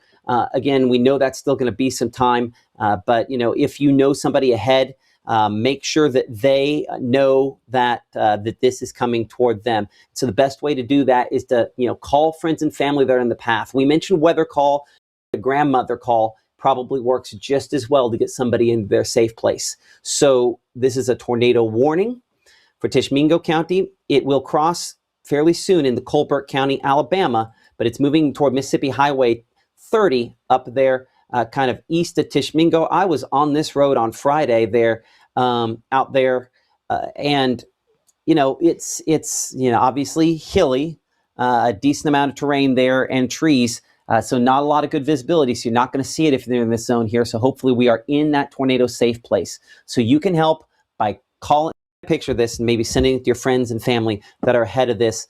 Unsafe places, a reminder, mobile homes, cars and trucks. In all of these storms, whether it's straight line wind or whether it's tornadoes, those all qualify as unsafe places. New severe thunderstorm warning to include my location here. That's what you're hearing, my weather call. I could hear that coming in. So that's my weather call from my house here in the North Tupelo area, as a damaging wind potential on this continuing to move eastward as well. Let's check again for the rotation. Gabe was mentioning some of the broad rotation. I don't know that I necessarily see it at this moment in time there. By the way, we might be having some issues with Roku. Is it back on? Okay. For one reason or another, we're having some issues there with Roku a moment ago. We have two main streaming providers we're using right now. We have our primary streaming provider, and most everything is going through that on the mobile apps. And then Roku is the old streaming provider. I don't know if we're pushing the top end on bandwidth or what exactly is going on that there, because I showed we have about 30,000 people watching us on Roku right now. So hopefully, if for whatever reason your Roku goes out, we are on the app. You can pull us up on there as well. And again, I'll put the Build Armor graphic up that has the app information on there. So this is that new severe thunderstorm warning issued. Some areas where, as Gabe was mentioning, maybe some rotation. Here's why I'm not as concerned about the rotation specifically on this here. Number one, it's in advance of the line. Number two, the green and the red are down the beam here. And when they're down the beam like this versus like this, that's when we're more likely to see strong straight line winds out of it. So still potentially damaging winds. I don't really see a lot of rotation out of that I'm overly concerned of at this point. But I don't necessarily think it matters. I think it's the strong straight line wind that's going to be the big factor on this as well as this line moves in. An example of what it looks like once the line moves in. I don't know what that phone number is. That might be my code red, actually. Hello? So that's my code red. So point on that story being, you can kind of see the difference there between what it's like looking with weather call a little bit faster than code red on those alerts. So kind of, I guess, a real-time example of that there. I haven't programmed in the new code red number there. So we're looking from our Tupelo camera here. Did get a text message a minute ago here. Let's see how far back that was there. Okay, that was a little bit ago. So that camera has moved a little bit looking at that other storm. So Tupelo camera still bouncing around. We'll probably try to adjust that one a little bit wider on that shot here in a moment. So whole line here for a second. Again, straight line winds, main impact on basically that whole line there. Looking for rotation. I don't see a lot out of this line. I think it's primarily straight line winds at this point in time. Hopefully that continues. So because of that, let's come up here and let's look northeast of the Tishomingo area. That's where our rotation is the most significant up here near Petertown and Carter Branch. That's what's prompted, again, the tornado warning that we have in effect up here north east of Tishomingo. Tishomingo proper, if you live in the city limits of Tishomingo, we can come out of that safe place. If you live south of Mississippi Highway 30, we can come out of that tornado safe place here. Our rotation, pretty much right here where that white line is connected, that's where our rotation is on this. And so that would put it pretty much right south of County Road 104, near County Road 110, east of County Road 95 is where our rotation is the strongest at this moment. I know it's easy to kind of see this circle and look right at that circle. That circle kind of assesses where the rotation is aloft. We're looking right where that line is. That's precisely where we think if we have a tornado that it would be. Latest update places it now just across the Mississippi-Alabama state line. And that's perfectly on target with where our rotation now is showing up here on Mama Justice Doppler radar. And so just kind of checking and poking and prod of this. I do not see anything that relates to tornado debris. Obviously, a lot of large hail possible out of this, but our rotation now moving into Alabama. So this is what I will say on this. Again, our friends over at Tennessee Valley Weather do a great job of covering everything east here on this. So that's what we're going to watch. Gabe, I need you to go to radar. I need you to talk about this for a minute. I've got to figure out what's going on Roku. I think of all times that Roku could decide to change to the new stream, that they chose right now. So anyway, Gabe, let me look into that for just a moment and send it to you. All right, Matt. Well, let's go ahead and toss this back to radar behind me there. And as you can see, this tornado warned storm continues into Colbert County as well as Tishomingo County. I will say, you know, Matt, you kind of lined it up to where it is crossing the state line. So moving closer to Alabama and around the Bishop and Allsboro area. That is until Sunday at, let me make sure the same thing for Alabama, until 10:15 as the National Weather Service there in Huntsville has continued this warning.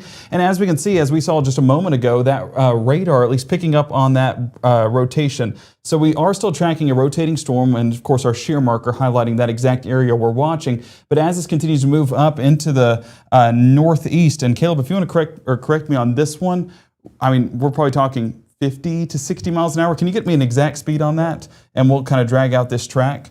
Right now I'm going to put it on a little bit more of a heads up. So we're going to go all the way to 60, and I might be a little bit fast, but what I want to do...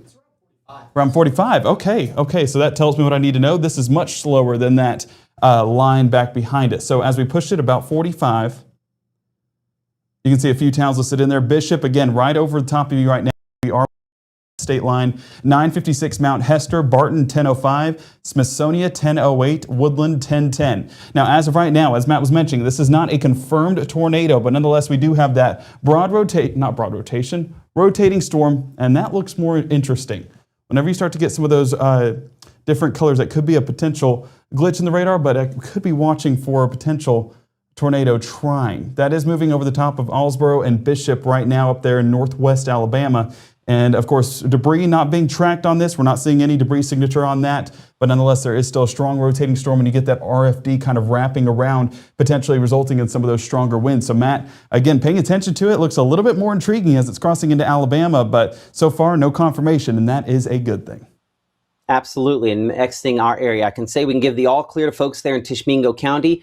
If you live or if you're presently in Tishomingo County, Mississippi, we can give you the all clear from that tornado warning. That tornado, if it is occurring, has exited into Alabama. We are thankful of that.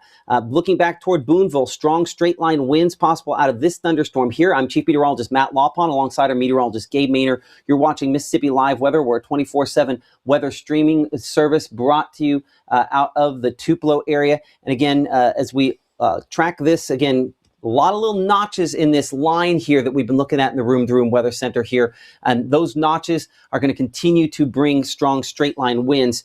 Boonville, Guntown eastward as this line moves eastward. So still some strong straight line winds in this whole section here. What we are watching, we're going to get speed about 40, let's go 50 miles per hour on that. 51 miles per hour. There we go. So again, some of the spots you see on that there. And again, this is a severe thunderstorm warning, strong straight line winds. The reason this has been issued for Itawamba, Lee, Prentiss. This would be the rest of Tishomingo County, Pontotoc County as well as part of this, but we'll look more at those other warnings here in a minute. This is strong straight line winds. This is certainly something we're going to have to watch very, very closely as it moves eastward. And when we check the rotation on this on Mama, I have some green next to the red, but the green next to the red is the wind shift more than it is rotation. I don't really see anything in there that concerns me as far as rotation is concerned at this instant.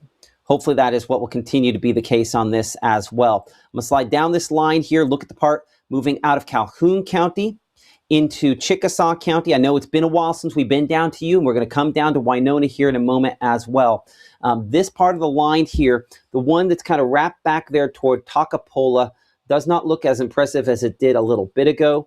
You know, we did have, again, some of that broad rotation on the north side of this, closer to Algoma there, southern Pontotoc County. But kind of looking at this, I would say that's primarily straight line winds in all likelihood at this time. So we'll kind of get that whole section there.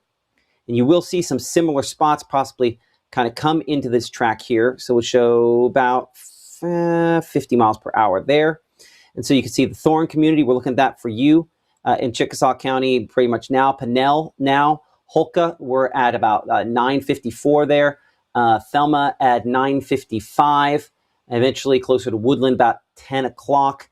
And we'll kind of change this over where we have some smaller locations, and we're going to actually have to kind of come between, because I realize we kind of skipped over everybody up there in Lee County, or in the Tupelo area in particular.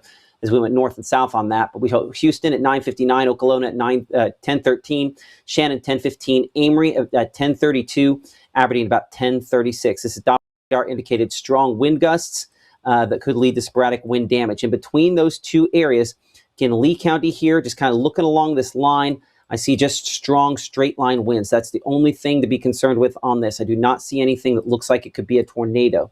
So to be clear, no tornadoes out of this part of this line, not based on what I'm looking at this moment in time here. Could something change? Absolutely. But I think, again, more concerned about the strong straight line wind gusts. So 48 miles per hour. Most locations are going to show up here. Neighborhoods in the Tupelo area like Praise Acres right now. Bissell at 9:53. 9:54 there in Tracewood. This is strong straight line winds here at Beach Springs, which would be about where I'm at, which is what I heard. So my track here is behind. Heard that just a minute ago as it hit here.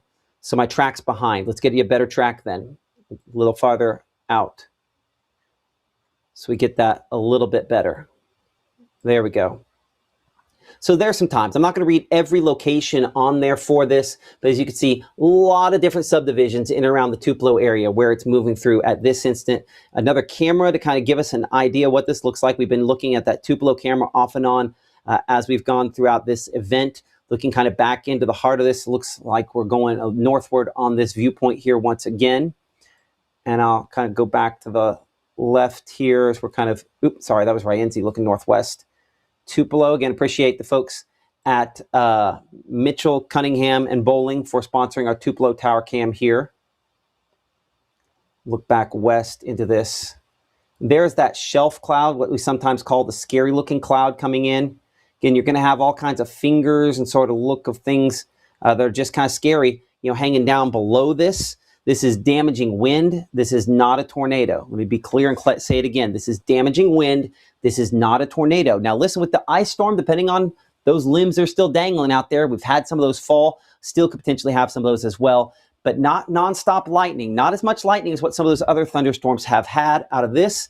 As we talked about, that doesn't necessarily mean it's going to be weak. That just means we've had less lightning showing up on that show there. We'll check our camera in Pontotoc. That's an example of what it's like when you're back under and in it. And our Pontotoc camera, again, a lot of rainfall. And in the midst of one of those big kind of walls of wind, the north side of that one there that had maybe some broad rotation kind of showing up with it as well. What is the one moving into the Pontotoc area at this moment? Check our camera there. This is looking kind of northwest. I'm going to actually kind of swing this around kind of west, southwest, looking right into the heart of whatever this is. And if this had some rotation, we're just not going to be able to really see it, I don't think. Yeah, probably not. Because we're just in the midst of the rain there. Again, Pontotoc County under a severe thunderstorm warning until 10:45 p.m. So as we go wider and slide south along this line, we talked about Chickasaw, Calhoun. We have not talked about Webster County for a while. Let's check out the part of the storm in Webster County, and then looking back closer to Winona. We'll check our radar site out of down in, this would be in Jackson. And strong straight line winds, possible out of maybe some of that, not a lot of big rotation or anything like that showing up on any of those thunderstorms as well. So what we have down here in Winona, a lesser number of lightning strikes. We show still some lightning down here in Winona. Our camera with the North Mississippi Storm Chasers there. Again, no official warnings there in the Montgomery County area.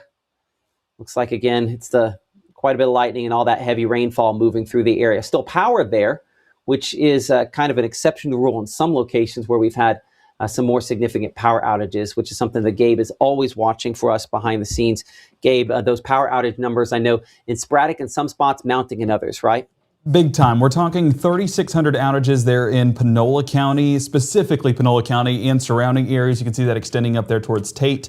But I mean, look at the amount of outages just concentrated on specific spots. The Crowder region, just on the southwest side of Panola County, 1,218 outages. And as we look closer to Tallahatchie County, that's where we're 356 outages. So numbers are climbing. And then 451 just east there of, I believe that's the Charleston community. So Yeah, these are large numbers, and as you look up there towards northwest of Coffeyville in Yalobusha County, those numbers climbing as well. So folks over there at Tallahatchie EPA going to be busy tonight getting those restored. I was looking real quick to see if Prentiss County was reporting any. We do have 53 outages. That's where some of those storms have just moved on through, and I am looking behind the scenes to see if we have any Tishomingo County outages, which I assume we do based off of some of the reports. I mean, this is in some of the spots. Let me actually show a little bit of those. This is the hail over there towards Hobo Station. So that would be on the north side of where that rotation that went through. So of course, that's the hail core as that's kind of lofted into the air, moved up towards the north side of the storm. And this is where we're getting those confirmed reports. That's up to about an inch in size and been pretty consistent on some of those reports that are coming in. There's a look at some of the broken hail there on the ground, just covering the porch right there. And that looks to be a covered porch, so probably being blown in by some of those strong gusts. This was an insane shot there at Marietta as well. So a lightning strike actually happened so close that it reflected off the camera and actually showed up on this tree right here. So that's not a strike going through the tree. That's reflecting off of the camera, but still a visual element that only happens if those strikes are close. So when we say thunder wars go indoors, we mean it, folks, because this is what it means. Technology can't even handle it, and trust me, your body cannot either. So as we look at, did I lose service? Okay, no, I thought my house just lost power. So another thing I'm tracking, Matt, is the line moving through the North Lee County area. Sorry, my camera said reconnect, and I got scared we just lost power. But when I say it's windy, it has blown the pillow on our porch, and my wife is hearing about this for the first time. Our pillow is currently in the front yard, so we'll have to track that down. It is a pillow, not an anvil. But usually it holds its own, but for some reason tonight, that sucker flew. Flying pillows. Didn't know that we'd have that on our list of things here. I guess work that off our bingo card here. Hey, we're going to go ahead and start the 10 o'clock show here real quick, so let us get that going here.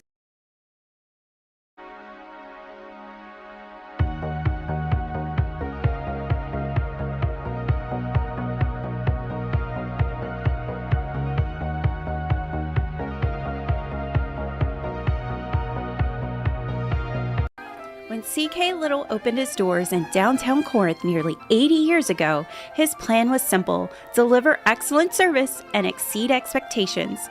That's why we say a little gift goes a long way.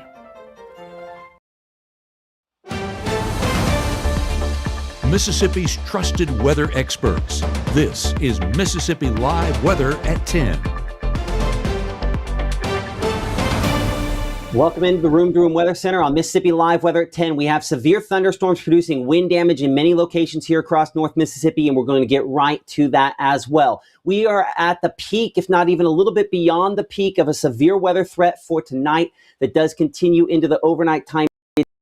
We have tornado watches that have been issued, but we also have locations that have been canceled out of those watches. Grenada County, Greenwood, Batesville, Holly Springs, everywhere back to the west, no longer under tornado watches. You can go to bed. You're in good shape. To the east, the threat still remains, at least to some extent. We'll try to do go to sleep alerts, all that kind of stuff here in a minute. But first, we want to get to the first 12 here for a second, telling you we're at the peak of storm coverage and it diminishes from here.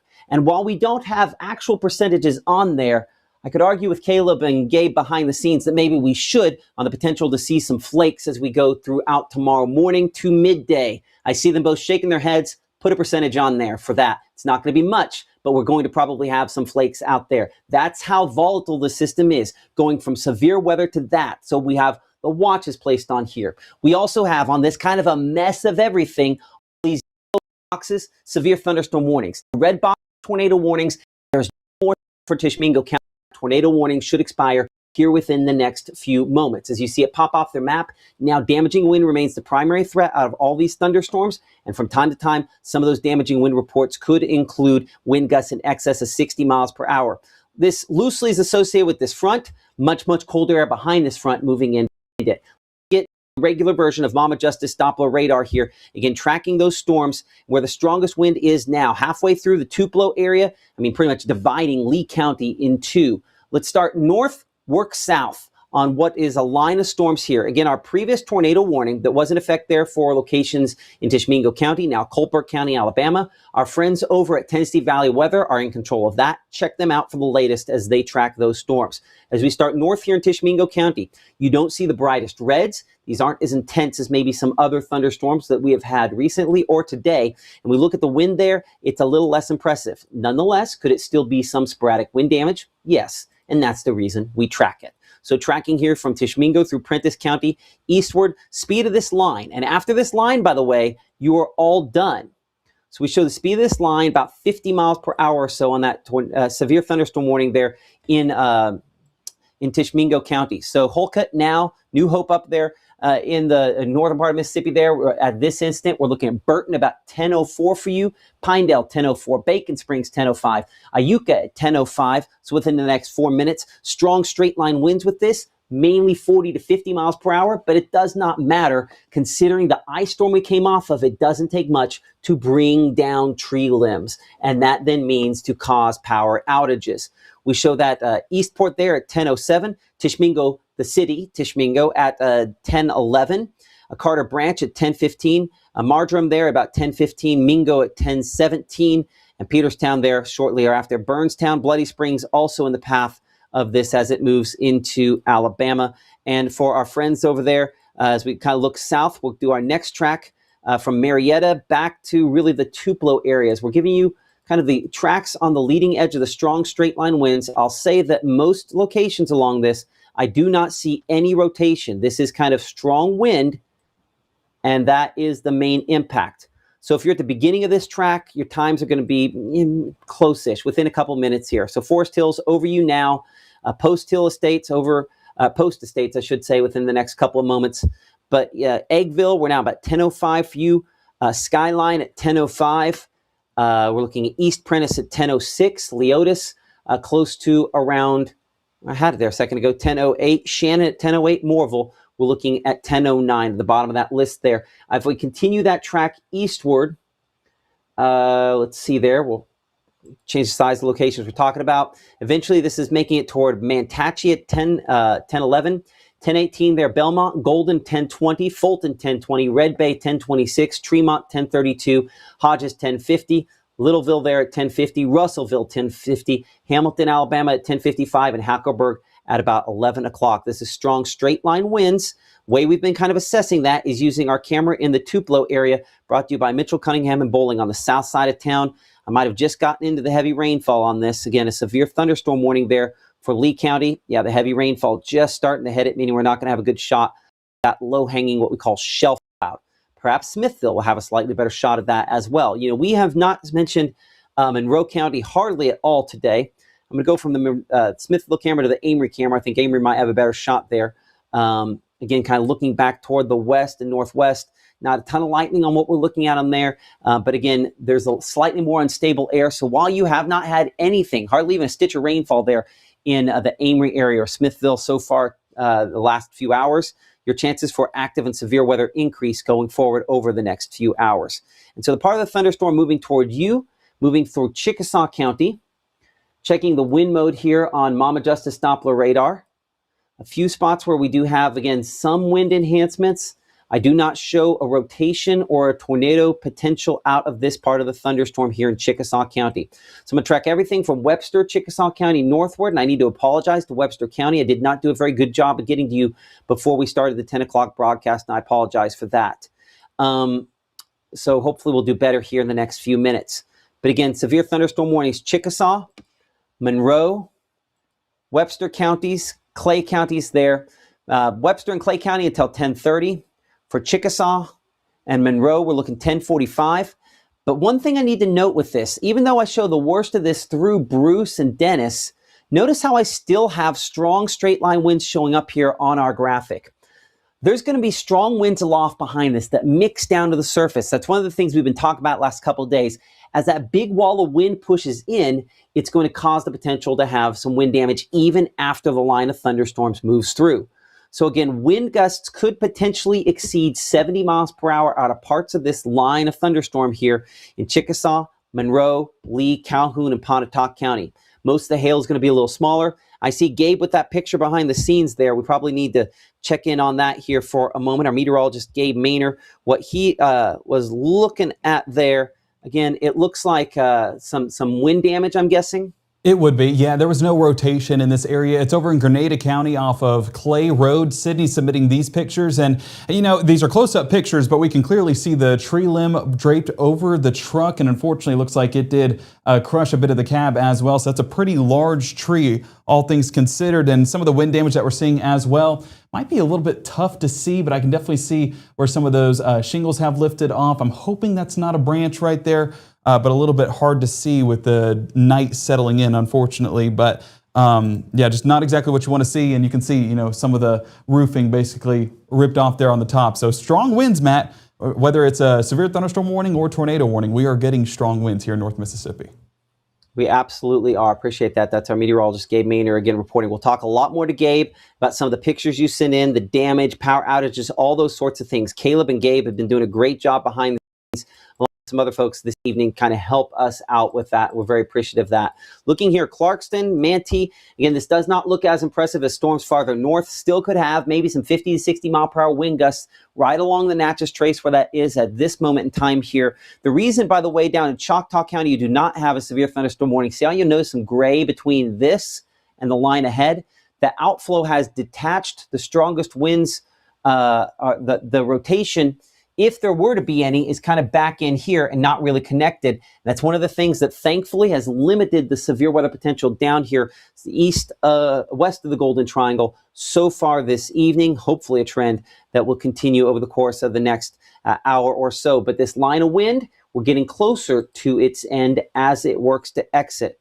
So back in here again on Mama Justice Doppler on the wide shot here, you heard us kind of talking about a minute ago, some snowfall with this storm system up there toward Missouri and locations back into Kansas. Believe it or not, snow squall warnings for the strong wind and everything else that went with it, with this system back up that direction, and much, much colder, dangerously cold air behind the system as it moves through the area, kind of from west to east through the area. So kind of the overview here on a Futurecast shows that between now and 3 o'clock in the morning, it's all out of here. And yes, we will walk in more detail hour by hour through this here in a moment. But for folks here across really the whole Magnolia State, with the exception of down at the coast, is all out of here 2 to 3 o'clock in the morning. Behind this, a little bit of precipitation and still a lot of strong wind with this continuing all the way through the overnight period. And then possibility, that's right, some blue stuff there. Gabe, this is why I was telling you we need to put it in the graphic there. That's a whole lot to not have a percentage on there.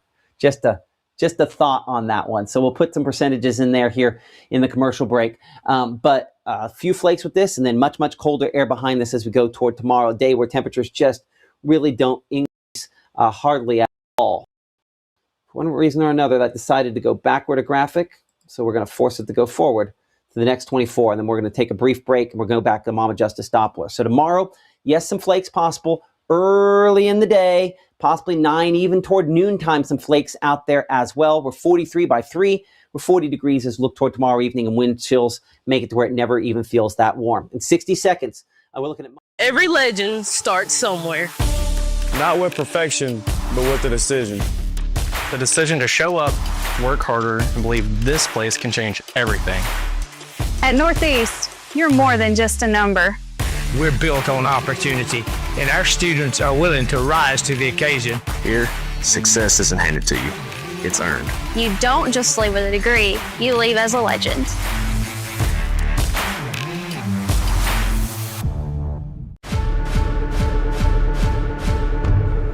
When you've been injured, don't settle for a lawyer who doesn't even know where you live. Call Langston and Lott. Local lawyers, personal service, real results. At Room to Room, our mattress gallery brings you the best in sleep. Experience unmatched comfort with Heirloom, the mattress of choice for true luxury. Customer favorite Heirloom. Start sleeping and living better. Room to Room. Right now, from the Room to Room Weather Center, here's Mississippi's Chief Meteorologist, Matt Lovhawn.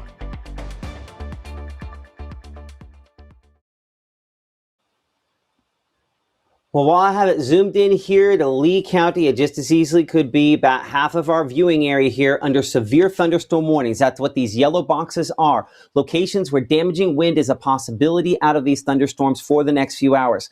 I'm Chief Meteorologist Matt Lawpon. You're watching Mississippi Live Weather. We are a 24/7 weather streaming service based out of the Tupelo area. And if you're ahead of this, one of the things that we've talked about a lot today is making sure that we have those multiple ways to find out if we're in danger. The thing is at this point here, in my opinion, the primary danger that we have is damaging wind potential out of this line. I want to bring in our meteorologist, Gabe Maynor, some questions here. You've been monitoring, again, the chat very, very closely behind the scenes. Have you really heard very many reports of wind damage to this point?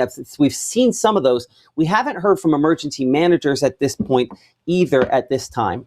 I think Grenada County is worth a call because we did have some of that roof damage out there off of Clay Road, but we also have some reports of those what looks to be large oak trees down out there as well. And so I wish I had archived data real quick. And Matt, if you want to pull it up behind the scenes earlier, what moved through Grenada? I know we are still dealing with a few of those severe thunderstorm warnings, but this is where the concentrated area of damage is coming from.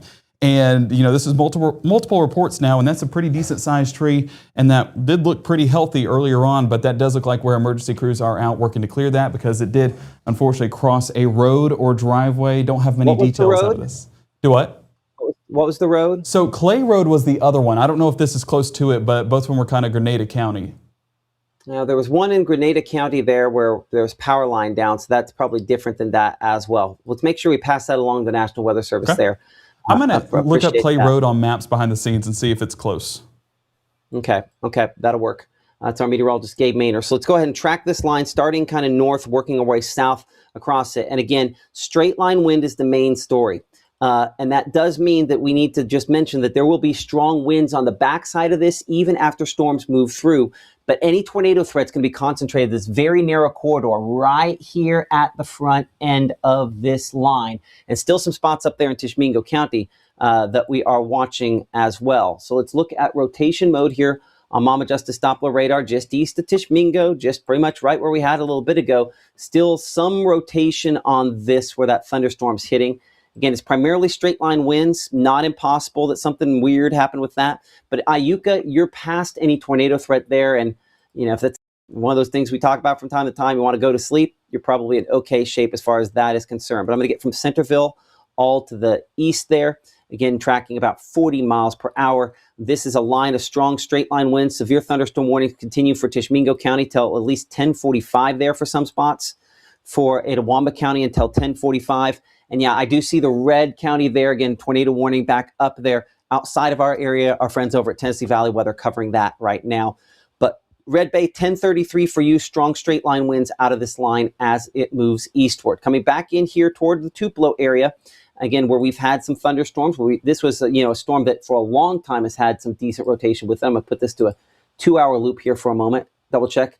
Yeah, that was our Yalobusha County storm. Long-lived kind of arching area of strong straight line winds out here, Saltillo back toward around the Okolona area there as well. We're thinking again, could have some wind gusts in this spot here up there closer to say 60 miles per hour, maybe 65 miles per hour. This is the part that's moving through Tupelo. So probably should get a storm track on that. That might be a little more useful here. So right along that area, those are the spots that we are watching. Let's say about 45 to 50 miles per hour moving eastward there. And so I'm going to change this to where we do slightly larger locations, just so kind of everybody, we get some better spots or larger locations in the path of this. So Smithville will show about 10:34 there, Fulton about 10:30, Mantachie about 10:29 as it moves into there. But yeah, ultimately this is damaging wind, and I don't really see tornado sort of rotation on this. So that's what's tracking eastward. Again, whether it's tornado or not, we recommend that you are in your safest location, an interior room. I hear some of the thunder clapping and the wind blowing outside of my house here on the north side of Tupelo as well. Strong gusty winds with this, absolutely. So, prepare accordingly, build in, kind of that barrier around you so that we're in good shape. But thankfully, this is not looking like it has rotation that could produce a tornado. And hopefully that remains the case on this. Reports from a power line down on Jackson Avenue extended, a home with some damage in the Oak Grove area in Tupelo. This with Chris with emergency management here in Lee County. Multiple power outages at this time. Still some rumbles, but everything dying down. Okay, now appreciate that. So this is, again, appreciate some of the reports as they continue to come in here. Power outages do remain one of the more substantial things that we've had reports of. In fact, according to Alcorn County EMA Evan Gibbons, reports of some minor damage, trees down, nothing too terribly bad or extreme, about 1,150 to 1,200 people, homes without power at this point here in Alcorn County for some of the wind damage. So power outages, as you would imagine, we've dealt with a lot this year. Unfortunately, still a lot of those out there. Or I guess another round of a lot of those for tonight. Pull off some of the warnings for a second. So looking at some of those power outages here, Gabe will show us a better look at all of these here in a minute, but significant numbers. We're talking thousands here across North Mississippi without power. Maybe as effectively here, I'll change this to statewide power outages. Only about 1% of the state without power. Let's stare at power outages total. There we are. But as you can see on the wider shot here, a lot statewide. So about 20,000 statewide on the power outages there. A greater number back out into Arkansas, and a similar amount back into Louisiana. Let's bring in our meteorologist, Gabe Maynor, again, talking about some of those power outages that we have seen. And we use those specific maps, Natchez Trace Electric Power. It's a lot. 6,000. 6,000 for a pretty concentrated area amongst Webster, Calhoun, over there towards Grenada County, and moving up, well, not, I guess, a few in Chickasaw County, but nonetheless, 6,000 outages, and you can see those purples that are showing up. That's in the 300 plus, and we're well over 300. We have 2,600 there, right along the northeast corner of Grenada, moving into Calhoun County, just the southern portion of Calhoun County and Webster County. 2,600 outages there, including parts of Vardaman as well as closer to Eupora. So those numbers are getting steep. And as we look at those total outages, a large part of those actually coming out of Prentiss County too, where those earlier storms moved through. You know how we looked at that and I said there wasn't a ton of outages, but I did expect that number to climb. Well, climate did, and we have 1,100 outages just there on the east side of the city. And the east side of Prentiss County, 186 outages, so still a pretty large number. And let me actually drag it to where you can see it yourself. But Prentiss County EPA currently having about 1,353 outages, so another large portion of North Mississippi having those outages. Yeah, those numbers are climbing, Matt. And with this next round of storms moving through and those gusty winds, maybe even not severe winds, but gusty winds, going to knock down a few more of those power lines, unfortunately. Well, I think the important thing you said is maybe more the last round of storms, but there's going to be strong winds even behind that, right?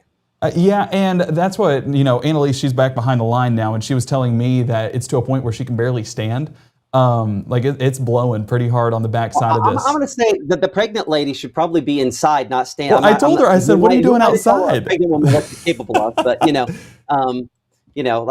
would prefer every person be inside as these thunderstorms come through. She's trying to go to sleep at some point because they got school tomorrow. Spring break is over and starting the final stretch with a little bit of a bang here in North Mississippi. Absolutely. Well, a lot of bangs going on with that. Appreciate that. That's our meteorologist, Gabe Maynor. Again, you guys are blowing up the conversation beside me here, so I definitely cannot read what things are going on there. Appreciate y'all for your support and everybody who's, kind of monitoring it up on there. Someone says, is this 10 p.m. weather? It's still showing at 6. Let's go ahead and we'll change the name there if we can, Gabe, on the most recent update to say 10 p.m. on that there. Because ultimately, while it says 6 p.m., this is still the latest one. It's just we started at 6 and we just never quit the 6 o'clock show.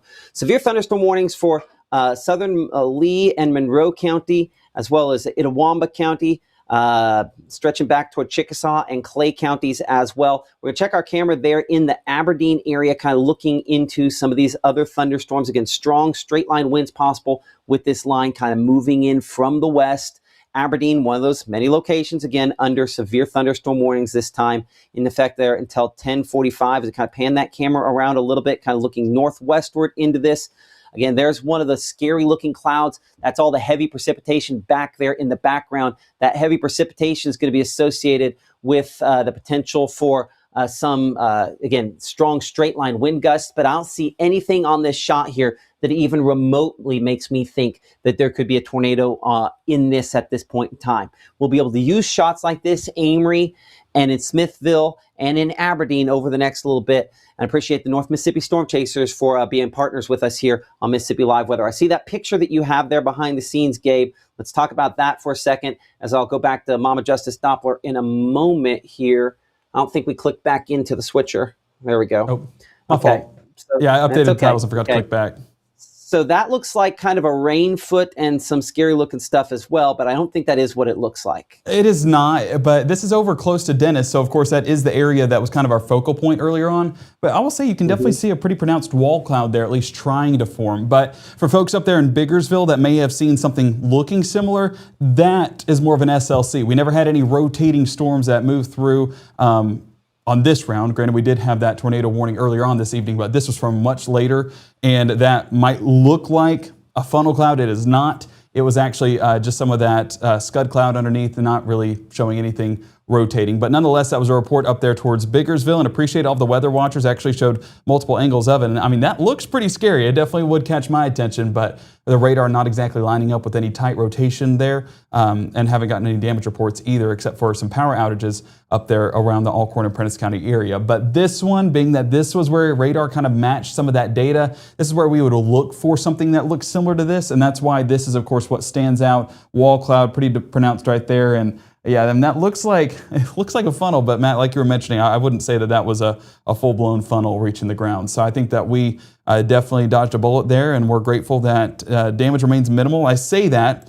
There are still impacts, and as I drag it over here to our power outage map, this is Tishomingo County EPA, you can see that there's a large number of outages just east of Bay Springs Lake, and that's where the storm actually went through. So if we're looking in the Dennis area, well, we have 659 outages. So something in that storm, whether it was the hail or the wind, caused those outages. And of course, there's 659 in total right now in Dennis.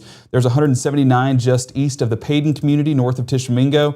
And as we keep working our way north, you can see a few of those outages closer to the Tennessee state line. That was from the tornado warned storm much earlier on this evening as we started our broadcast closer to about 6 o'clock. Around that time frame is when those power outages started to occur. But all eyes kind of on Dennis, whether it's in the sky or on the ground with those power outages. And those numbers hopefully coming down here soon. I know crews are out and about. They always do a phenomenal job of knocking those out early. So Matt, hopeful that these near over 20,000 outages become very minimal here in the next at least couple of hours, because it's going to be cold tomorrow. We need that heat. I think they will. You have a lot of big clusters there, not a lot of singles, right? Yes. A big cluster, they get everybody there, and we appreciate everybody for all the hard work that they put into that our linemen and women and all the first responders that have to go out on nights like this. Appreciate that, Gabe. As we bring it back in here into the Room to Room Weather Center, let's go ahead and look at a few other things here. Now let's stay with this. We'll do another on this real quick, and then what we'll do is we're going to kind of get you some parts of the rest of your forecast for a minute. In theory, look up here to Itawamba County. One of the things that's interesting in Itawamba County is you can see the strong winds from the south buffeting the edge of this, so it's why it's real choppy at the front end here. If I go back on the precip mode, I previously had a storm, and if I make this only a 15-minute loop, I still should probably catch it there. This thunderstorm right there near Mantachie that did kind of try to wrap up briefly, but just couldn't pull it off. I would say I have a very low confidence that we could see a tornado going forward. I think it's highly likely that it is strong straight line winds causing strong straight line wind damage from here on out the remainder of today. I'm hoping that's the case. Certainly, I would say that's most likely to be the case going forward. So let's go ahead and bring this again to now and track the whole shebang here. Again, I'm going to track it, and I'm going to include locations down around the Golden Triangle as well. Despite and obviously Clay County, we have West Point under severe thunderstorm warning, so that would definitely count for you. But if we look at locations, Oktibbeha County back toward Columbus, I would say we're borderline on whether or not those storms are certainly that strong. So it's going to make this a track. We're going to have to, because it's such a large swath of area, We have to shrink the size of, change the size of the people involved here. So Belmont, about 1028 for you. This is damaging winds trying to move toward Amory by 1036. It's 1025, so I'm going to have to flip through the forecast fast to get to you. Red Bay 1037, Smithville 1039, Florence 1039, Aberdeen 1041. And you can generally, again, see the different times there ahead. Ackerman 1044, Starkville 1050, West Point 1047, Solent there at about 1101, Caledonia 1105 there, Hackleburg 1105, and Columbus 1109. So strong straight line winds, and that is primarily it on what this line is capable of at this point here. Let's go ahead and get through a few forecast pieces with this, and then we're going to look at storm rotation. We're going to talk a little bit about snowflakes, because yes, snowflakes, believe it or not, are in the forecast here for tomorrow. So overnight, we are beyond the peak of storms. There will still be strong winds mixing in behind this. We're 40% on that coverage of storms as we go into your early Monday morning. Lost track of the day of the week here, apparently. 42 by 3 a.m. and 36 as you look toward early morning. Winds remain breezy. That wind chill remains probably teens to low 20s. And then here's a look at storm rotation.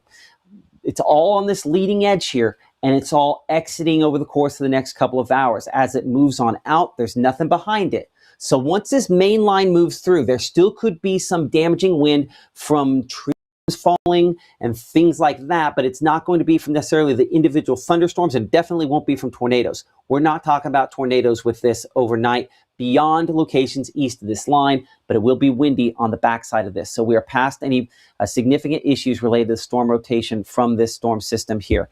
So Futurecast, again, showing those storms eastward, midnight or so. We're now east of Columbus and Fayette, Alabama, up here toward the Huntsville area. But we still have enough showers back here that's going to mix down some strong winds for aloft. I'll pull up those winds here in just a moment. That remains kind of one of the bigger factors with what we experience here. But all the activity out of here by 4 or 5 o'clock in the morning.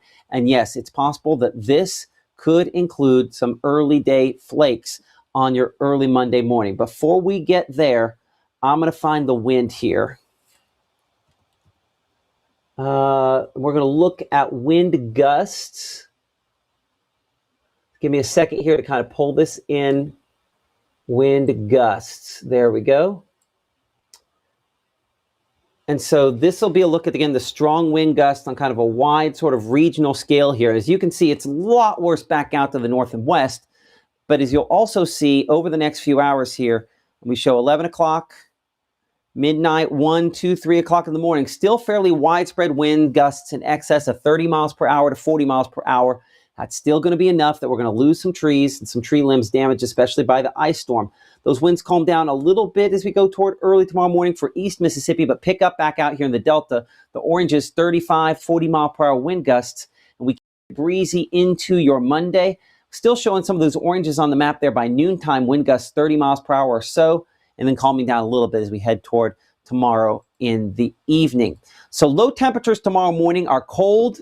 And this is one of the factors. We have frost and freeze issues that are going to be a part of this forecast the next couple of days. And we have those frost and freeze advisories in effect. So we're looking at 33, that low temperature, Tupelo, 31, Boonville, and Corinth. That does mean we have some spots, obviously, with a freeze tomorrow morning and all the issues that go along with that. Mid-20s, maybe some teens out there for wind chill temperatures early tomorrow. This model's always conservative on that. If I were doing this by hand, I probably would have had some teens. Back to school for the kids. IMPC school day forecast. 34 in the morning, 38 at lunch, 42 by the final bell. Could you see flakes? Yes. Are you going to school? Absolutely. Will we look at that flake potential and all stuff with that in more detail here in just a moment? Absolutely, we will. But it will never feel warm tomorrow. Wind chills in the afternoon in the 30s. Bundle up those kiddos as they go back to school. And yes, there are some flakes. Right there. See them? But notice how it's either flakes or showers, because they are melting as they get close to the surface. Is this going to add up to anything? No. Will you see it? Yeah, I wouldn't be at all shocked to see a few flakes out there early tomorrow. It's going to be really windy and blowing whatever it is. It's not going to accumulate because we were 70 plus today, in some cases 80 plus today. But will you see some flakes? 9 o'clock, 10 o'clock, 11 o'clock, noontime. Look at that there. Still some showing up there into the afternoon as well. Actually, give me a second.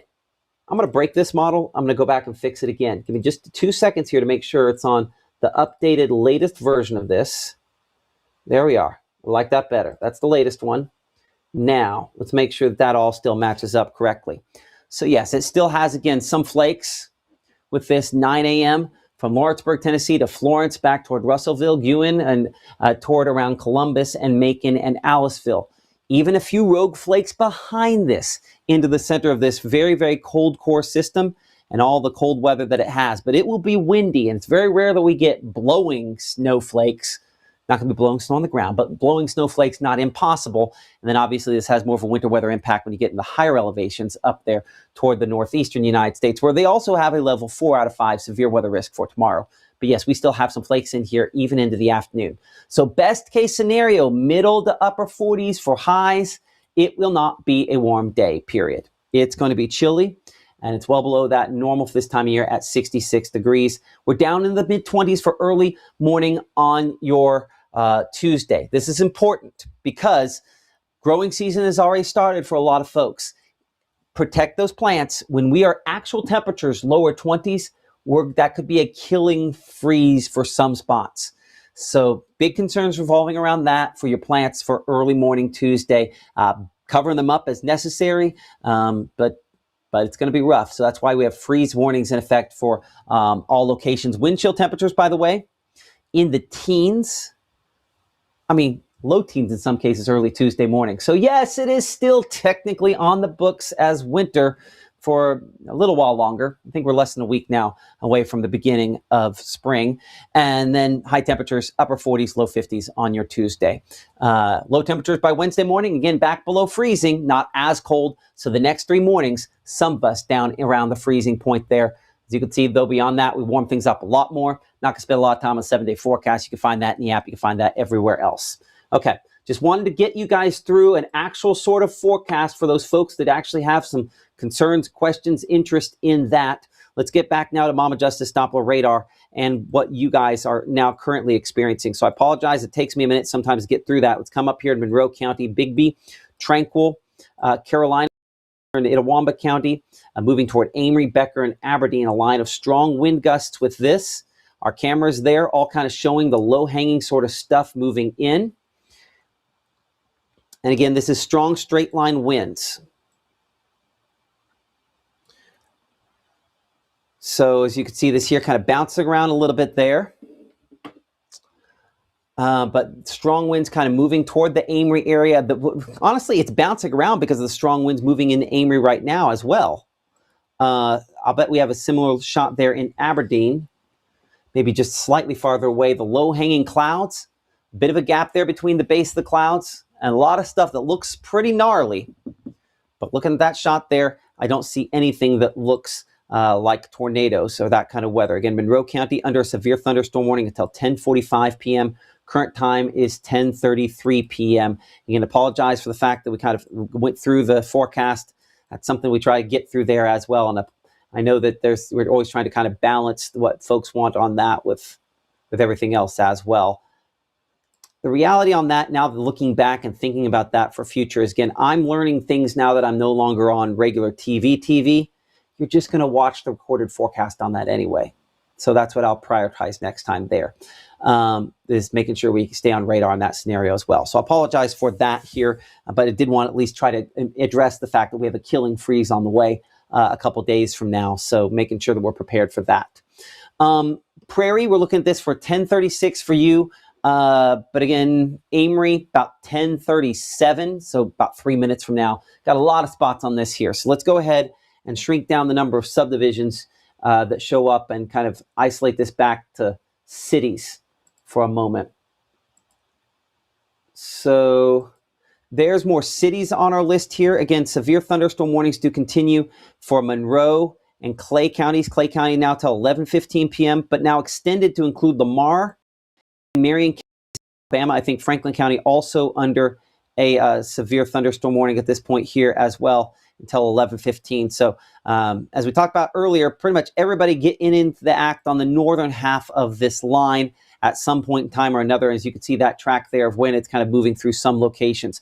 I've been watching behind the scenes here while we were doing our broadcast a moment ago there. Meteorologist Gabe Maynor, he has been looking at a number of damage sort of reports coming in And I should mention that according to Bud Lindsay, the Prentiss County Emergency Manager, some trees down and power outages there in and around Prentiss County. Gabe, what are you getting reports in about? Well, that, of course, verifies our outage map that we just showed a few moments ago up there in Prentiss County with upwards of, let me update it.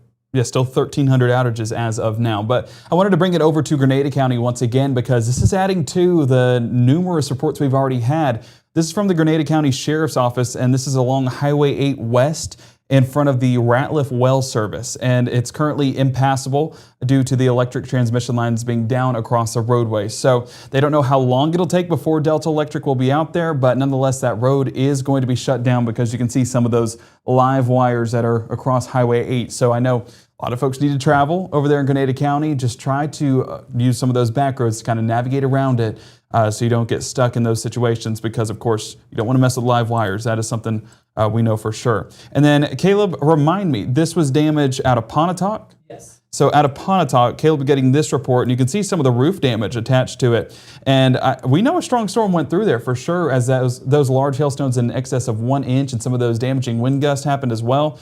I know that's sideways, but you can make out that tree that is fallen. It just would be more horizontal in this case. And then you can see, of course, another view of the tree. So nonetheless, damage reports starting to come in out of Pontotoc, out of Grenada, out of Prentiss County, outages galore across North Mississippi. And so those reports starting to come in now that those storms are settling down out west and continuing to settle down as those progress into the Alabama state line. But Matt, unfortunately, damage did happen. We said these storms would be impactful, and we've seen that with both the power outages as well as those damage reports. And a reminder, please do not drive on Highway 8 right now over there in Grenada in front of the, let me get the exact location one more time, the Ratliff Well Service because of that live wire across the road. Okay, and gosh, I hope those crews get out there and get it all taken care of, but do it in a safe fashion. Appreciate that. Sure. Gabe, I'm gonna utilize your shot there behind the scenes. We're gonna do some all clears here in just a moment, so I'm gonna kind of pop it up on front of the camera here. He's got his I guess, writing fingers ready to go for this. So let's do some all clears here for a moment. First off, in the upper left-hand corner, actually, I would just write go to sleep on there because I think we can do a regular go to sleep on this as well. So everybody in this blue zone here, back behind, we can go to sleep. Everything ahead of this, we're still watching it. So we're still watching for you in Amory. We're still watching for you in Aberdeen, in West Point, in Starkville, in Louisville, in Kosciuszko, in Macon. You are all in a zone here where we're going to have to keep watching either even Fulton here, Russellville, Florence, Haleyville, Hamilton, Soligent, and Detroit. We're all in, as well as Aliceville there, in the spots that are ahead. So everything that is back here in the blue, we can go to sleep. And I know that's one of those things that some of you just wait for. I'm sure if we check out the comment section, that is the case. But even if you're ahead of some of these, I would say that if you have weather call, then I don't feel too terribly bad about sending you to sleep for some of those spots as well. But everybody kind of in the sort of blue zone here that we're looking at, you are in the go to sleep zone. And so I think it is what it says it is. You can go to sleep and be okay.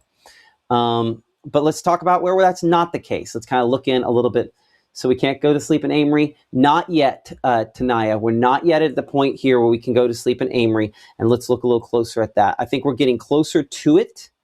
The strongest winds aren't yet there. In fact, in Amory, they're pretty much arriving. Smithville, Amory along Highway 25 as we speak, from Highland Park there to Colonial Acres. Again, strong straight line winds, not tornadoes.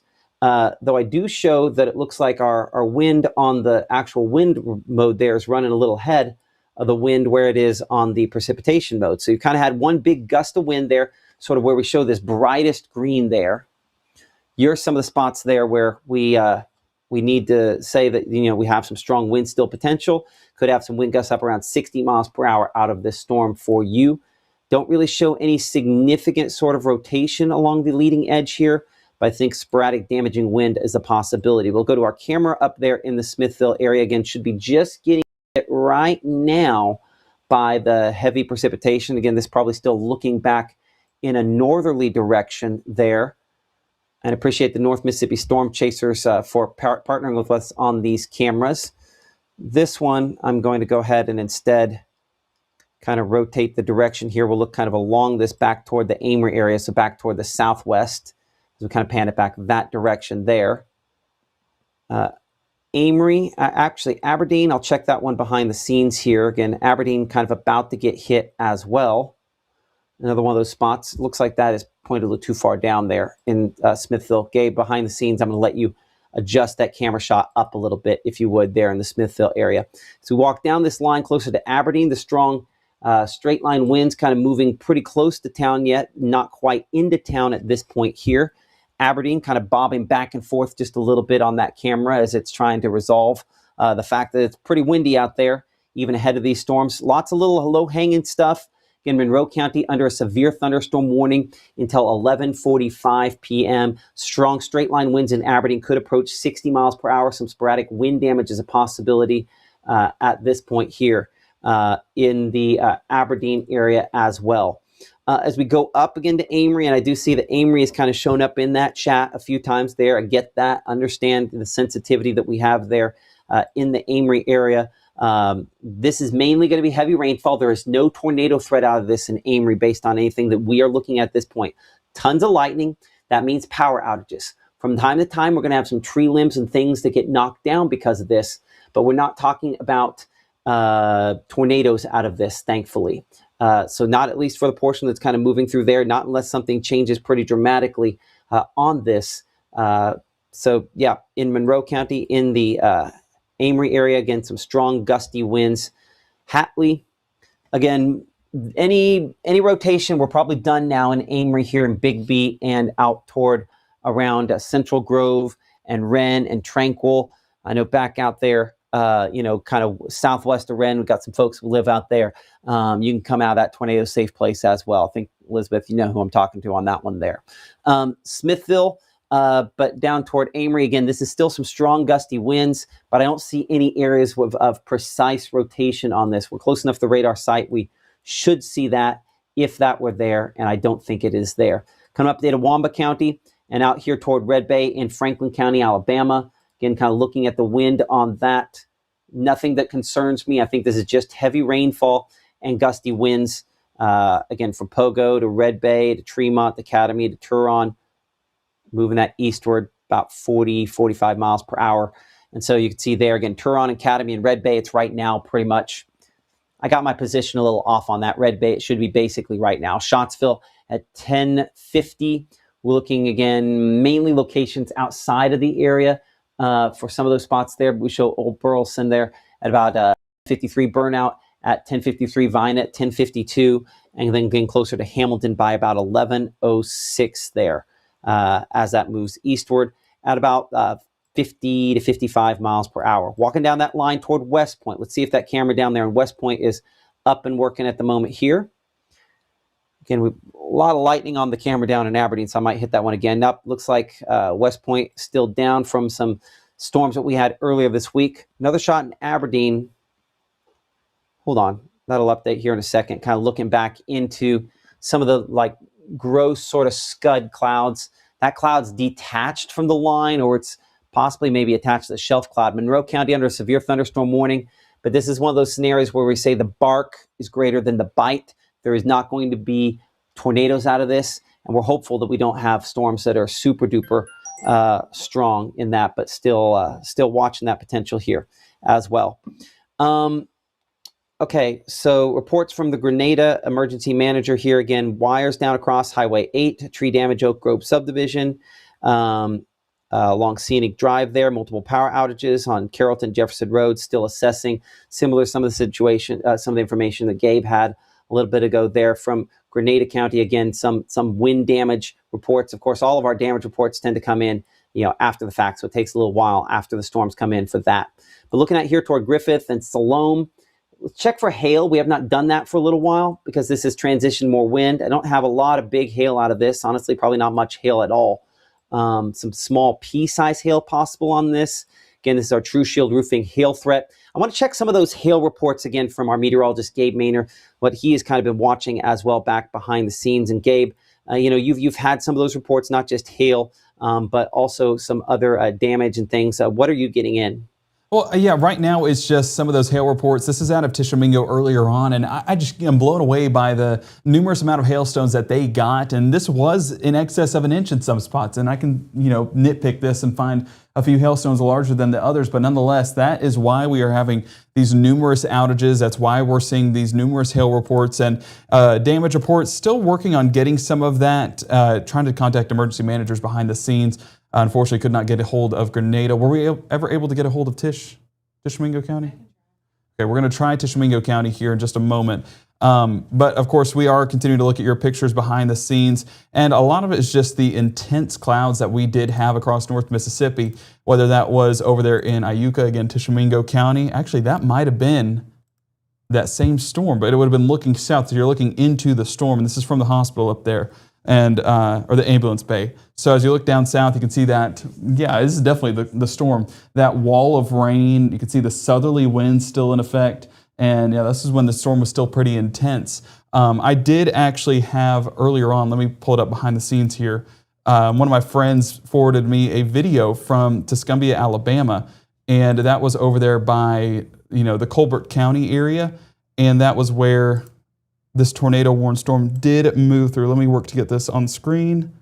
Yes, there we go. Okay, pulling it back up here behind the scenes. So there's a look as it moved into northwest Alabama. You can see the heavy amount of lightning, which honestly, I know there's rumbles of thunder now, but the heavy lightning producing storms, those were the ones that we were primarily concerned about because it showed the intensity and the magnitude that these had. Now, not exactly as comparable, so that's why I wouldn't say that we're dealing with those strong thunderstorms, but still can be up to about 40, 45, 50 mile an hour winds, which is impactful. I still think we could have 60 mile per hour more winds on this. Let's be clear about that. I just don't think we're talking about tornadoes anymore. Yes, I would agree with that. And the gradient winds on top of it as well, it's not going to have a severe thunderstorm tag on the gradient winds, but we're dealing with that as this kind of moves on through, is that, tighter pressure gradient that's causing this front is happening. Yeah, you're absolutely right. The pressure gradient winds behind this will continue to be breezy. Keep that wind blowing all night long, even after the storms move through. Appreciate that, Gabe. And again, you can share your pictures with us using the Mississippi Live Weather app. Again, free and available for all of those different devices there, iOS and Android. We had a little hiccup where we moved our stream behind the scenes on the Roku on the Roku app. If anybody's having some issues with that, hit refresh on that. It should be up and going again. There are just so many of you on there. We had to kind of move some stuff around, but appreciate that. Again, you guys are redefining the way this weather stuff works across the entire country. Nobody's using it like you guys are using it. Thank you so much for your support. Gabe, Hang on. Is that from tonight? I'll let you do a little deeper dive on that, if you would, please. Well, it says tonight. This is close to Alcorn County, the Pleasant Hill Pentecostal Church. So we need to call Alcorn County, too, and confirm that with them, because that looks intense. Okay, go ahead and call, and if you need to get Evan Gibbons on there, and we can talk to him here in a minute as well. So we'll get him that link if we need to. Let me know, and we'll have him on. But I'm hoping that's not the case. Again, as you can see that picture there from Alcorn County of some damage. Sad to see, for sure. For sure. We'll keep you updated. I'll wave you down when we can get a hold of him.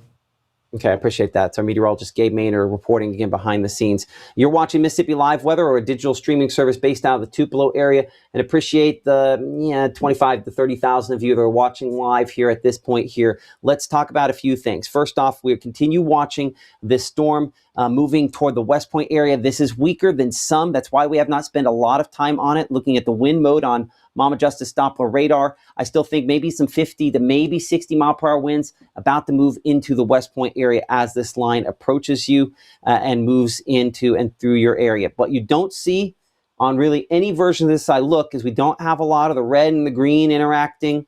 Just a rough way to say, I don't see anything that looks like tornado producing thunderstorms on this. And so that's, in my mind, great news. And that works us closer to, I think, the final goal that probably you have of when can I go to sleep? And anywhere where you are behind this line, you can go to sleep. If you're out here ahead of it, I could make some arguments you can go to sleep as well, with a few caveats. First and foremost, do you have weather call? Because I love what I do. I love what our app does. But the reality is that every app noise, it seems like, goes bloop, And, our app does the same thing. It's a similar noise to every other app noise. So because of that, you can miss it. So weather call is a phone call, and phone calls are more difficult to miss. And so if you have weather call and you're in that danger zone, it will call you and let you know, hey, we're in danger. And so if you have weather call, I think I can place most of us in the move on with our night category here. The other caveat, though, related to that is this, that we need to make sure that we know where our safe place is and we're at least can get to it if the weather call happens. Like say the weather call happens, we got to go right now. Are you within steps of that safe place? Are you within steps of a place where, it's a sturdy structure in the middle of the lowest floor, a small windowless room? If you're in one of those locations, then you're going to be fine. If you have one of those close by, you'll be fine. But if you don't have one of these, then maybe you do have to stay up with us a little bit longer. But I can tell you that I'm less and less impressed by what I'm looking at down here. Oktibbeha County, for Clay County, it's going to be a hard uphill battle for that to produce severe weather. Monroe County still potentially could be in it. Northern Monroe County looks a little more impressive than Southern Monroe County. Again, checking out our camera there with the North Mississippi Storm Chasers in Amory, showing that severe thunderstorm warning there in the Amory area. And it looks just like heavy rainfall, some gusty winds, and a decent amount of lightning. Nothing that really super captures my attention there, nor is that the case out here on the west side of Starkville. I see someone, Carol behind the scenes, asking the question, well, what about Starkville? She has kids at Mississippi State. I don't like doing a lot of whatabouts because hopefully the overall thing that we're explaining here kind of explains it better. But with storms moving towards Starkville, these storms are below severe levels. And that means, can the kids go to sleep in the Starkville area? Yeah, I think so. I think it'd be very, very, very, very, very, 5 more varies, difficult to produce a tornado down as far south as Starkville based on what we're looking at. So I would say Starkville, certainly bottom floor of apartments, but in general, I think that we are past the worst of the. Your worst is still ahead, but I don't think it is the worst that we're going to be experiencing. So I think that we're okay there. Mississippi State campus, again, looking the opposite direction, looking south there from. Oh no, actually, this is the MDOT cams there. Again, you can see kind of the sheets of rainfall moving across the ground there as we look south. I believe that's south there on Blackjack. And then, of course, the west side of town kind of bopping around there as well on the bypass. So some strong gusty winds, but on those there, I'm not impressed by what I'm looking at. And so, again, I think you can go to sleep probably down here closer to the Starkville area and locations back southwest of that. I need to, I see my watch died. So now all the noises are going to come through on my phone. So give me just a moment to see if I can mute that, put that back on the silent mode as well. See, that's why phone calls matter, because there I had to silence my phone. And now if there was an important message that came from our app, it's not going to show up there as well. So let's look back toward Ackerman. Again, Ackerman, I don't see anything of concern there either. Look at our camera there in Ackerman, brought to you by the North Mississippi Storm Chasers. 75, that dew point just not quite high enough for tornadoes there. So I think we're good there. You can probably go to sleep in Ackerman. Kosciusko, again, pretty heavy thunderstorm moving through Kosciusko right now. Actually, I'm going to check both that, Kosciusko and Ackerman, against the radar site down there in the Jackson area to make sure that we... Yeah. Yep, no, I don't, that does not look impressive because this rain-cooled outflow you see in advance there, that's the rain-cooled air running in advance. And so that tells me that you're not going to rotate this in. No tornado threat out of these storms here. I think Louisville, it's going to be past you. If in the wildest dreams it were to strengthen, it'd be past Louisville, be out more toward Noxubee County before it got stronger. But even then, weird stuff always happens in Noxubee County, so I'm not going to say anything. But I would say Kosciusko, Ackerman, you can go to sleep. Starkville, you can go to sleep. West Point, give me 10 minutes and you go to sleep. Eupora, Houston, Okolona, Shannon, Tupelo, Saltillo, go to sleep. Smithville, Amory, Aberdeen, go to sleep. Fulton, Red Bay, Belmont, Iuka, Boonville, Rienzi, and everything back to the west, we can go to sleep. Very narrow corridor at the front end here. We're still watching. So Columbus, that's the question I see there, asking, can Columbus go to sleep? I'd say let's give it a little more time here.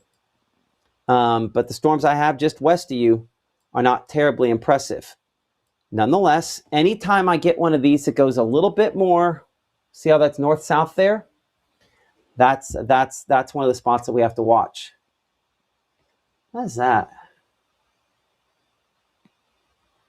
Okay, hold on. No, I wouldn't say I got upset at anybody this morning. I'm interested to see what Ann had to say there, and I'll take it down kind of while I'm looking at that here behind the scenes for a moment. My phone download 3 times does not have to take phone. Interesting. I'll look at that here in a second. I'll read that. Gabe's got some pictures here and some other things that he's looking at. Gabe, what do you got? All right, we were making phone calls. I did not want to interrupt. So we got in touch with Alcorn County EMA Director Evan Gibbons, and he did tell us that, minor damage around the area, but, this is pretty major damage. And this is that church that we were talking about just a moment ago. Let me tell him about that church. We're telling him now because, we're looking behind the scenes, and I actually did get, you and I got tagged in a post from the church. Let me make sure I have the right one here. Pleasant Hill Pentecostal Church, close to the Kossuth area. And that's some pretty significant damage. And that's one where I'm curious to see where the... Okay, so if it's Kossuth area, one of the first big bad Was that the tornado-warned storm? That was a tornado-warned storm, but it looked like it had a very concentrated bow echo when it moved through there as well. So whether it was a tornado or not, that was one of the stronger looking wind sort of signatures just on the precipitation mode that we had today. So... yeah, whether it's a tornado or not, I think that's pretty decent damage. Here, you might want to take a full screen here so you can show the folks. Yeah. Hold on, give me a second here. I think I have the ability to do that right here. Let's check and see. There we go. Okay, so you can see again there's the damage peeled back. That's a lot of insulation blown out on that there. I'd love to know the direction this is facing. Gabe, what we need to do behind the scenes here, or Caleb on a different computer, is find this on a map and figure out the orientation of this church. I think it's highly likely that back corner there we are looking at is probably on the west side. But if it's not, that gets really interesting. But man, sad stuff. So that's the folks up there. Gabe's going to give me the name one more time because he knows that I'm only so paying attention. I was waving you down. So I actually did just look at it. And so the orientation of the church, this would have been the main sanctuary. And unfortunately, it's on my phone. But if we want to pull it up full screen here in a second. Go ahead. Explain it. So this part right here is actually facing east. So it's oriented west to east. So that would have been ripped off and moving northeast then with this insulation right there in the parking lot. So that would have been the west. That would have been the west side there. Yeah. So west side is the back side. Yeah. Yes. Okay. So west side there. Sometimes if you get strong enough wind, it just gets a little bit there and then it starts peeling it back. That's a lot of insulation though. Yeah. But it looks like it might be a bricked metal building. I don't know what that roof is made out of. If it's metal, it's easier to be peeled back. If it's shingles, it's metal. It's metal. It is? You can, yeah. But you can see it. Okay. Anyway, we'll look more at that here in a minute. Do you want me to send that over to the National Weather Service? Yeah, please send that over to the National Weather Service. Have Caleb. Can Caleb do that on the other computer? Or are you only one? I just had access to it. I was going to do it real quick. Okay, yeah, you go ahead and do that. When you're done with that, we'll look at some other storm reports here, and I'll have you track on the monitor here for a minute as well. Our meteorologist Gabe Maynor here, kind of reporting again behind the scenes. Current time is now just about 11 p.m. I'm Chief Meteorologist Matt Lopon. You're watching Mississippi Live Weather. We are a 24/7 streaming service based out of the Tupelo, Mississippi area.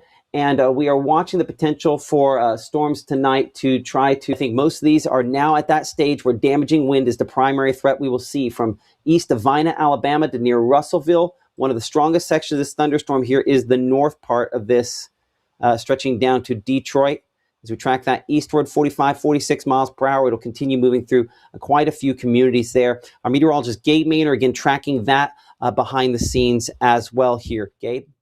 Yeah, so looking at that basically line of showers and storms that continues to move through northwest Alabama, you can see that the severe thunderstorm warnings are attached to it as they continue more into the Huntsville and Birmingham coverage area. But as we look at those initial cities, we're talking the Hodges area, 1102, Pleasant Ridge, 1103, Hamilton, 1105. I saw a few folks actually asking about Hamilton, Alabama. So there you go, 1105 here in the next 5 minutes or so. We're Wigington by 1107, Hester Heights, 1108. 11:08, Rockwood 11:09, Reedtown 11:10, Isbell by about 11:11, Russellville 11:11, and as we move more towards the Liberty Hill region, about 11:14. So that's going to continue to progress in that easterly direction. Has this northeast flow to it, but just have that band of rainfall, band of heavy rainfall, and thunderstorms kind of working their way in. And we're still about 1,200 strikes, so we've seen a ton of lightning strikes. And you guys have done a phenomenal job submitting those, I will say.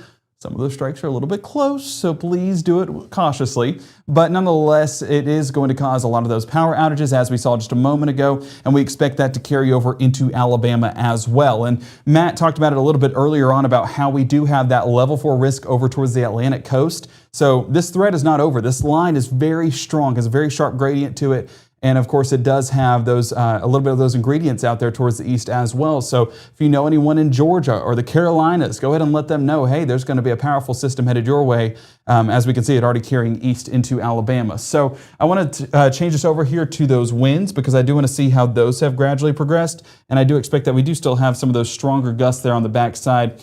It is going to be kind of lining up there with the radar site, so the inflow, outflow not going to be as apparent.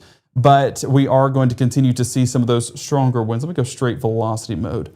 I mean, yeah, we're probably getting upwards of 40, 50, potentially 60 miles an hour there as that kind of surges more into northwest Alabama. If we look at our threat tracker, our peak threats, not going to be impossible to see some of these hail reports. You guys have done a phenomenal job submitting those hail reports, and we do have at least a winner tonight. I have to go through some of the pictures that we have, and we'll email the winner, of course, who submitted the largest hailstone, but we were in excess of an inch. That is for sure in multiple spots in North Mississippi. So we'll look at that behind the scenes here in just a moment, and I'll finalize that winner. But Matt, did we ever get the email sent the last for the Monday storms? I did not, but I know who it was, so we can email them and the winner for tonight together.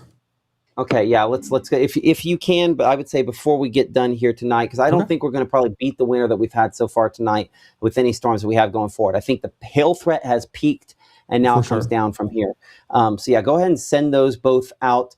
Make sure to shoot it to me, and then remind me tomorrow so we can make sure, or copy me in as well. Copy Foster with True Shield Roofing there to make sure that all gets done.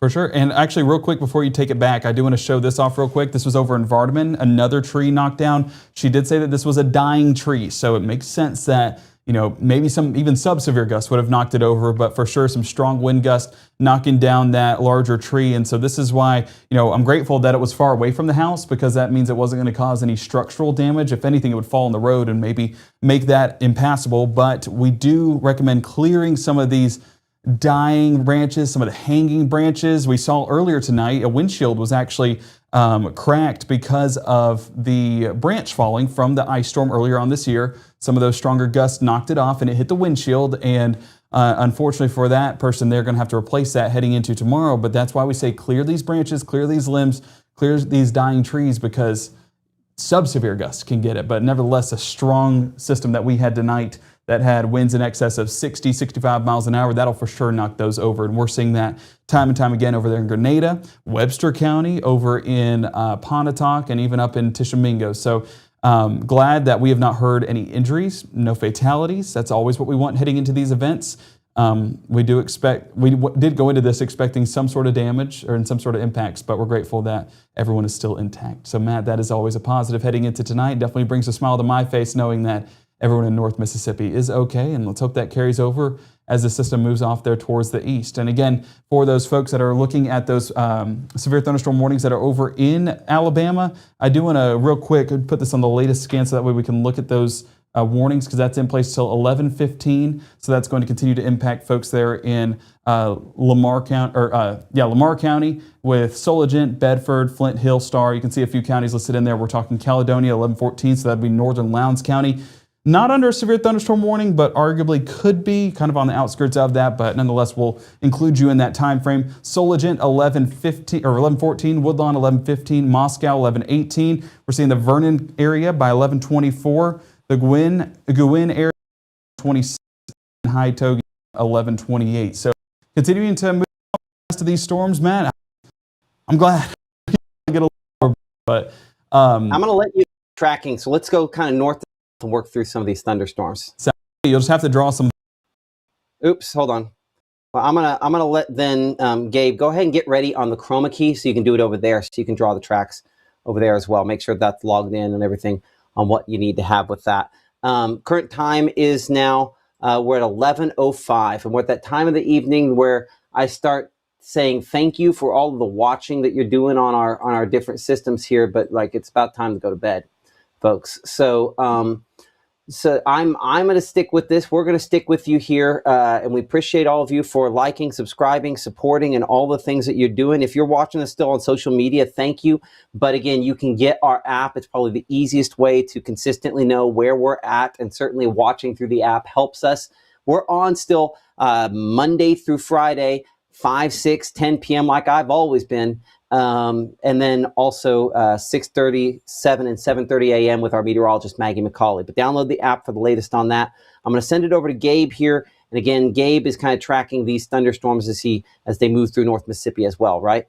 Yes, Matt, exactly. And grateful that, you know, the severe thunderstorm warnings are starting to taper off there towards our east. But I do want to say, I mean, if we want to look up there towards Lawrenceburg, Tennessee, our friends over there at Tennessee Valley Weather are going to have another pretty busy night, as that does still look to be the most interesting storm as we continue into the 11 o'clock hour. But looking for our folks there in northwest Alabama, Russellville, continuing to see some of those stronger portions, and that does extend all the way south and west into Monroe County as those severe thunderstorm warnings continue to progress towards the east. So as we look at the latest on the warnings, 11:15 there for Franklin County, 11:15 for Marion County, and 11:15 there for Lamar County. This along that leading edge. I'm going to go the whole line, and then we're going to go individual sections that, of course, stand out. So drawing that out, and a new warning, of course, gets issued as soon as I'm drawing this. So we will look at that here in just a moment.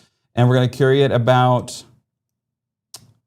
I might be a little slower, but nonetheless, and I'm going to have to actually edit this real quick to include more locations. So we're talking Hamilton, Alabama, 11:09, Russellville, 11:09, Hackleburg, 11:12, Soligent, 11:14, Caledonia, 11:15, we're Beaverton, 11:21, Columbus, 11:24, Louisville by 11:29, Noxapater, 11:32, Brilliant, 11:38, the Millport area, 11:46, the Alabama, 11:58, and there's thunder here at the station. So folks, even behind this line, you are going to be getting some rumbles overnight. But like we said, there's already a go to sleep section, and we will write that out later on as well to let folks know the latest on who can head to bed and sleep soundly. Lawrence, Alabama, new severe thunderstorm warning extending into 12 o'clock. The folks over there at the National Weather Service in Huntsville extending the warnings that have already been issued. And, you know, looking at this, let me see if it has the same, I mean, there's pretty stout lightning all across the board, but that definitely is one of the areas that stands out closer to Russellville and the Hodges community in Franklin County. So let's go ahead and focus specifically on this section, and we are going to draw this out and carry it out about 45 miles an hour once again. And so as we draw that out for folks up there in northwest Alabama, there's a look at your line, and let me edit it again behind the scenes to make sure that we are including as many areas as we can on that track. So Hackleburg, 11:10. Again, this is not a tornado-producing storm. We don't expect it to produce tornadoes, but we do expect some of those gusty winds out of this and even some potential hailstones. So that's why this severe thunderstorm warning has been issued, and that's why they are extending it further into North Alabama. So Hackleburg, 11:10. We're Phil Campbell, 11:17. Bear Creek, 11:21. Moulton, 11:45. Trinity, 11:54. Decatur, Alabama by 12:02. I know I have some family up there close to Decatur, so hopefully they're tuned in. I know they do from time to time, but hopefully they are watching as we head into northern Alabama. So as we look at those latest threats, I'm going to toss this back over to our peak impacts. It does seem like that has come down a little bit. I'm going to put this on a 1-hour loop, and I want to see how this has progressed from Mississippi into Alabama. So right there, you're getting some darker purples, and I'm curious if that's on the downward trend there towards Hamilton, Alabama. Still, I do expect some of the hailstones to be reaching the surface, and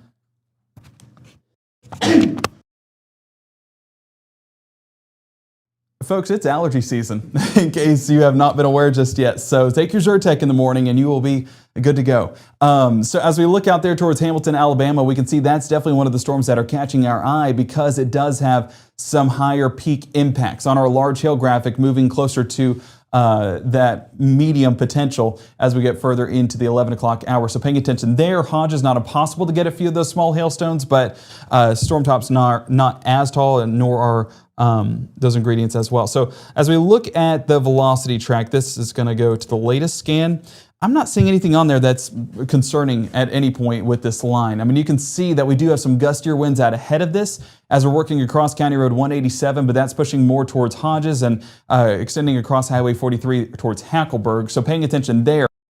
Back behind it, sub-severe, but still going to be pretty breezy. I believe we do have a wind. It's kind of our national graphic here, so it's going to not look as pretty. But I want to look back behind this real quick to kind of see some of those gusts and clear this off real quick.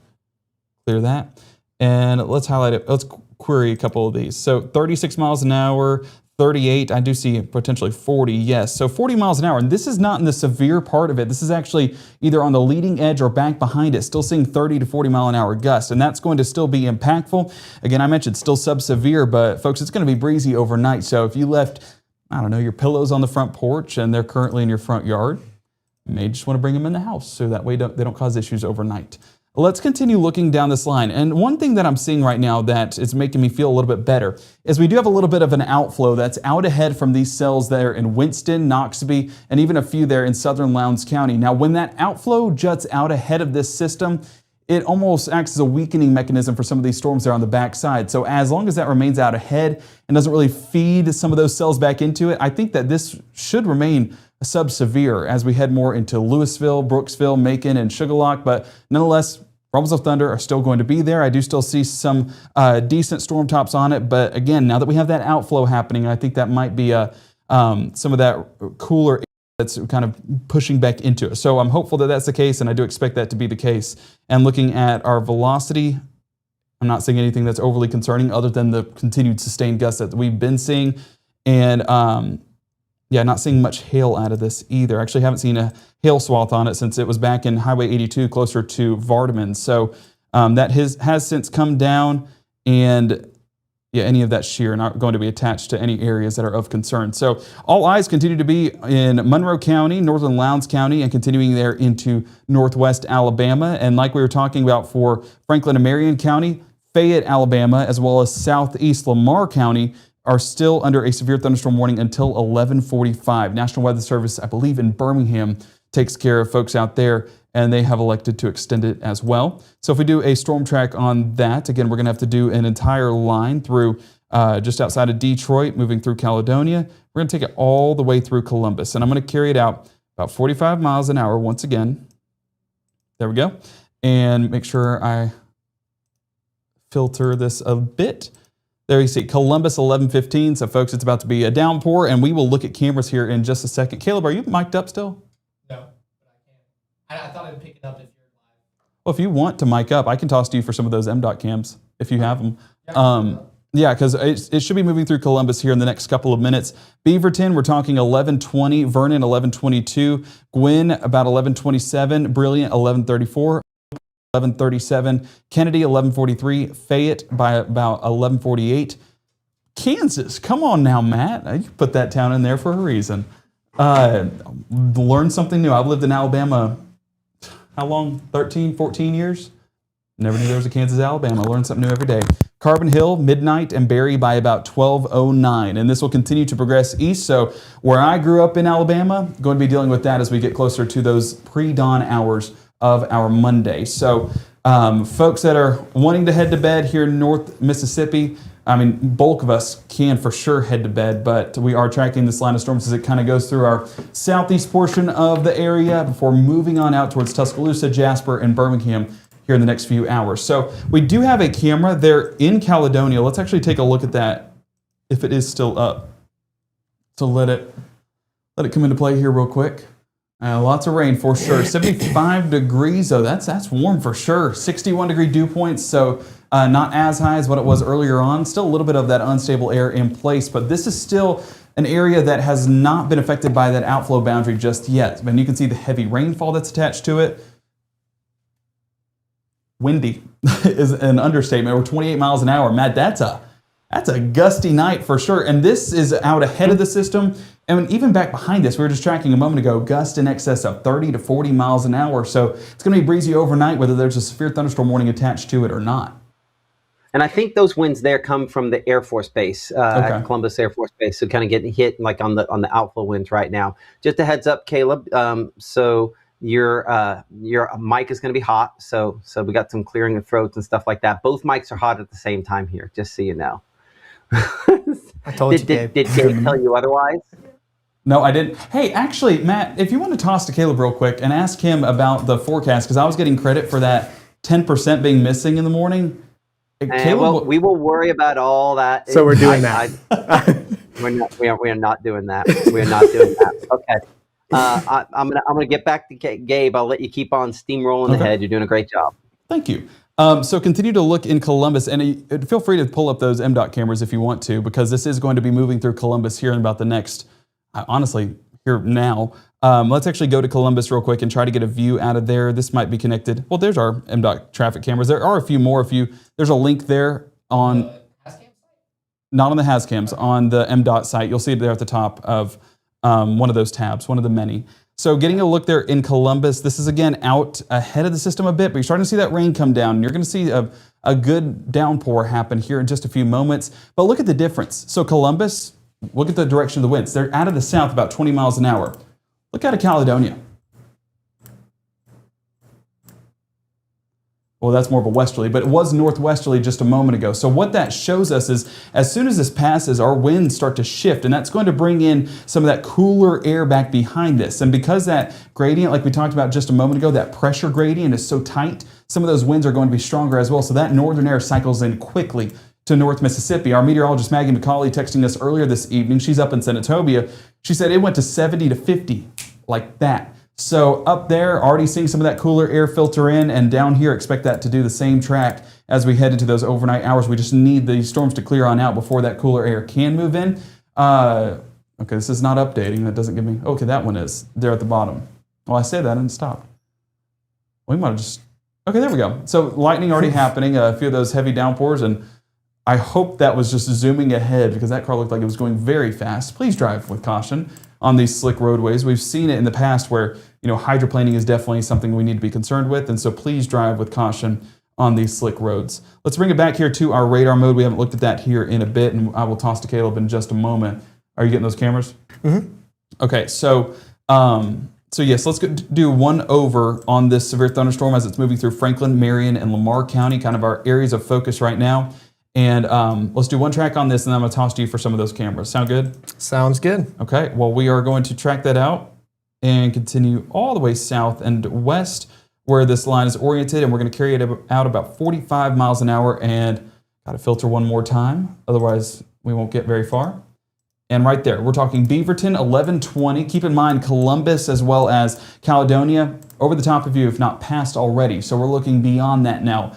Beaverton, we're 1120, 1121. Vernon, Bear Creek, 1122. Gwynn by 1126. Haleyville, 1131. Brilliant, 1134. Millport, 1139. We're in the Belt community by 1145. Lynn community, 1150.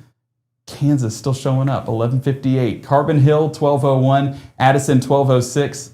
And as we take a look down further towards the east, we're talking Falkville by about 1217. But Caleb, I know that you do have a few cameras out there. What are you seeing as of right now in the Columbus area?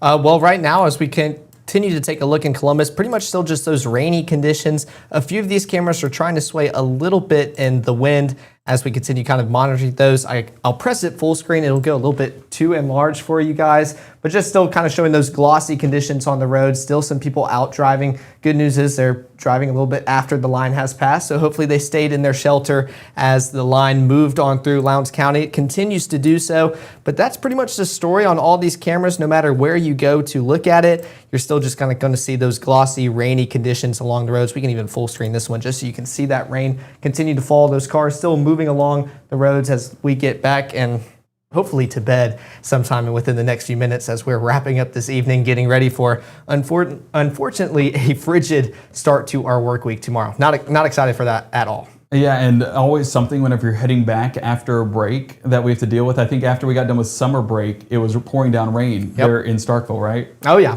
every time. So every time there's a break, unfortunately heading back with some significant weather conditions. And as of right now, it's going to be the cold weather heading into tomorrow morning, getting some of that filtered in, and we'll look at temperatures in just a moment, but getting some of that filtered into northwest Mississippi, but our focal point still is on these severe thunderstorm warnings down there towards northwest Mississippi, or northwest Alabama and southeast Mississippi. Again, looking at those severe thunderstorm warnings, we're Lawrence, Alabama until midnight, we're Winston, Alabama until 11:45, kind of extending off of that Marion County line, and then towards Fayette, Alabama by 11:45 as well. I want to see if we have anything in the chat. Alyssa actually mentioning a good point. I'm in a camper. Camper is what we classify as a high-profile vehicle. That also includes semis. That also includes moving trucks and things like that. So if you are in a high-profile vehicle, one of our biggest concerns tonight is actually with the wind. And if we go back to our winds here real quick and show those gusts, I mean, and let me clear this off, and I'm just going to highlight a few of these numbers real quick. I mean, 52 miles an hour. This is a gusty night for sure. And of course, this is our national composite, so it is going to be kind of merged together, but nonetheless, we're still talking 30, 40, sometimes 50 mile an hour gusts. So those high profile vehicles are more susceptible to those winds and being knocked over. I wouldn't be shocked at all if there were a few semis pulled over to not be driving in the middle of this, because this is not ideal for high profile vehicles. So if you are traveling in an RV, I'd recommend you do the same and get to where an area that might block some of those winds as well, whether that's beside a gas station or something like that, to kind of block some of those winds to where it's not 50 miles an hour directly hitting the vehicle, because that can for sure knock you over. So I do see some folks mentioning power outages. And Caleb, I know that you've been tracking power outages early this evening. If you want to pull up a few of those outage numbers, we can toss to you here in just a moment. I do want to go back on the wide perspective here real quick and go back to our radar, so that way we can track what's left on these storms as we get further into northwest Alabama. And looking up north, we can still see that tornado warning being issued from just a moment ago. So as we look out there towards the Winston County area, let's watch how these have progressed over the last hour. So that's interesting. Okay, we're talking about the outflow boundary not affecting these storms up here, and honestly not doing too much with it, but watch where that outflow connects to. An interesting thing that's happening right here is this storm starting to jut out there towards Plattsburgh and closer to the Noxapater area, and when that juts out, we start to get some of those stronger winds. And whether, I don't believe it's going to be anything tornadic, but it could have that potential, RFD surge where it does have some of those stronger winds attached to it. So I'm curious to see how that progresses as it is latching onto that outflow boundary for some of its lifting mechanism and some of that energy just basically flowing right into it. So yes, I do see that. Mariah talking about Caledonia out of power on Seed Tick Road. So Caleb will have that here for us in just a moment. But let's go ahead and track this storm out as it moves through Winston County and continues to progress more towards Noxubee County. And you can see Plattsburgh, we mentioned you right now, that is where we're still getting some of those stronger winds. We're Liberty 1124, Louisville 1128, the Estes community 1131, Noxapater 1132, Vernon by 1142 as well. Fern Springs 1148. We are closer to May Spring 1155, Macedonia 1201, and the Fairhill area by 1203. And again, this is the area that we are watching because it is kind of latching onto that outflow and wrapping around just a bit. And that's where we could get some of those stronger wind gusts to try to take place as it moves closer to really Noxapater, and the Height community is what I'm watching for in specific. So let's go ahead and actually go to Threat Tracker here real quick, because I do want to see if we have any, what's the latest on those threats. So it does show a little bit of a focused area right there. Same area we were mentioning just a moment ago, that's kind of latching onto that energy, latching onto that outflow boundary, and moving closer to the Highway 15 area just west of the Height community. And continue to look at that track.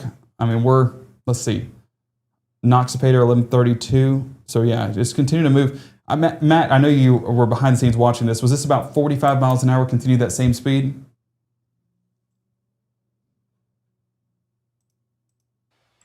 If he's still marked up. Yes, okay. So about 45 miles an hour. And looking at our hail swath, we are getting a little bit of that return. I'm going to go to the latest scan, actually. So as we go to the latest scan, I'm going to keep my finger right here and change this over to reflectivity. And yeah, that's lining up with right along that course. So that's the area just north of 25. I would say probably that part right there, showing some of those darker DBZs. So that's right over Highway 25, closer to the Center Ridge area where potentially we are getting some of those small hailstones to develop. So Matt, that's a focused area because it does have that kind of inflow channel of that energy where it could get some of those stronger winds or even a few of those small hailstones to take place. Yes, I don't think that this is severe, but it's interesting that this is as strong as this part of the line has probably looked in the last like 2 hours or more, sure. all the way back to, I mean, that's probably about as strong as that line's looked at in a while there. So sometimes you do get a transition where a different section of the line becomes stronger, but I don't know that it's quite the severe levels, but certainly there's going to be some strong gusty winds behind it. So that's kind of why I did my thing and took over for a second there as I was like, well, no, I'm glad you did. Because of course, all eyes are always drawn to the severe thunderstorm warning. So, that's why we like having a team effort because we can kind of help each other guide to the next thing that needs to be talked about. So I appreciate that. Absolutely.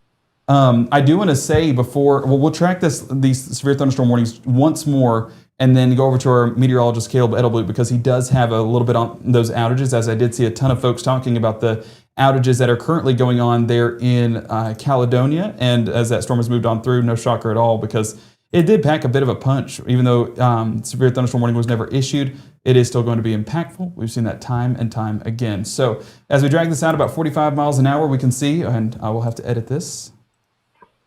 And there we go. So we're Haleyville, closer to about 11:31. We're the Hillsborough area, 11:42. Kennedy, 11:46. Fayette, Alabama, 11:53. Matt, Kansas, Alabama. You heard of it?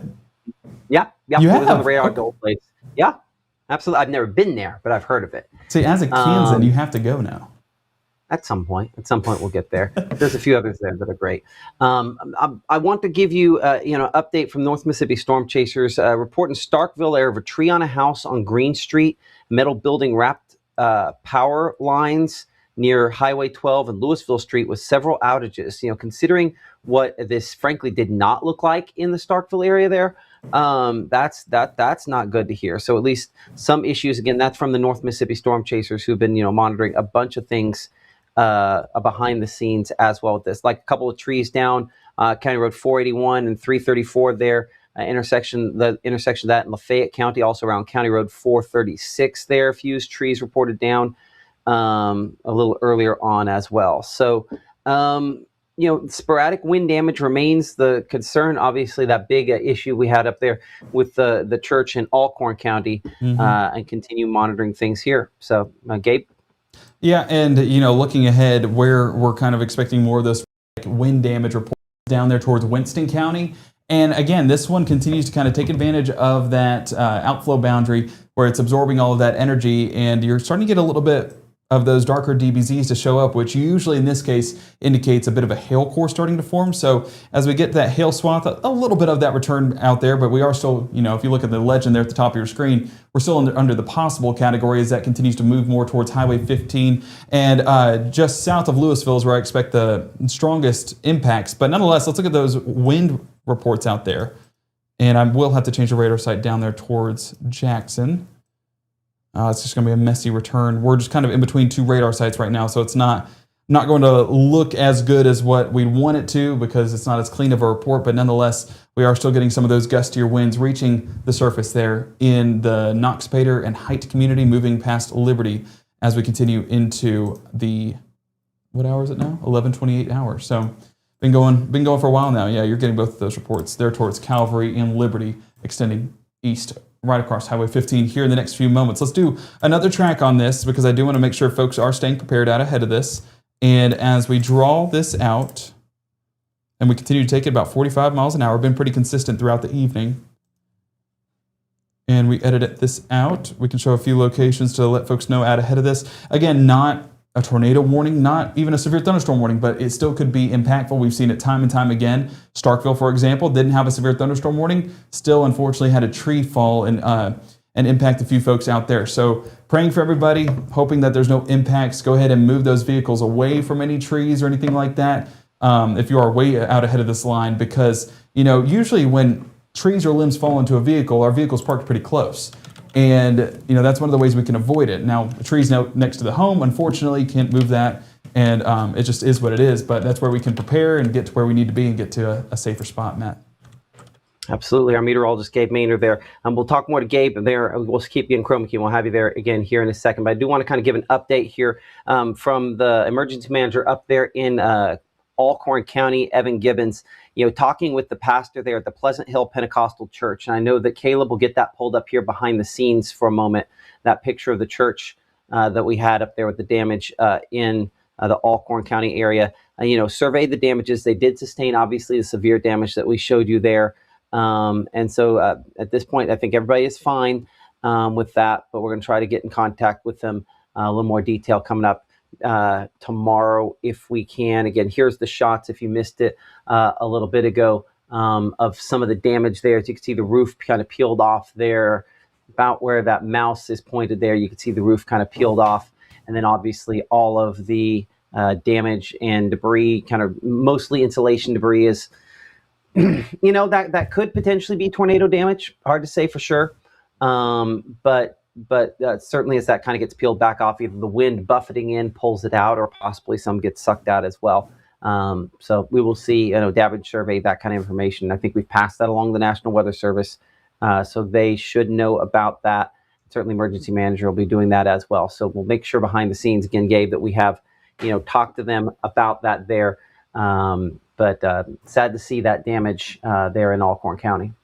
Well, you know what they say makes a church? It's the people, not the buildings. So fortunately, they're still coming together as a community, and I know they'll rebuild and be stronger than ever. And this will be a memory that just draws them even closer. So I'm glad that everyone's okay. That is always what we want to hear about. And continue to track those reports. Caleb, I know you're working on that behind the scenes, have a few outages as well. What's the latest on what you're having through the app or outage reports? Yeah, no, I wanted to give you the latest. We were talking about not only Lowndes County, Caledonia, and then also those reports for Highway 12 out there in Starkville. This was actually a video taken by someone out there in Starkville by Lorian. She submitted this to the North Mississippi Storm Chasers, and this is damage out there near Brewski's and close to the Walgreens area across from Highway 12. You can even see almost just like a sheet of metal along that pretty much pole. Kind of got alofted up there. So kind of showing those windy conditions that started to affect those out there in Starkville. And I know there were some reports about power outages along Highway 12. I even looked at MDOT earlier and you couldn't even pull up some of the cameras. So those power outages ongoing out there. We can even pull this up with our 4-county electric, kind of showing overall where we can see that a lot heavier, and this is pretty much around the Addison region. A lot of power outages out there, pretty much just northwest of Starkville. 202 on the eastern side of Starkville as well, and even if I know people were asking about Columbus and Caledonia, still starting to see some of those power outages start to come in as well. I mean, you can take a look right there, 396, 63, 55. I mean, those numbers continue to rise. We're also observing, unfortunately, quite a few power outages out there in Tippah County, especially with our Tippah Electric Power Association monitoring those power outages. Those red dots are 500 or more customers. So already seeing 3. I think there's a 4th one buried behind all those greens and yellows, just showing that there are a lot of people without power, especially out there within their region. So still tracking a lot of power outages out there. Tishomingo was another one we were looking at earlier. Had a few I know Gabe had earlier, and those numbers continue to rise as well. So still around 783 just north of Tishomingo. That's new. That's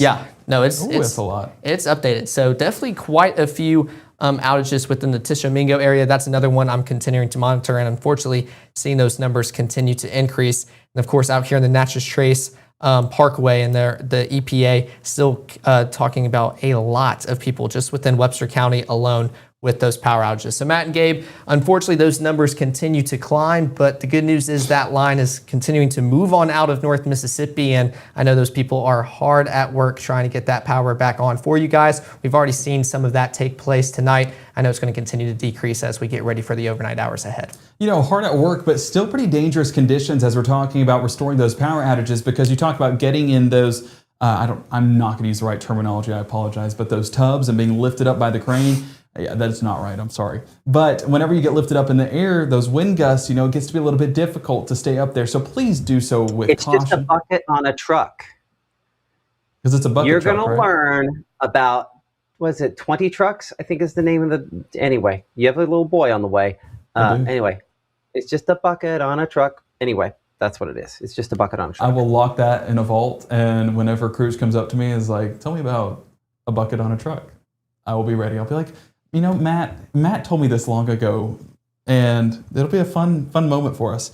So I appreciate that. But yes, as we're looking at that, of course, you are being suspended in the air, and some of those gustier conditions makes it a little bit difficult. So please work with caution. And, if your power does not come back tonight, understand these are the conditions that these linemen and women are working in, not to mention that all getting to be pretty chilly. Look at the temperature disparity. We haven't even talked about this. Talking about Pickens County at 73 degrees. Well, let's go to Hernando, 45. Nearly a 30 degree difference that's happening over the span of just a few counties. And that's what's moving in towards tomorrow morning in Hernando. Not going to be shocked if we're close to freezing down there towards Pickens County in the 30s. So nonetheless, we need to layer up tomorrow morning, and it will not feel like what it is going to bed tonight. So just realize that things are going to be feeling different. Real quick, I do want to look at some of those reports, and you can see, of course, the wind report down there towards Starkville and seeing that tree on a house on Green Street, but we also have some of that damage as we saw along Highway 12. That's close. Caleb, you're a Starkville native. Is that Takumi? Is that the Japanese restaurant over there on the outlet? For which one? In Starkville. Umi's? Umi's, not Takumi. What am I saying? Yeah, no, definitely Takumi Umi's. is somewhere else. I don't know where that is. We got Umi's in OEC. Umi's, that's right. Hey, as you can tell, I graduated long ago. I'm a has-been. So Umi's, and that's also Lost Pizza out there. So kind of in that outlet, that's where we had some of that damage and some of those stronger wind gusts. And as you look more towards the Vardaman area, a few power lines down, but still looking at Grenada. And that's where some strong wind gusts move through. Look at all of the reports that we have so far of those power lines down, some trees down. We also have some of those trees falling on houses, unfortunately. So those reports continue to come on in, and seeing some of those hail reports out there towards Arkansas. And we did get a report of a funnel cloud closer to, just be north of Colbert County. I'm unfamiliar with the county just north of there, but that was where a funnel cloud was seen on a Florence camera. So that storm that, we had a tornado warning here for, once it moved more into northwest Alabama, that video we showed actually over there towards the Tuscumbia area, that was moments before that funnel cloud actually did happen. So, we're keeping eyes all the way across northwest Alabama and north Mississippi, and glad to see that we are starting to see those reports become less numerous. I also want to note one more thing, and my wife reminded me this behind the scenes. A great report was trash cans that are up against the road, probably being blown into the road. And, we realized this tonight, so the Maynard household moved our trash can in so that way it wouldn't be a hazard. But, some of that clutter, some of that litter, some of that debris goes out in the road. It can make it troublesome for drivers. So if you can tonight, if your trash can has not been blown over, move it closer to the house so that way it won't be blown into the middle of the roads. And please drive with caution, because with the rain, with the trash, with anything that could be in the road, we want to make sure that we're doing so with the most cautious hand on the wheel. Continue to look down there towards Louisville. We have about let me zoom in exactly. So I would say about 100 strikes there on that Winston County storm. And again, our eyes automatically point to the brighter DBZs that are out there. And this is going to be where we're watching for some of the potential small hail. All of it has been possible so far, and even the possible reports are very minimal. So as that continues to move towards Noxapater and Height, I'm not sure if we're going to get any hail. I don't expect any hail, I should say.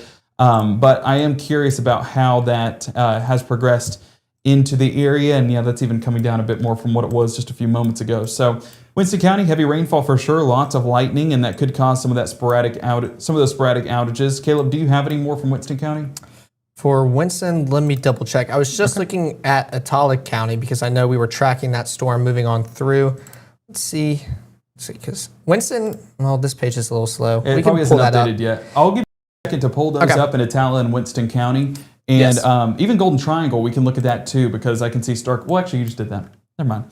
But nonetheless, we'll take a look at those outages here in just a moment. Let's track this out one more time as that continues to move through. Even the latest scan there, Noxapater doesn't look nearly as impressive. So let's just do a storm track to let folks know. And I'm actually going to do it across this entire leading edge there in Winston County as it does move more towards Macon and Brooksville and on there towards Pickens County, Alabama. You can see, not too far. Let's go ahead and adjust that. Okay, so Brooksville closer to 1151, the Macon area 1202. So after that midnight hour, and we said, going up until about midnight before this threat does move on out. So lining up pretty well with how our models were forecasting earlier today. Sugarlock 1210, Pickensville 1217, and Aliceville more towards that Pickens County, Alabama area by 1233. And I do know we have a few folks out there towards Gordo that watch as well. So going to be moving closer to you by about 12:45 to 1 o'clock. So that's on that extended track, moving it even further into Alabama.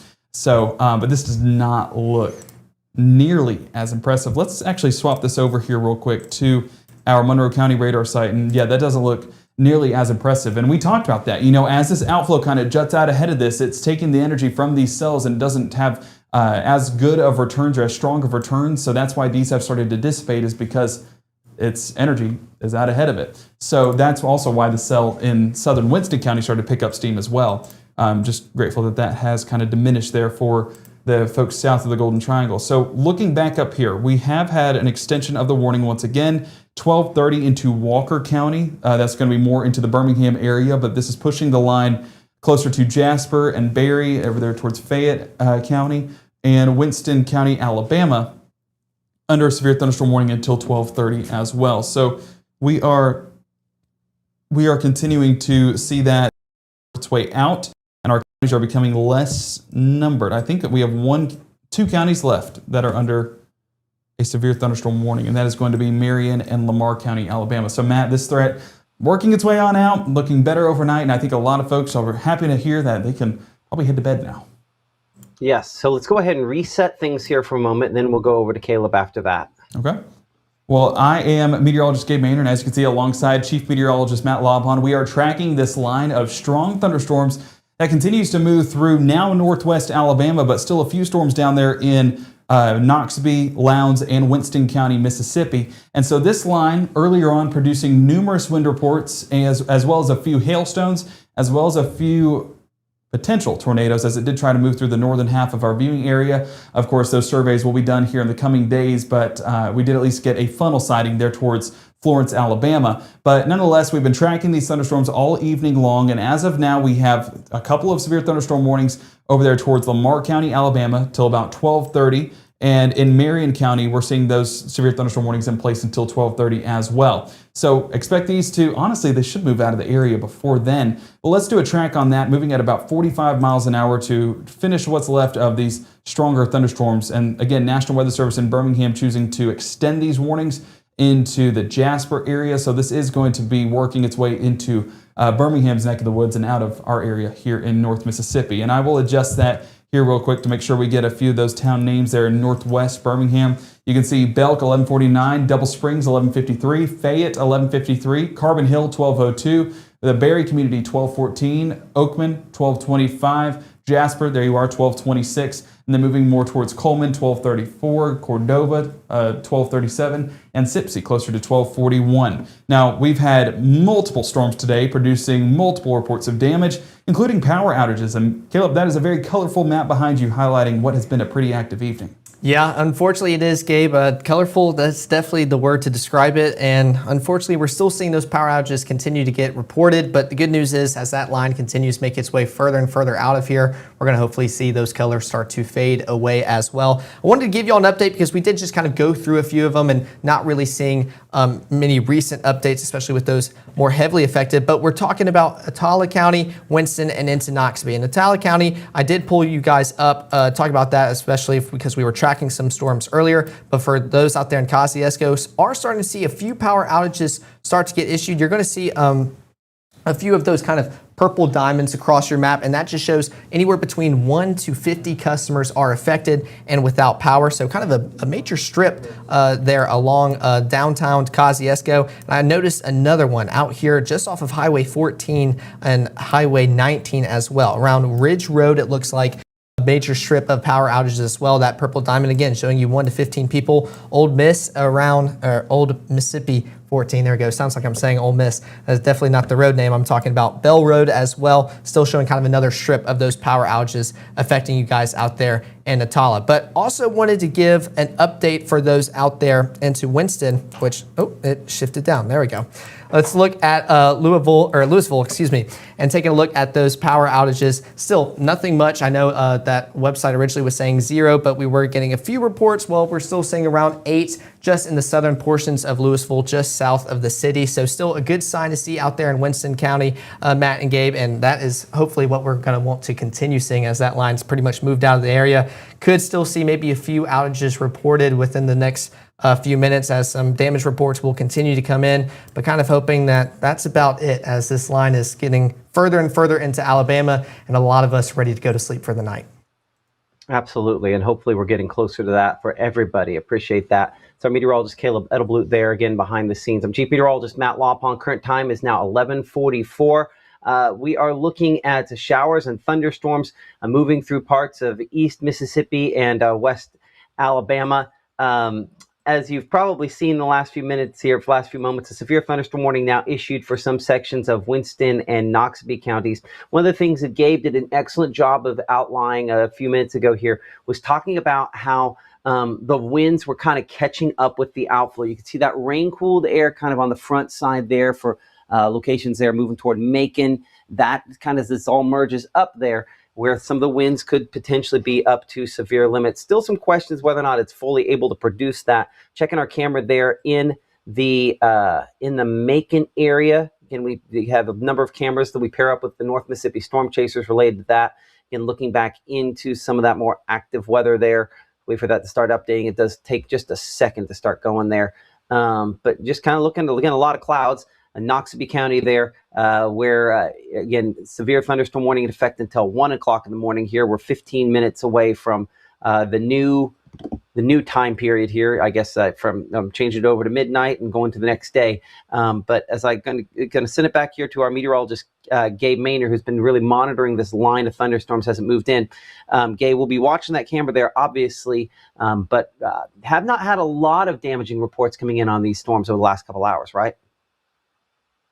Definitely on the downswing, I will say, and we are looking north out of this, so we might, if this camera, I think it can't move. Caleb, if you want to go to Hascams here real quick and turn that a little bit more towards the west, see if we have a visual on this. Which one is this? This would be Macon camera. All right. And if you notice a difference in Macon compared to other locations, wind direction, still out of the south. So that's still supplying that fuel, and that's why this severe thunderstorm warning be issued. Which way do you want it? Edge. What? Which way do you want it? West. All right. Kind of looking into these storms that are coming in. And of course, this is looking north, so you're getting some of that lightning there on the left side, but as Caleb moves this, which it should have a preset if you click that and just move west, because I know it has a little bit of a lag on it.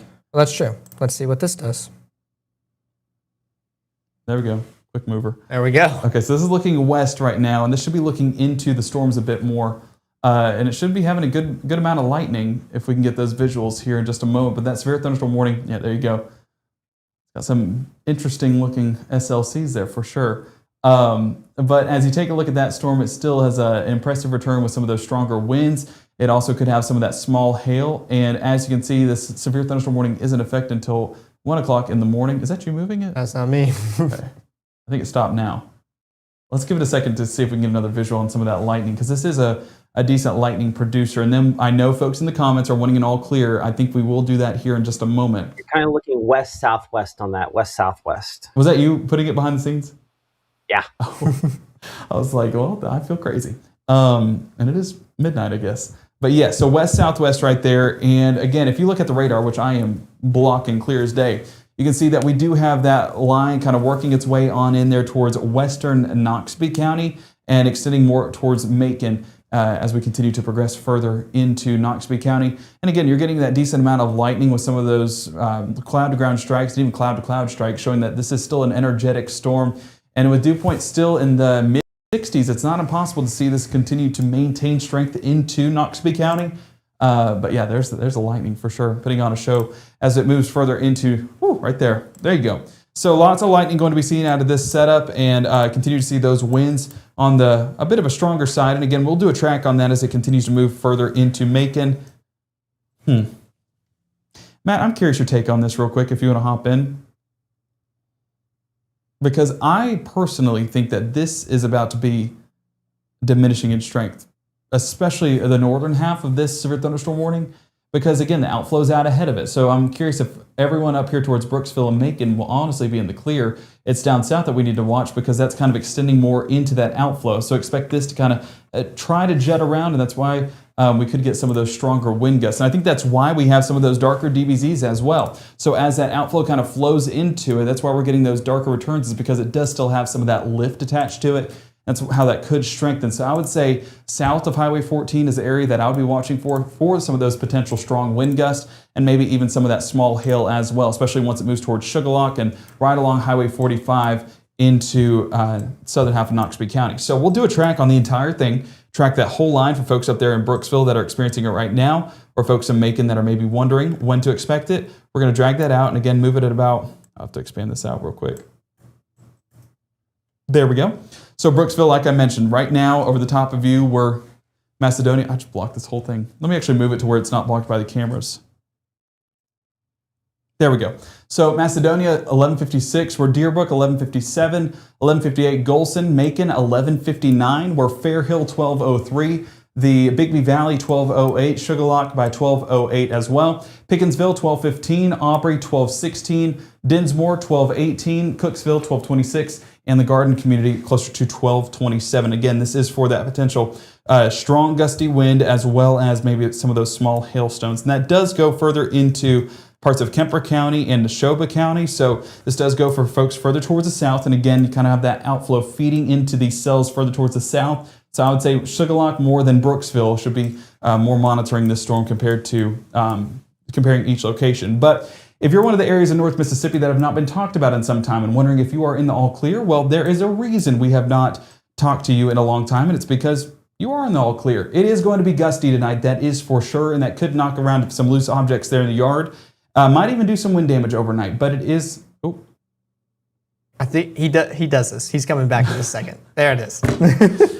But if you are, one of those folks that are worried about potential impacts overnight, it is going to be gusty, 30, 40, potentially 50 mile an hour gust, and that could do some sporadic wind damage, maybe even a few outages as well. So maybe grab an extra blanket just to be on the safe side, but nonetheless, it is going to remain sub-severe. So as we draw this out, Matt, I don't have my finger anymore, I have a mouse, so I got to experience the dark side now. Let me see if I can get it. Okay. Get right behind there. You could have Caleb do it. You know what? I will before I embarrass myself. Caleb, show us your thing. Let me switch it over. There you go. I already picked your marker. So just draw the area that's in the all clear. All right, perfect. You can cut to a live showing of Caleb doing this. No. We don't have to do that. All right. There we go.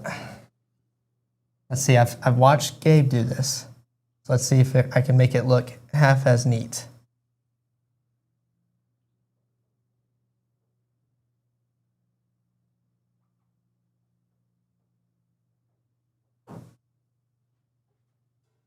Boom. There you go. All clear. And so that's pretty much it. You can still see some rainfall, maybe some rumbles of thunder, but definitely none of that energetic storms that you've witnessed earlier. So definitely in all clear, you are good to go to sleep for what will be a frigid start to the work week tomorrow. It's still just kind of that last bit of the line moving on through North Mississippi, crossing that state line into Alabama. We're monitoring those severe thunderstorms as they kind of push out of Louisville into Macon and Noxubee County. But again, want to keep emphasizing that for a majority of us here in North Mississippi, y'all are going to be good to go and get ready for bed and be done for the night. So Matt, who's the better Van Gogh in your opinion? Maggie. Obviously. That's good. Oh, see, best answer is an answer you're not answering here. Let's clarify again. I see a lot of comments. People start asking about the Golden Triangle here. If you start looking at Columbus, I think I could make an argument that Columbus is probably all clear as well. That's a big enough city. I think everything else is still a little questionable, but I think Columbus we can add to that all clear list. So getting closer to more and more of those coming on, right? For sure. Almost wrapping up the night. That 1 o'clock time frame there with Jackson. Can't get here soon enough. But yes, that all clear basically showing that things are good to go to bed as we head into those overnight hours. If you have not done so tonight, though, do not go to bed before you turn the heat on. Please in advance, because you'll wake up to your house at around 50 degrees tomorrow morning. And I know that's what no one wants to wake up to as we head off towards school. As we take a look down there in Macon, this is, of course, the area that we are watching, still looking out of that west-southwest region. And let's go ahead and wait on some of that lightning, but we are still 73 degrees right now, 11-mile-an-hour winds coming out of the south, and some gusty conditions, about 20 miles an hour, not impossible. I say that. There it goes. I was about to say the lightning's doing me wrong. But yes, it's going to be an electric storm for sure. And that lightning basically telling us that this is still a mature storm. So folks down there in Noxubee County hearing these rumbles of thunder, and where we could potentially get some of those stronger wind gusts as well. Dew points, let me see, they're still at 64 degrees. So that is still a fair amount of unstable air that this could take advantage of. But I've not seen anything that's jumping out to me as overly concerning. I think that those winds are, of course, the primary thing that we are watching, and that's about 40, 50, maybe up to 60 miles an hour, but I haven't seen anything to verify that so far. And we haven't had, if you want to update those pictures, Caleb, and see if we get any more that are coming in. But of course, we will be watching this. So let's clear out those all clears. Clear out the all clear. There you go. And as we jump back down there towards Macon and Noxubee County, where that severe thunderstorm warning is issued, you can see that they have gone ahead in Birmingham to issue a severe thunderstorm warning on this. I'm intrigued what their thought process was on that. I'd love to read that warning. I'd assume it's wind right now, but yeah. So I did see some folks over there in Ethelsville asking about your area in particular. We didn't include you in the all clear for this exact reason, and that's why because of those potential strong wind gusts. Man, that's the only thing that I could really attribute that to. The outflow's out ahead of it. I don't see anything that's feeding it. I mean, here's where I think this comes in.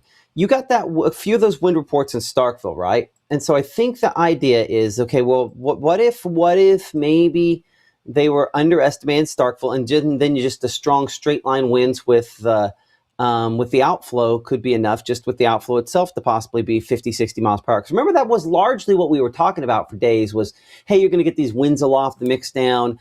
The tornado threat just really in the last day or so was one of the things that kind of came up, and luckily had not panned out. But it was primarily supposed to be those strong winds mixing down. So perhaps that's what they're seeing here. That would be my 2 cents on what I think. I think that's fair. Yeah, I think that definitely lines up. And so National Weather Service in Birmingham, that's why, it wasn't issued for Lowndes counties because it's a different office. And so different offices go over different things. And so the folks over there in Birmingham deciding to go with a severe thunderstorm warning. And if I jump to that latest scan, you can see that is in place until 12:45. So showing the moving storms that these are as these continue to push through into Pickens, Alabama, and in Noxubee, Mississippi as well. So if we look at that latest return there, and I'm actually going to push it back down there towards the Jackson radar site, still getting decent returns on that, but it looks like it is weakening compared to what it once was. We still have that outflow kind of working its way into the setup, but as it moves closer to Macedonia, Fairhill, Sugarlock, of course, we're watching those specific areas to where we could see those stronger impacts. And, I mentioned Brooksville and Macon, probably not having to worry about that, or Macon to Brooksville, I should say. Yeah, that does not look nearly as impressive, or definitely not comparable to what they're getting down there closer to Fern Springs. So although the severe thunderstorm warning does encompass you, I think that you guys are going to be just north of those more significant impacts. And as we take this out, again, we're taking about 45 miles an hour, and we're going to clear off those to make it a little bit cleaner real quick. There you're getting Macon around 12:02, Sugarlock 12:08, Pickensville 12:18, Carrollton, Alabama 12:31, and Aliceville, Alabama closer to 12:33. And again, this is that severe thunderstorm warning that is in place until 1 o'clock on your Monday morning. So happy spring break, everybody. Welcome back to the classroom tomorrow morning. Hopefully you do get some sleep tonight ahead of this week as we head back to the classroom. But we did see that severe thunderstorm warning just get trimmed back there in Lamar County, Alabama. Let's go ahead and look at that because it has been a minute since we've taken a look at this setup, and it doesn't look nearly as impressive as what it did even a few moments ago. So they have shaved off folks in Vernon, even out there towards Millport, kind of on the back end of this as well. So the severe impact is going to be more out on the leading edge towards Fayette County, Alabama, and expect some of those stronger gusts as well. That severe thunderstorm warning in place until 12:30. Marion County, still a little bit for you. I will say that one out there towards Dogtown looks a little bit more impressive with some of that potential hail core. Let's actually look real quick at that hail swath because I do want to take a look and see how that is coming around. Yes, we're going to turn there just a pause. So it's not exactly on the higher end like what we have seen in recent weeks, but the potential's there, and that means that we could be getting some of that small hail to mix down towards the surface. Even out here towards Winston County, Alabama, again, not Mississippi, Alabama, you can see that we are getting some of those possible hailstones as well. So watching that for folks up there, but that is officially moving out of our area. We're kind of wrapping up our coverage for Marion and Lamar County, Alabama. and we will keep it going for folks in Pickens County as that moves more towards Reform, Carrollton, and Aliceville. Again, as we take a look at that storm in particular, I don't believe we've done a track on that here over the last couple of minutes. So let's do that real quick, and I'm going to do it right along this leading edge. And as I'm drawing this out, I do want to make note, this boundary, Matt, I would argue we could go ahead and do a track along the boundary because that's where we're going to get some of those gustier conditions as well. So, not impossible to get some of those wind reports to come out of that line, that outflow boundary that we've been talking about, but where we'd expect that is kind of along the leading edge of those heavy rain and thunderstorms. So as we look at Pine Grove or 1202, Palmetto, again, this is Palmetto, Alabama, not Palmetto, close to Tupelo. That is going to be 1207, Archer 1214, Reform 1215, Concord 1220, Zion 1223, Fairview 1226, Owens Community 1228, and Brownsville closer to 1236. So that is the storm that's moving through Pickens County, but we do still have this one down there towards Macon, and Macon should be close enough to the storm by now to where we're basically right in the mix of it, in the thick of it. Caleb, I know you're getting some of those reports over there, so I will check in with you here in just a moment. Give me the thumbs up when you're ready. So yeah, this is a look out of Macon, and again, 72 degrees, still getting those southerly winds and still getting a pretty electric storm. Expect some of that heavy rainfall to start to come down. Well, you're already getting it. You can see the beads there on the camera lens. So that rain already starting to come down, light in fashion now. Expect some of those heavier downpours here in just a moment, but this is kind of the storm that we're watching as that severe thunderstorm warning remains in effect until 1 a.m. And lots of cloud-to-cloud lightning, lots of cloud-to-ground lightning, and lots of potential gusty winds with this setup as well. So let's go back to our radar view real quick. And as we track those winds there close to the Macon area, pleasant to know it's not anything too crazy. I will say we're probably mixing down 30, 40 miles an hour. So I know it says 22 miles an hour, way high aloft, but I think that is getting a little bit stronger there at the surface along that leading edge. And so as we take a look, 72 degrees in Macon, it is still going to be the area that we are watching. So let's take a look at that real quick. I'm curious to see if there's lightning. There we go. There it is. Yeah, so a ton of lightning with this setup, and that's been the case all day. We've probably had hundreds of thousands of strikes at this point. So an active day, a busy day, an energetic day, but I know that we have gotten a lot of those strikes through our Mississippi Live weather app, a lot of those reports coming in. Caleb, there we go. I was just going to give you the thumbs up. Perfect timing. Well, I know that we have a real life show behind me, but what have you gotten through the Mississippi Live weather app? Well, here's a picture of that light show. This is a perfect picture of a bolt making that cloud to ground strike right here. Kind of off in the distance, definitely expecting a loud boom off of that because it's honestly pretty close, but thankfully taking that picture far away, just kind of showcasing the power of the lightning that's moved through North Mississippi and just those lightning shows that we continue to talk about. Speaking of power outages that I was talking about earlier, here's a picture of a tree kind of on a power line. This was actually, I think, sent in by Destiny out in Richmond and was talking about causing some power outages out there. So kind of just showing that those winds, they're going to be knocking down a lot of limbs and or weak trees that have been affected here in North Mississippi, and unfortunately they could fall on those unlucky vehicles, but definitely power lines as well, resulting in those power outages. Now here's an interesting picture. We're talking about that lightning bolt in the distance, but we're also outside while this is happening. This is a little bit too close in my opinion, but I know me and my dad unfortunately did this growing up, so I get it, but you know the saying, when lightning roars, go indoors. But definitely seeing an impressive bolt on that Ring doorbell camera right there, just kind of showing how close it was striking those trees and how we want to take these very seriously because it can be a beautiful thing, especially witnessing it from a distance, but still very powerful as it continues to get closer and closer towards your area, but thankfully sweeping on out of here, Gabe. So those were kind of some of the pictures. I can continue to monitor to look for any more recent ones, but y'all have done an excellent job kind of sending in all these pictures, lightning bolts, damage, every thing matters with those reports, so we can kind of see what we're talking about to you guys. I appreciate you sending in those pictures to our Mississippi Live weather app. And we're glad that things weren't worse here. You know, I've been talking to some of the folks, our partners up at Tennessee Valley Weather up there. You know, Ben Luna, who's, you know, without him and what he's done, we wouldn't exist. You know, talked a minute ago, you know, he said it's bad. They've had multiple tornado touchdowns up there. They've got people entrapped.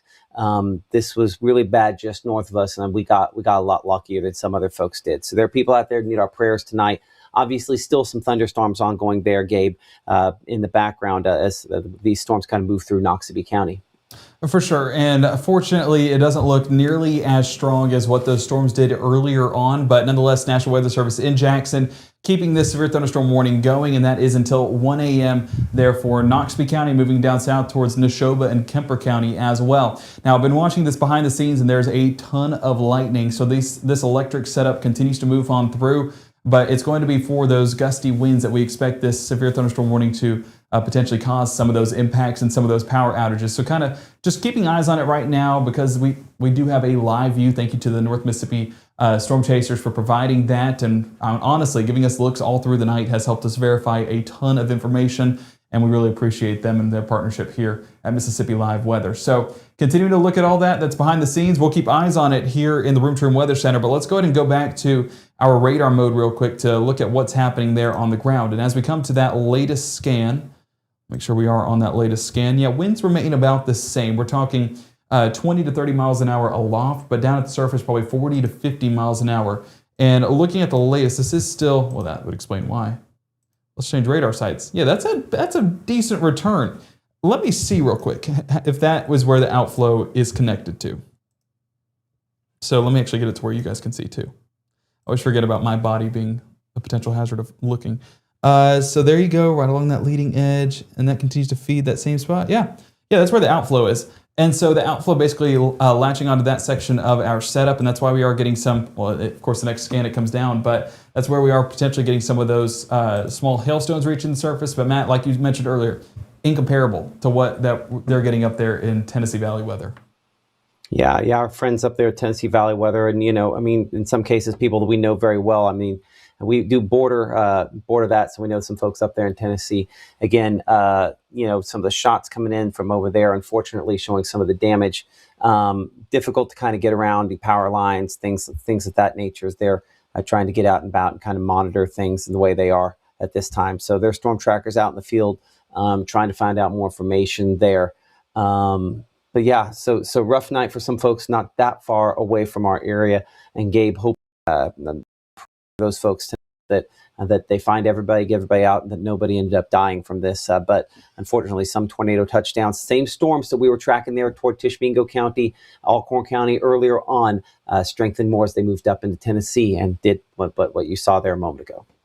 Well, for sure, saying prayers, Matt, and I appreciate every one of those hard workers, the linemen and women in Tennessee, the hard workers there on the screen with Ben and his crew, just the hard work that they're doing to keep the folks up there in Tennessee safe. And we hope that you are, of course, staying tuned into the weather. We do appreciate all the support here at Mississippi Live Weather, but if you are ever traveling in some of those surrounding areas, tuning into some of our local partnerships, they really appreciate that. And we really appreciate knowing that you're staying safe, even if you are out and about. But of course, here in Mississippi, dealing with those severe thunderstorm warnings there in Noxubee County. So we have dealt with our fair share of severe weather here. So that's why we've had 60,000 of you tuned in throughout the day. That is a unbelievable number. We appreciate, again, all of the support that you have given us here on Mississippi Live Weather. It's been incredible. But continue to track the last few of those warnings. Don't want to exclude anybody from the coverage today. We continue to look specifically close to the Fair Hill and close to the Sugar Lock area. Again, areas that we just mentioned a moment ago that are of the most concern. And as you can see, Macedonia, Fair Hill, Sugar Lock, that's where we're seeing some of those potential hailstones moving on through. The hail swath, oh wait, this moved it back to, I need to go back to Jackson. There we go. So some of that hail swath still showing up as possible, but again, that hasn't really verified there on the ground, and our folks in the chat haven't verified that hail even reaching the surface. So I think that has stayed aloft, and even our peak impacts going to remain aloft as well. And primary things that we're dealing with is just that heavy rainfall. Macon in the mix right now. If we go out there, we can of course get a look. And Caleb, behind the scenes, if you want to look at some of those power outages, again in Winston, potentially Noxubee now, and we can get an updated look there at Attala and the Golden Triangle. So kind of those surrounding areas. So Macon, again, in the thick of it right now till 1 a.m. They are going to be, actually they shaved off a bit of that severe thunderstorm warning. And so you can see Macon kind of right there on the outskirts of it. But this is along that leading edge. That's why they still included the folks out there in Macon within this severe thunderstorm warning. So still 72 degrees, still a decent amount of unstable air, and still a decent amount of lightning. Caleb, I know that's causing outages across the region. And specifically in these couple of areas, what do you have for us in the latest? Well, technically, some good news. I mean, we are tracking a few power outages occurring within the Winston and Noxubee counties, but thankfully, it's not rising very quickly. We are seeing a slow increase as those storms continue to kind of just creep on out of our area, leaving behind it just a few power outages. I want to pull up this. This is still the 4-County Power Outage Association, and just kind of showing you where we can see all those power outages. Still quite a few out there in the Starkville region, even further west into Ackerman. I was looking at this earlier, pretty much in between Ackerman and Mathiston. I'll zoom out just a little bit so you guys can see, riding along Highway 15, I believe, just kind of showcasing all those power outages out just west of Starkville, even affecting those out there in Addison, even into Mabin, just up north as well. So still seeing those power outages out there in the Oktibbeha region.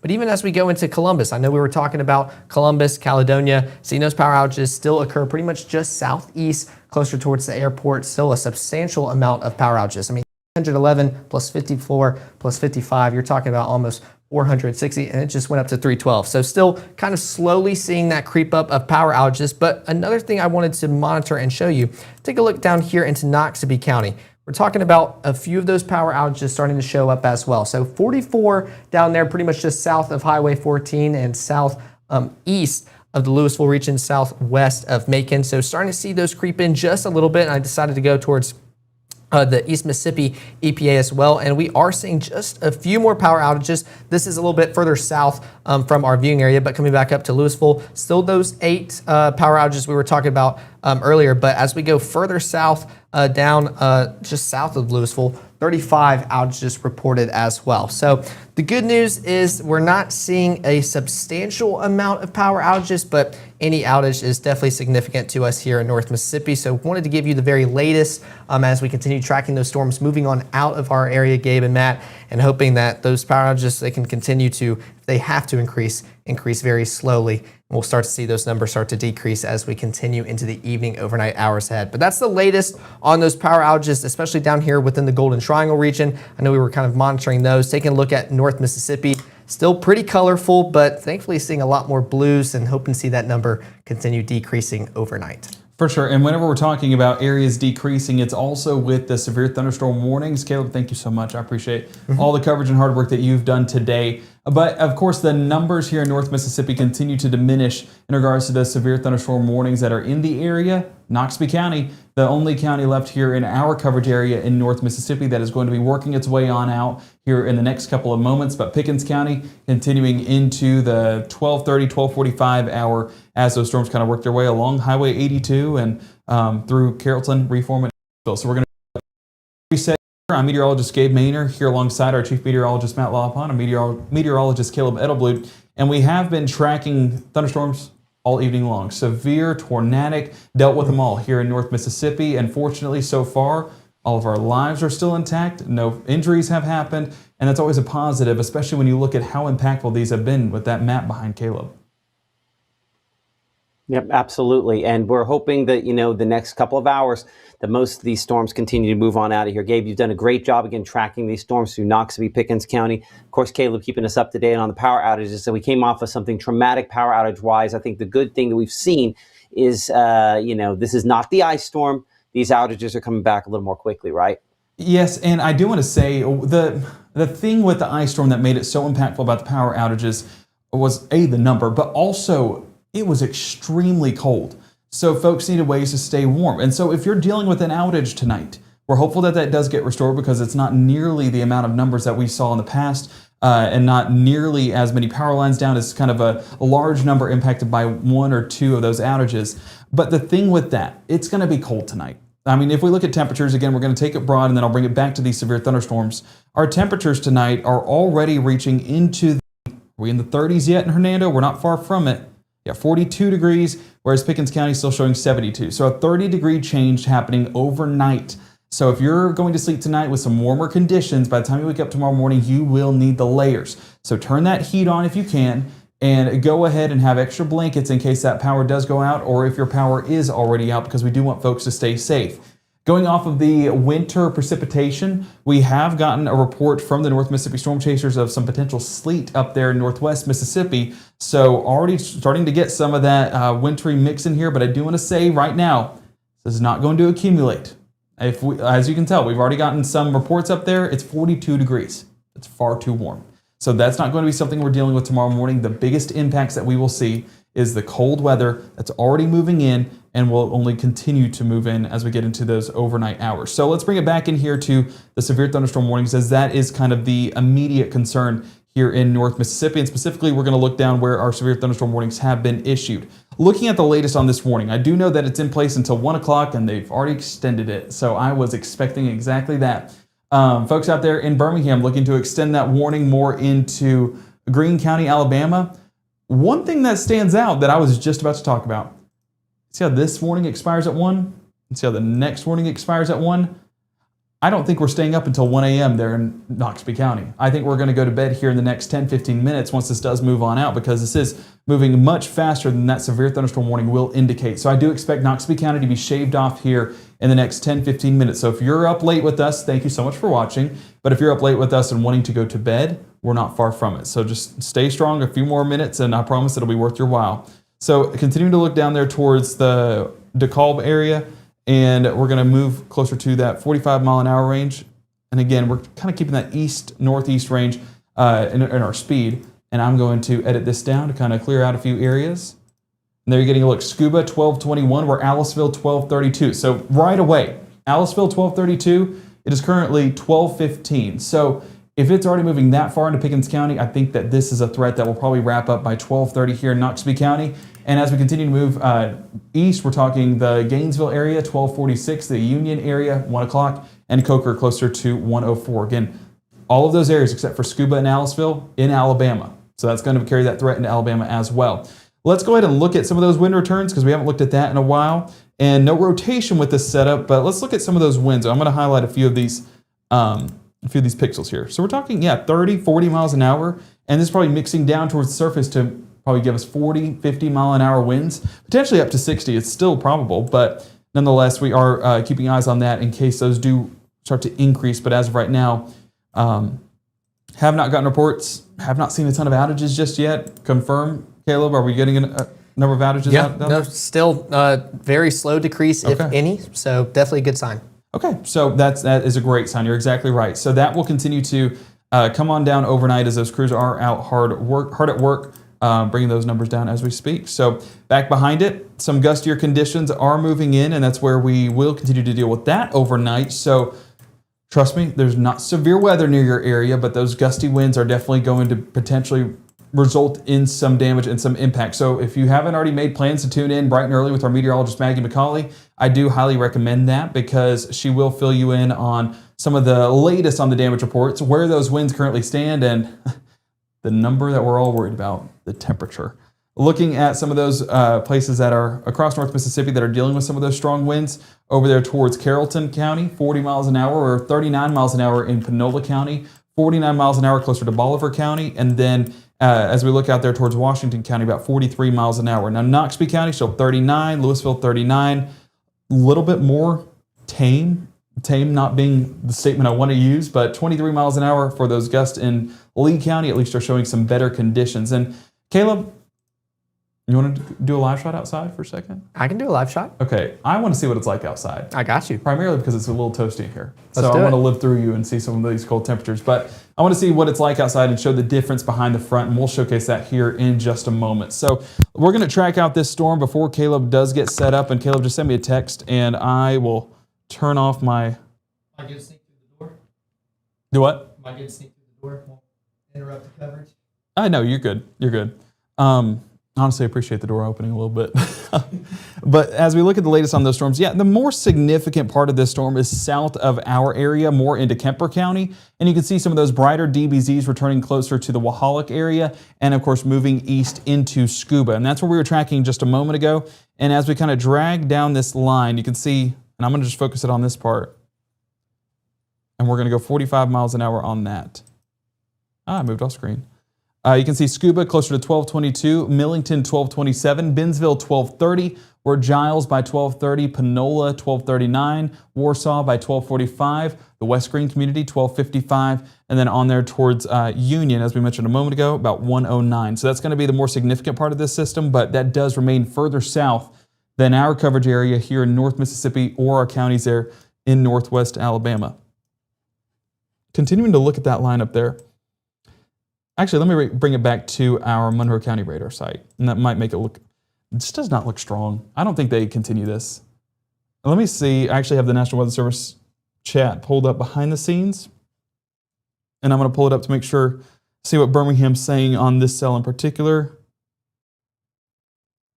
So folks over there at WVUA actually saying that they haven't had a report of winds over 45 miles an hour in West Alabama, so that is a good sign, remaining below severe limits. So hoping that that can continue to remain the case, but yeah, so far they have not talked about potentially taking that down. I just wouldn't be shocked if they did, because it does not look nearly as impressive as that moves across Highway 17, right across Carrollton, Reform, and Gordo. But I will give a storm track on that as it continues to move a little bit there towards the east, northeast, and we're going to take it 45 miles an hour once again and clear out a few of those cities. Kind of filter that out, make it a little bit cleaner. Aliceville, 1224, so we are 4 minutes away. Gordo, 1227, Coker, 1250, Northport, 101, and then Tuscaloosa, folks over there that are going to school at U of A, going to be 104. So it is going to be a late night for them, but fortunately I think that this is going to be on the downswing, and I do not see anything that's really showing concerning returns as of right now, and that's definitely a good sign. Over there towards Scuba, I will say, is the one that stands out. So if I pull that up and I go over threats, we're still getting a little bit of that peak impact, showing some small hail and hail swath. I haven't seen that just yet with our True Shield Roofing hail swath. So I think that, I know there's severe thunderstorm warnings issued, but I'm not seeing anything, and we've not gotten any reports that are showing me that we need to be of the utmost concern on this. I mean, of course, paying attention to it, but it definitely looks like it is getting better. Okay, so Matt, if you want to control things behind the scenes, I just don't know how to pull his live shot up with me. I don't know if there actually is one made, so I'll just toss to him, and if you want to take Caleb live, he is outside right now in our Tupelo studio, showing us conditions in downtown, what it's like, and just how things have changed after that front has passed. Well, I will say definitely cooler, and let me take this out so I don't hear an echo of myself. It feels amazing outdoors, especially with how warm it is inside. So, Gabe, you are a legend, but definitely a little chillier as we're going to continue into the overnight hours. One of the things I pointed out here last time I was here was that, and the way it was blowing in the wind, it was blowing more northerly with that southerly wind pushing across Tupelo, kind of fueling those storms with that moist, warmer air.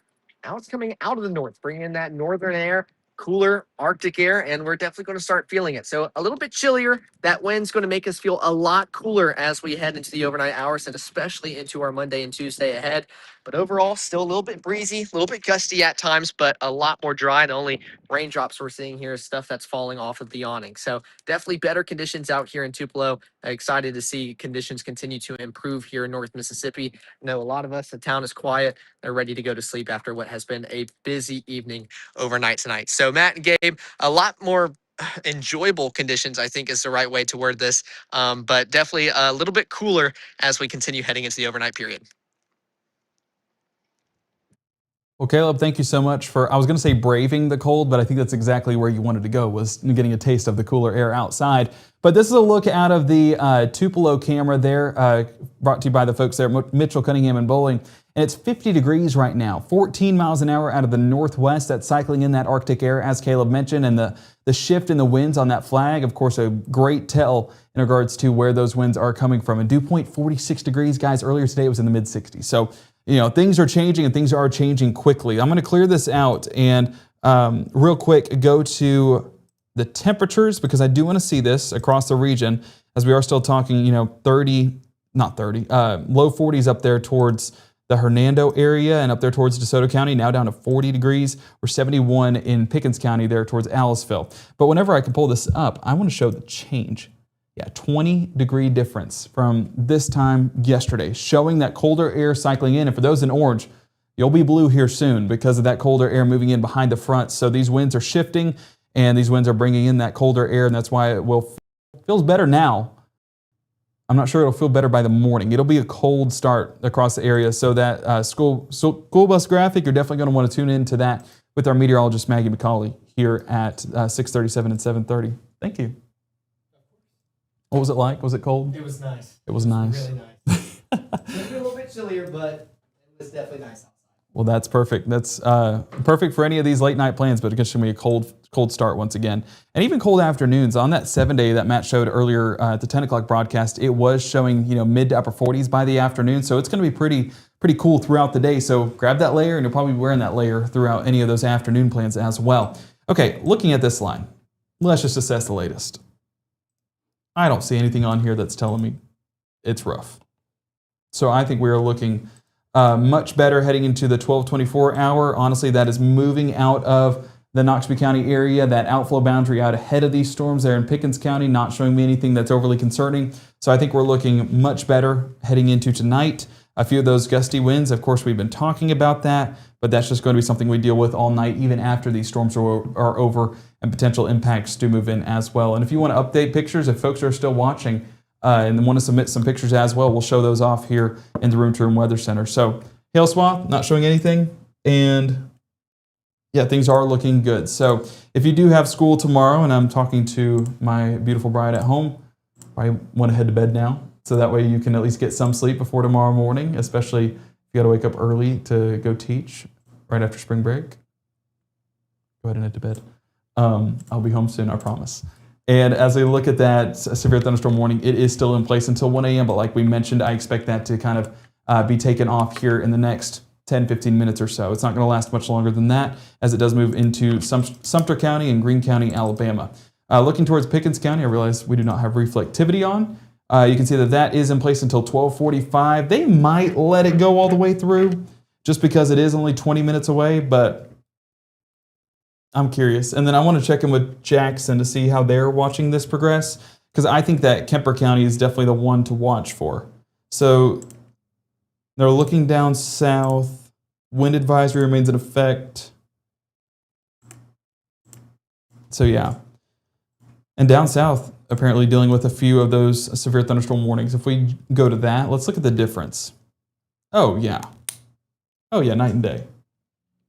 I mean, look at the difference down here in the lightning production and some of the DBZ returns and the wind returns. If we just look right there. So some of those brighter reds showing up along the storm front as it moves towards Monticello, but up here towards Noxubee County it's not really comparable. So I think that some of those brighter returns actually showing up, but this is because it is farther away from the radar site, so you're getting some of those winds aloft. But yeah, that's going to be behind the storms either way. So this isn't on that leading edge. This is that gusty condition, those gusty conditions that we've been talking about after the front all night long. So again, strong winds going to linger in the forecast, and it's just unfortunate that we do have to deal with that and the potential impacts that we will see. Let's go look at power outages. And as you can see, this is the map that's been behind Caleb all evening long with some of the potential power outages. I do see that Louisville and Winston County is starting to come up just a bit. Caleb, if you do have that behind the scenes, it's only 0.5%, but maybe looking a little bit different on your end. Grenada County, where we've gotten a lot of impacts, we're 22.5%, and over there towards LaFleur County, we're 15.5%. Webster County, 12.5%. I realize we'll just put up a number. 2,500 in Grenada, 800 Webster, 200 LaFleur, and as we go up there towards Tippa, 3,500. Tishomingo, 1,500. Panola still having about 1,000, so that number has come down significantly. DeSoto County, still showing about 1,500. And then down south, again, where we expect the higher impacts to be felt, Philadelphia, Mississippi. No time to go to the water park now. We're 2,000 outages. So that line a little bit more strong, a little bit more significant as it moves there closer to Neshoba County compared to what we're getting in Macon and Pickens County. So glad to see that. Unfortunately, someone does have to deal with some of those stronger storms, but grateful that here in North Mississippi that has stayed further towards the south. So let's get back on this storm. And this is still looking out of our Jackson radar site. You could shave it off. Like Macon, you're in the clear now. Sugarlock, you're in the clear now. And Brooksville, you're in the clear now. But I would say all the way up until right there, that small corner that is still dealing with some of those thunderstorms. But even then, I'm not seeing anything in Cooksville, Paulette, or Calix that's saying this is going to go severe in the next minute or two. So I think that we're looking good there. Same thing, let's go ahead and change radar sites once again to our Monroe County site. Still continues to not look like anything too major. Really not anything major at all. I want to see this outflow and how it's kind of gone. Yeah, I mean, it might be merging back with the line, but that also might just be because it's past the radar site. So kind of looks like it's merging when in reality it's still the same position. Caleb, do you have some reports? You have some decent hail. Yeah, there. Wanted to show the hail. Hey, hold on real quick. Sure. Before I want to show what I think this is the storm that kind of started and moved in Lee County, then caused the warnings when it was in northern Inwamba, and then moved into southern Tishomingo County. As that eventually moved into not just North Tennessee, but then North Alabama, then South Tennessee. It's caused some pretty substantial damage up there toward Lawrence County. I want to show you this video coming in here in the last couple minutes. Our friends over at Tennessee Valley Weather with this video. I watched this kind of live behind the scenes in the last about 5 minutes. This is no more than 5 minutes old. I'll go ahead and kind of mute the video. This is southern Lawrence County, Tennessee, near Bonnertown, I believe is the area, and I apologize if I did not get that precisely right. But as you can see, some pretty substantial damage. They'll zoom in here a second, and I'm going to make it to where I can zip ahead just a little bit in the coverage. It's about 4 or 5 minutes old there as that moved through. But as you can see, damage to, pretty substantial damage to trees, to a manufactured home there. Looks like a few cars that were pretty well damaged and maybe weren't in 100% shape to begin with, but obviously there's a lot of debris there in the foreground as well. Going in to try to still check and see how people are. So I'm trying to catch up kind of on a little bit of that. But one of their storm trackers out there, southern Lawrence County, Tennessee, damage. And again, this was a storm that we got real lucky. Tried very hard to produce here in North Mississippi and did not. And we're hoping now that it did not produce something worse than just damage up there. Hopefully it's not fatalities or something along those lines. So that's a hot video coming in right now from up there in Lawrence County, Tennessee. Again, a storm that there's always that tendency for folks to say, well, it wasn't that bad. It's an example of what it could have been. And thank the Lord Jesus it wasn't. And hopefully for them, it's not. But I know, Caleb, obviously you have some examples of what we did see, right? Yes, no, exactly right. This was sent in by Cindy out there in New Site. So just kind of showcasing that hail that fell. Definitely impressive, especially, I don't know if you'll be able to see kind of all the different layers and showing kind of the growth of it as it made its way through the updraft, kind of on its way back down, got back up in the updraft and kind of kept growing and seeing those rings around it, and kind of a little bit rigid as well. You can kind of tell that these were kind of bumping along with a lot of other hailstones as they made their way down to the surface. So kind of just showcasing some of the impact that these storms have made across North Mississippi, and like Matt mentioned, continue to make into Tennessee as well. So just because you didn't get something doesn't mean nobody else did as well. So just kind of wanted to highlight that hail that moved through earlier today. Absolutely. Our meteorologist, Caleb Edelblut there. Hey, let's double check Mike real quick there. It sounded like it was coming in and out a little bit. Sorry. Is it clicked on? Yeah, no, I grabbed it because when Gabe was live, I didn't want the aux to just kind of go janky while he was live. So Is it on? Yeah, it's live. Or it's on. I forgot to hold it because I'm so used to doing the clip. But if I put it in while you were giving the weather, it was super loud. So I kind of brought it with me. Appreciate spraying everyone's eardrums. Of course, I do my best. Man of the people. Okay, Gabe, what you got? Well, honestly, Matt, this does continue to downtrend, and this is moving out of Noxubee County now. I'd say that everyone is in the clear in Noxubee County, and I know that folks lingering in the chat are either big weather fans, big Mississippi Live weather fans, or waiting on an all clear, and we're providing all of that here on Mississippi Live Weather. And so I think it's time that we can probably do an updated all clear graphic. So Caleb, I'm ready. The man with the paintbrush, paint us a pretty picture here. All right, let's get this done. All right, we blue. feeling blue? We go blue. All right, let's do that. Oh, hang on, I'll fix it for you. There we go. There you go. Start drawing. All right. Oh, Don't I gotta click it X. again. So sorry. Click it again. There you go. Am I good? Oh, you're clicking the X. Oh, I am clicking the X. That's why I can't draw it over there. Okay. Now they get to see the real life struggle right now. They do. There we go. Honestly, I should have included making. You can take out Noxubee County. Nah, we got to take out Noxubee County. Here, I'll do the line. You could do the words. How about that? Okay, I'm ready. Keep clicking the X on the back. You've been here long. It's been a long day. It's been spring break brain. It's super transparent too, so it's just kind of blending in with everything.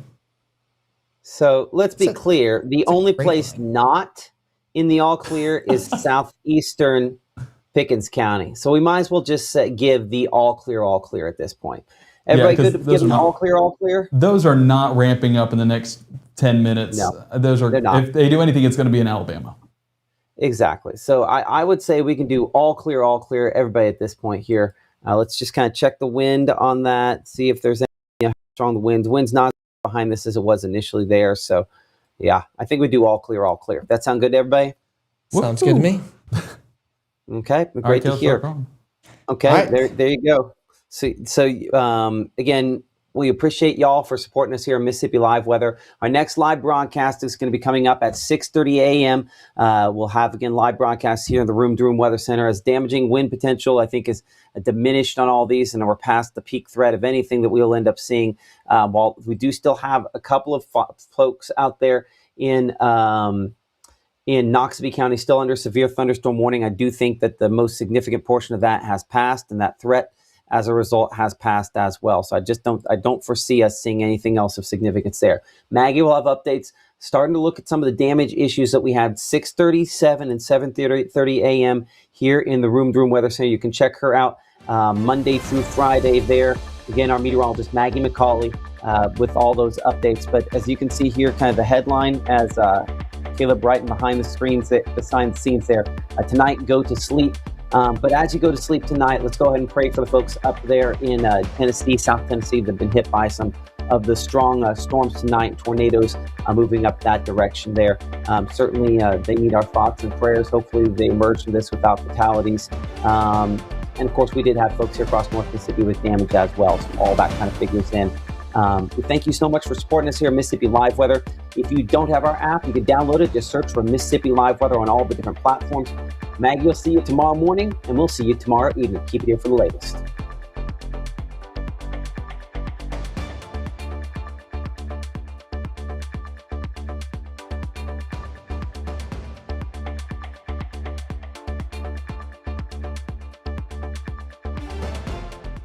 March 24th, 2023 was a normal Friday. You know, we knew the weather was not good, but we needed to take shelter, and we didn't have shelter.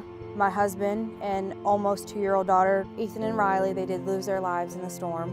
We're still recovering from it. We'll always be recovering from it. Matt Lawpon cares about the community. He's not just there to collect a paycheck. I feel like Matt Lawpon has proven himself trustworthy